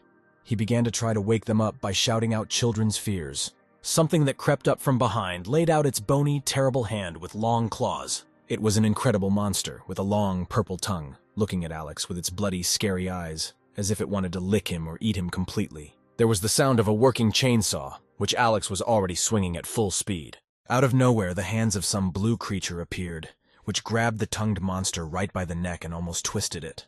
These tentacles turned out to be a Catwoman. She thought of bringing the Bodhisattva to the funeral, and while Alex's heart was open, she longed to tell him everything. Leaning towards Alex, she confessed her love for him, continuing with the phrase that people tend not to value what is too easy to get. There was no time to continue the dialogue. The cat shouted that it was time to fight off the invasion of ghosts. Pulling out her sword, it would be like a competition to see who could kill the most ghosts, which brought Alex even more excitement and pleasure from the battle. The cat froze from the fact that her pet accepted the offer to hold competitions. She was sure that she had become even closer to his heart. Residents immediately began to run away from these angry madmen in the form of Alex and the Catwoman. They needed help to somehow carry out the howling ritual. That ugly woman intended to attack everyone who dared to disturb her sacrifice to the wicked. So Alex instructed the cat to take charge of her while he took all the missing children away from the cemetery. Alex gathered all the children and ordered them to follow right behind him. If they stumble, they will have an unforgettable night in the bad sense of the word. Mimi looked out the window to look at the area and understand what was happening. She saw the leader and ordered everyone to hide. Suddenly, the door to their room opened and two men tried to invite the girls to have fun with them. They talked about how they would have beautiful wives, meaning girls, and licking their lips disgustingly while looking at them. As soon as the man tried to take half a step, Lisa immediately took out her gun and shot at him. At that moment, Mimi was trying to deal with that licking man, thrusting her fist straight into his nasty mouth, while explaining to Lisa that they had long since died, and the bullets were not a hindrance to them. Finally, all sorts of things and Mimi's bombs came in handy. There was a huge explosion. Lisa and Mimi quickly pulled up their masks in the hope that no one would suspect them. At this time, Alex was still seeing off the missing children. An elder appeared in front of Alex with a crowd behind him, who yelled at him that he would cut Alex into pieces in the name of an evil deity. The children were incredibly frightened by the picture they saw and immediately glued themselves to Alex, begging for help. Having already taken out his powerful tool, Alex leaned over to one of the boys and asked everyone to cover their eyes. Otherwise, they would receive childhood trauma that no psychologist could cure. It seems that the villagers were not in their own territory. A giant with a huge axe appeared in front of them, as if in one movement he would blow off their heads. The residents were completely horrified. Everyone was scared. They almost burst into tears. Without trying even the slightest bit of luck, they began to run far away from the monster, their heels only sparkling from their escape. They didn't understand why they had been running for ages, but they never ran out of the village. They stopped in vain. This giant overtook them again. But then it was as if a certain brother of the giant appeared right before their eyes, and this big guy no longer had an axe, but a giant hammer, capable of turning them into minced meat. It was then that Alex came out, which they especially did not expect. And the chainsaw in Alex's hands illuminated his eyes brightly so that these losers could carefully examine the color of the eyes of a real monster. The elder wondered where he came from. The girl said that he fell into the toilet. Just one click of the fingers and Alex's alter personality was already standing in front of them. A scary woman with blades instead of fingers. A man in a hood was approaching the village. His mask, reminiscent of a pig, was visible from under the hood. In front of this unknown person there was a certain toy, to which he bent down and knelt down. Taking out his blunt-ended knife, he began to shed blood, cutting his middle finger. Each and subsequent drop of blood fell directly on that toy, which looked like a bandaged mummy up close. Having uttered the spell out loud, a second later this man had already summoned a voodoo ghost, who immediately began to scream with rage. Somewhere near Alex, holding his strongest weapon in his hands, the sound of a crack coming closer began to be heard. Alex suddenly screamed because the children had disappeared somewhere, but he ordered them to close their eyes and stay where they stood. The voodoo monster began to deal with everyone who got in its way, making sounds similar to a whistle. The man who controlled the ghost ordered him to eat the ghost that came in his way, because the more ghosts he eats, the more powerful his power becomes. Mimi has taken out her Molotov cocktail and is shaking it up and down, wondering if ghosts can burn. It turns out that the cat took those children. They all looked up together and one of the children decided to ask her if everything would be all right with the chainsaw man. Suddenly, Alex saw someone in front of him, which was very surprising. Some people dressed in black appeared in front of him, carrying on their shoulders something that looked like a huge coffin. They wanted to take the bride to the wicked, and before the wedding, feed the children to the deity. But Alex sarcastically proposed a deal, taking over their work. The hand of one of the people in a black suit shook directly from the sound of a wound-up chainsaw. It clearly terrified him. Alex immediately changed into a black suit like those guys in order to blend in with them. But he did not take into account one thing. His skin color was different. Therefore, Alex was smeared with black soil and fit perfectly into this group of hard workers. Alex immediately began humming a song and walking forward. A hissing sound began to be made from underground, and some zombies, real walking dead, began to crawl out all around. A terrifying creature appeared in a strange costume, with large fangs like those of a rhinoceros. This monster wanted to know where the children were. Pointing its long arms at Alex, it asked what was the matter. What was happening here? Just as Alex wanted to start explaining something, it began to rain, which immediately began to wash away the black soil from his face. It was awkward, but Alex couldn't be broken. He asked the monster to turn around. When it turned around, it clearly thought Alex was trying to distract it so it could escape. But standing behind it was the ugly bride. The bride quickly dealt with him and dragged him into the hole to quickly celebrate their wedding. The monster was furious. The residents again set him up. One could observe how the bride pulled him deeper and deeper in order to quickly enjoy the body of her future husband. Returning to the village, Alex met a voodoo ghost on his way. That man in the mask immediately showed up to Alex and began shouting that he had finally found Alex, giving the order to the ghost to quickly eat him. Vroom. The chainsaw had already started, and Alex headed towards this scoundrel. The cat and the children were carefully hiding around the corner. She pointed out to the children the house they needed to move to. They were waiting there, and she needed to continue fighting the monsters and stay. Touched by the master, she thought about how he excites her. It seems that the voodoo ghost still will not survive from the hands of Alex. It was noticeable how in this fight, the monster's hands flew straight away from the body. The man in the hood clearly felt like a failure. He did not expect that his ghost would not be able to overcome Alex. He decided to get his trump card. Again, a parody of Alex. The eyes of the man with the face of a pig were filled with a certain purple aura, and he began to wave his hands with some gestures. Thus, he seemed to absorb the monster's voodoo aura in order to be saturated with ghostly powers. Now he looks like a pork butcher. He was so satisfied with his new body and the strength he gained, imagining how he would cut Alex into small pieces. Alex turned his head and saw something right in front of him. It was a system window, which, by the way, had not appeared for a long time. It reminded Alex that the complexity of the mission was endless. It seems that that same bride eventually merged with her husband, and now looks like a huge fat monster. And she clearly fell in love with the pig monster. She already imagined how wonderful their relationship was starting. Sharply throwing open the door of the house, Alex entered, shouting for everyone to quickly get ready. It was time for them to leave immediately. That ugly girl devoured everything in her path. She added the appearance of another of her lovers, but this time she already had her eye on Alex. Alex ordered everyone to run out of the building through the back window while he dealt with the sow. The kids hurriedly ran to the tunnel. Having quickly dealt with the sow, Alex and his company found themselves in a police car. It seems that they were not very comfortable, the three of them crammed together sitting in front. Everyone was somehow tense and not very talkative. Finally, they reached the police station, getting out of this hell. All the parents of those lost children had already gathered at the station, and standing around Alex, they expressed their most sincere words of gratitude to him for his help. Alex finally got home. Coming out of the shower, Alex noticed Mimi making some kind of bomb, although he warned her not to break into his house. 3 days later, Alex went to a prison for men to talk with a certain criminal. The SWAT team wished Alex luck and he entered the cell. Entering the cell, a tank woman was sitting on the floor, so calm and chained with 2 chains at once. Alex knew that she was at the top of the organization, so he wanted to find out from her where the Lake of Coffins was and what was hidden there. But she was not going to tell him anything yet. Of course our hero had a plan B.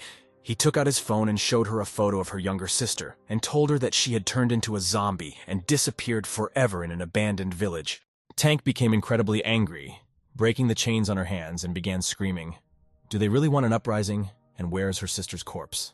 After this, she immediately told Alex that the Lake of Coffins is 15 kilometers from the eastern suburbs. It is located inside a mountain, and the boss is in charge of this place. She added that the secret of the poisoning case 15 years ago is hidden in this place. Placing her hand on Alex's shoulder, she added that she knew that Alex was the legendary victim. Alex reached the mountain that the tank woman was talking about. He took Mimi with him on his trip. Suddenly, Alex heard some noise, similar to footsteps, and froze for a second to listen. Carefully sneaking up was a local old man from the mountain. Looking into Alex's eyes with an angry look, he warned Alex that the road ahead was quite dangerous and he had better go back to where he came from. The old man immediately told everyone to be quiet. If the ghosts in the lake heard their words, they would definitely knock on Alex's window tonight. Mimi wondered if there were ghosts in the lake.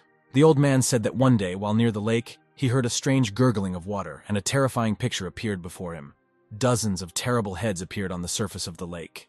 He was so scared that he started running away so fast that he lost his pants. Having heard about the heads, Alex realized that they were very similar to those strange fish that he had seen at the headquarters of the fictitious organization. The old man begged them to listen to him about the danger on their way, but this did not frighten Mimi, but rather, on the contrary, added a sense of excitement.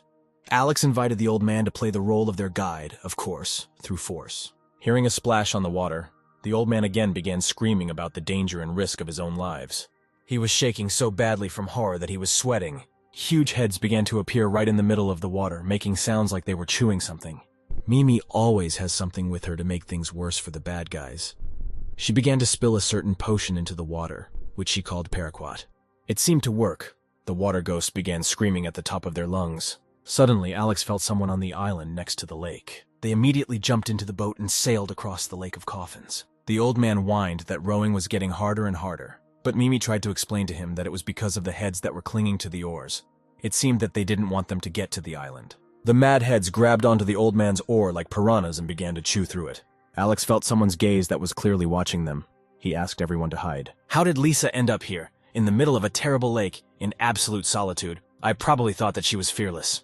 Right at that moment, a creature from the depths of the lake jumped out at her. The head was talking and managed to say that Lisa is a very nice girl. The monster just likes to eat people like that. The police officer instantly took out a pistol from its holster. She began to shoot back, and suddenly another creature jumped out of the lake, but it was already taller than an ordinary person. Lisa already had time to think that she was sure, but Alex arrived in time, defeating the monster with a chainsaw. The creatures got scared and dived back into the lake. They were very frightened and swam deeper to tell their relatives about the impudent one.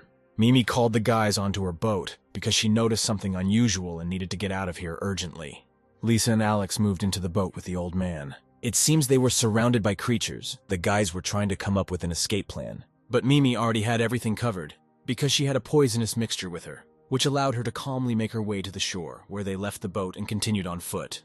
After walking a little, they discovered a large, dark house in the forest. It looked abandoned. They got inside and began to explore the premises. Suddenly, Alex noticed a mobile phone lying on the table. It's very strange that someone's phone is lying here. Besides, only the camera was available on it. All other functions were blocked. Suddenly, everyone heard some kind of roar. A huge hand of some monster crawled out of the door, which was closed with chains. Everyone rushed to hold the doors so that the monster did not enter their room. Alex then looked at his cell phone screen and saw himself. The guy guessed that someone had built a video surveillance system into the monster's eyes. At that moment, Mimi threw something at the door that opened and told everyone to lie down. There was an explosion behind the door because it was a homemade bomb from a schoolgirl. Alex continued to watch the video camera on his mobile phone. He saw his back. The old man also looked at the screen, and then they both saw the shadow of a monster approaching from behind. The monster swung at the old man. A red light was burning in his eye. Most likely it was a video surveillance camera. Alex pushed the old man aside and pointed his huge chainsaw at the monster.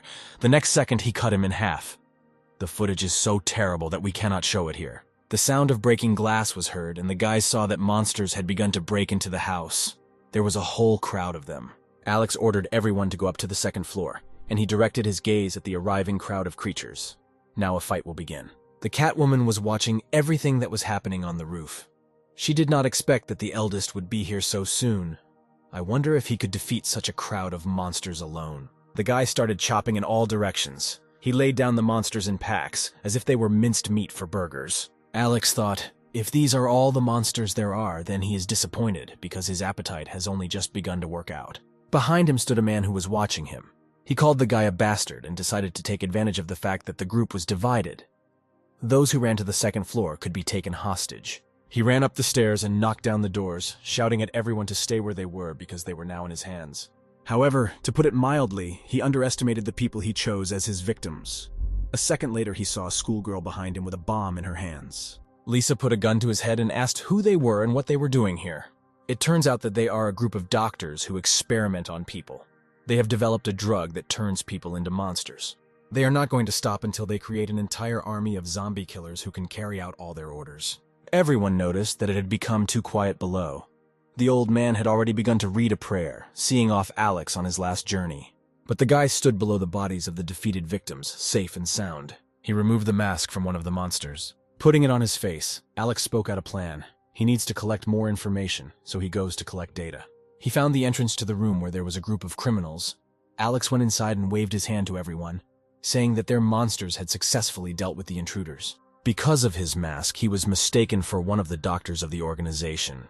He was asked how things were going with his cannibal killers, whom he had recently learned to control. The guys in suits seemed to have financed this project. They were eager to see the result with their own eyes. Alex said that now he will show them everything in detail. The guy took out a chainsaw and cut the ropes on one of the monsters that was tied up in the corner. Suddenly, one of the criminals recognized Alex and told everyone that this was the same legendary tormentor of murderers. Alex took off his mask and said that the man had confused him with someone because he was just an ordinary innocent victim. The man ordered his colleagues to immediately release all the cannibals. One of them immediately attacked Alex. The guy was ready for this. He had already worked hard today, but he would never get tired of killing monsters. At this time, the tired old man pressed the button and a secret passage opened in the room. The man ran down the stairs as quickly as possible. Having gone down to the very bottom, the old man knocked on the door. He went into his boss's office and reported that they were in big trouble, because the most dangerous victim in the world was now here. However, the boss had one wonderful remedy in store. He told the man to take it upstairs and spray it. The gas should strengthen the monsters several times. The old man was happy because now there was a chance to win. The boss watched the CCTV cameras with pleasure. He anticipated Alex's defeat. The leader of the branch noticed that from behind, Alex very much resembled their doctor. At this time, Alex continued to chop monsters as if it was child's play for him. They seemed very weak to him. The joyful old man went up to the first floor and asked Alex to say his last words, because death would overtake him in a matter of moments. He threw the serum and the gas began to spread. The cannibals sharply intensified and became brutal. Out of extreme rage, the creature hit one of the criminals. This surprised Alex because, logically, the creatures were supposed to protect their owners, but now they attacked everyone indiscriminately. One of the monsters attacked Alex, taking advantage of the fact that the guy was lost in thought. A moment later, the monster split into two parts, of course, not by its own will, but by the will of a powerful chainsaw. The boss watched all this and realized that it was time for Plan B. He cut his own hand so that the scent of blood filled the air. The creatures that lived in the depths of the lake began to crawl out. They looked for the source of the smell and immediately headed towards the house. Within a couple of minutes, hundreds of creatures surrounded the house and began to break in. The guys noticed that there was such a roar on the street, as if a train was rushing past. Mimi rummaged a little in her backpack and pulled out a surprise she had prepared in advance. The plan was as simple as a Swiss watch. Just throw the criminal off the second floor and put a bomb in his pocket. That's exactly what they did. Seeing the falling body, the cannibals immediately reached out to it. A couple of moments later, an explosion sounded. The guys gathered to find Alex, if he was still alive. But on the first floor, among the mountains of corpses, he was not there. The old man offered to throw him, thinking that he had already been eaten. But the monsters continued to break into the house. They just didn't stop. Mimi and Lisa began to fight them off with all the weapons they had. The old man found a way down, and as soon as they gained some time, they ran there. Success, they finally found Alex, who was just chopping the monsters into pieces. For the record, he noted that these were cannibals. Killing them did not count. However, when they went down, they brought a tail with them. Alex turned to face them, preparing to parry the attacks. The leader of their underwater group came along with the monsters. He invited Alex to measure his strength with him, because he had proven himself to be a professional killer, to which the guy replied that it was only self-defense. The monster challenged Alex to a duel, a one-on-one battle. Alex didn't wait for a command and knocked the monster off his feet with a powerful kick. He flew to the very end of the room and hit the wall. The monster was able to get up. He was glad of Alex's strength, because now he can fight with someone seriously. The leader of the monsters lit up with a green flame. He shouted that after his transformation, not a single person had remained alive. Alex, of course, immediately began to prove the opposite. He hit the monster in the stomach with all his might. His speed was so fast that he did not even have time to blink. The blow hit an extremely painful place. For a second, we even felt sorry for the monster. But this is a cannibal. We should not feel sorry for him.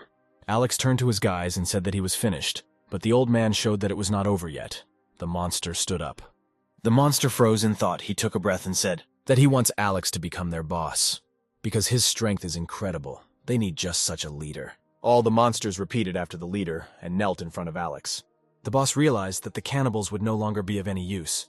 He needed to take the situation into his own hands. He had one last chance left. The pill that the Catwoman gave him. It should be used only as a last resort, but it would make him incredibly strong. The pill was straight from the spiritual realm. It's better not to deal with such things just like that, but there is simply no other way out. The man swallowed the pill. A blue aru shone around him. His feet began to leave the ground. He felt a surge of incredible power. An incomprehensible vibration appeared under my feet. Everyone thought that the battles were over for today, when suddenly a huge hole appeared in the wall. The boss came out from there. Now he himself transformed into a huge monster. The boss called Alex to his place and invited him to fight. If he wins, he will tell him all the secrets of the poisoning 15 years ago at school. Without hesitation, Alex immediately agreed and showed himself to the boss. The monster promised to show him true power and began to concentrate energy around itself. Then he sharply struck a blow at Alex, who barely managed to block it. The guy could barely stand on his feet. But the shockwave threw Alex back and slammed him into the wall. Such a blow hit Alex hard. It was unclear whether the hero would be able to recover from this. He did not move. Holding their breath, everyone watched what was happening in trepidation. For the first time in her life, Lisa saw that Alex had suffered seriously. Would he be able to recover from this? Was he really able to do it? The guy got to his feet. It was clear how hard it was for him, but he did it. He adjusted his shoulder and said that he really did not expect such strength. It looks like he should finally get serious. Get ready. Now, for the first time, Alex will not hold back and show his real true strength. Behold the most terrible victim in history. Dear viewer, if you liked the video, please like, write a comment, and subscribe. I will be extremely pleased, and I will try to release the second part even faster, but I really need your activity.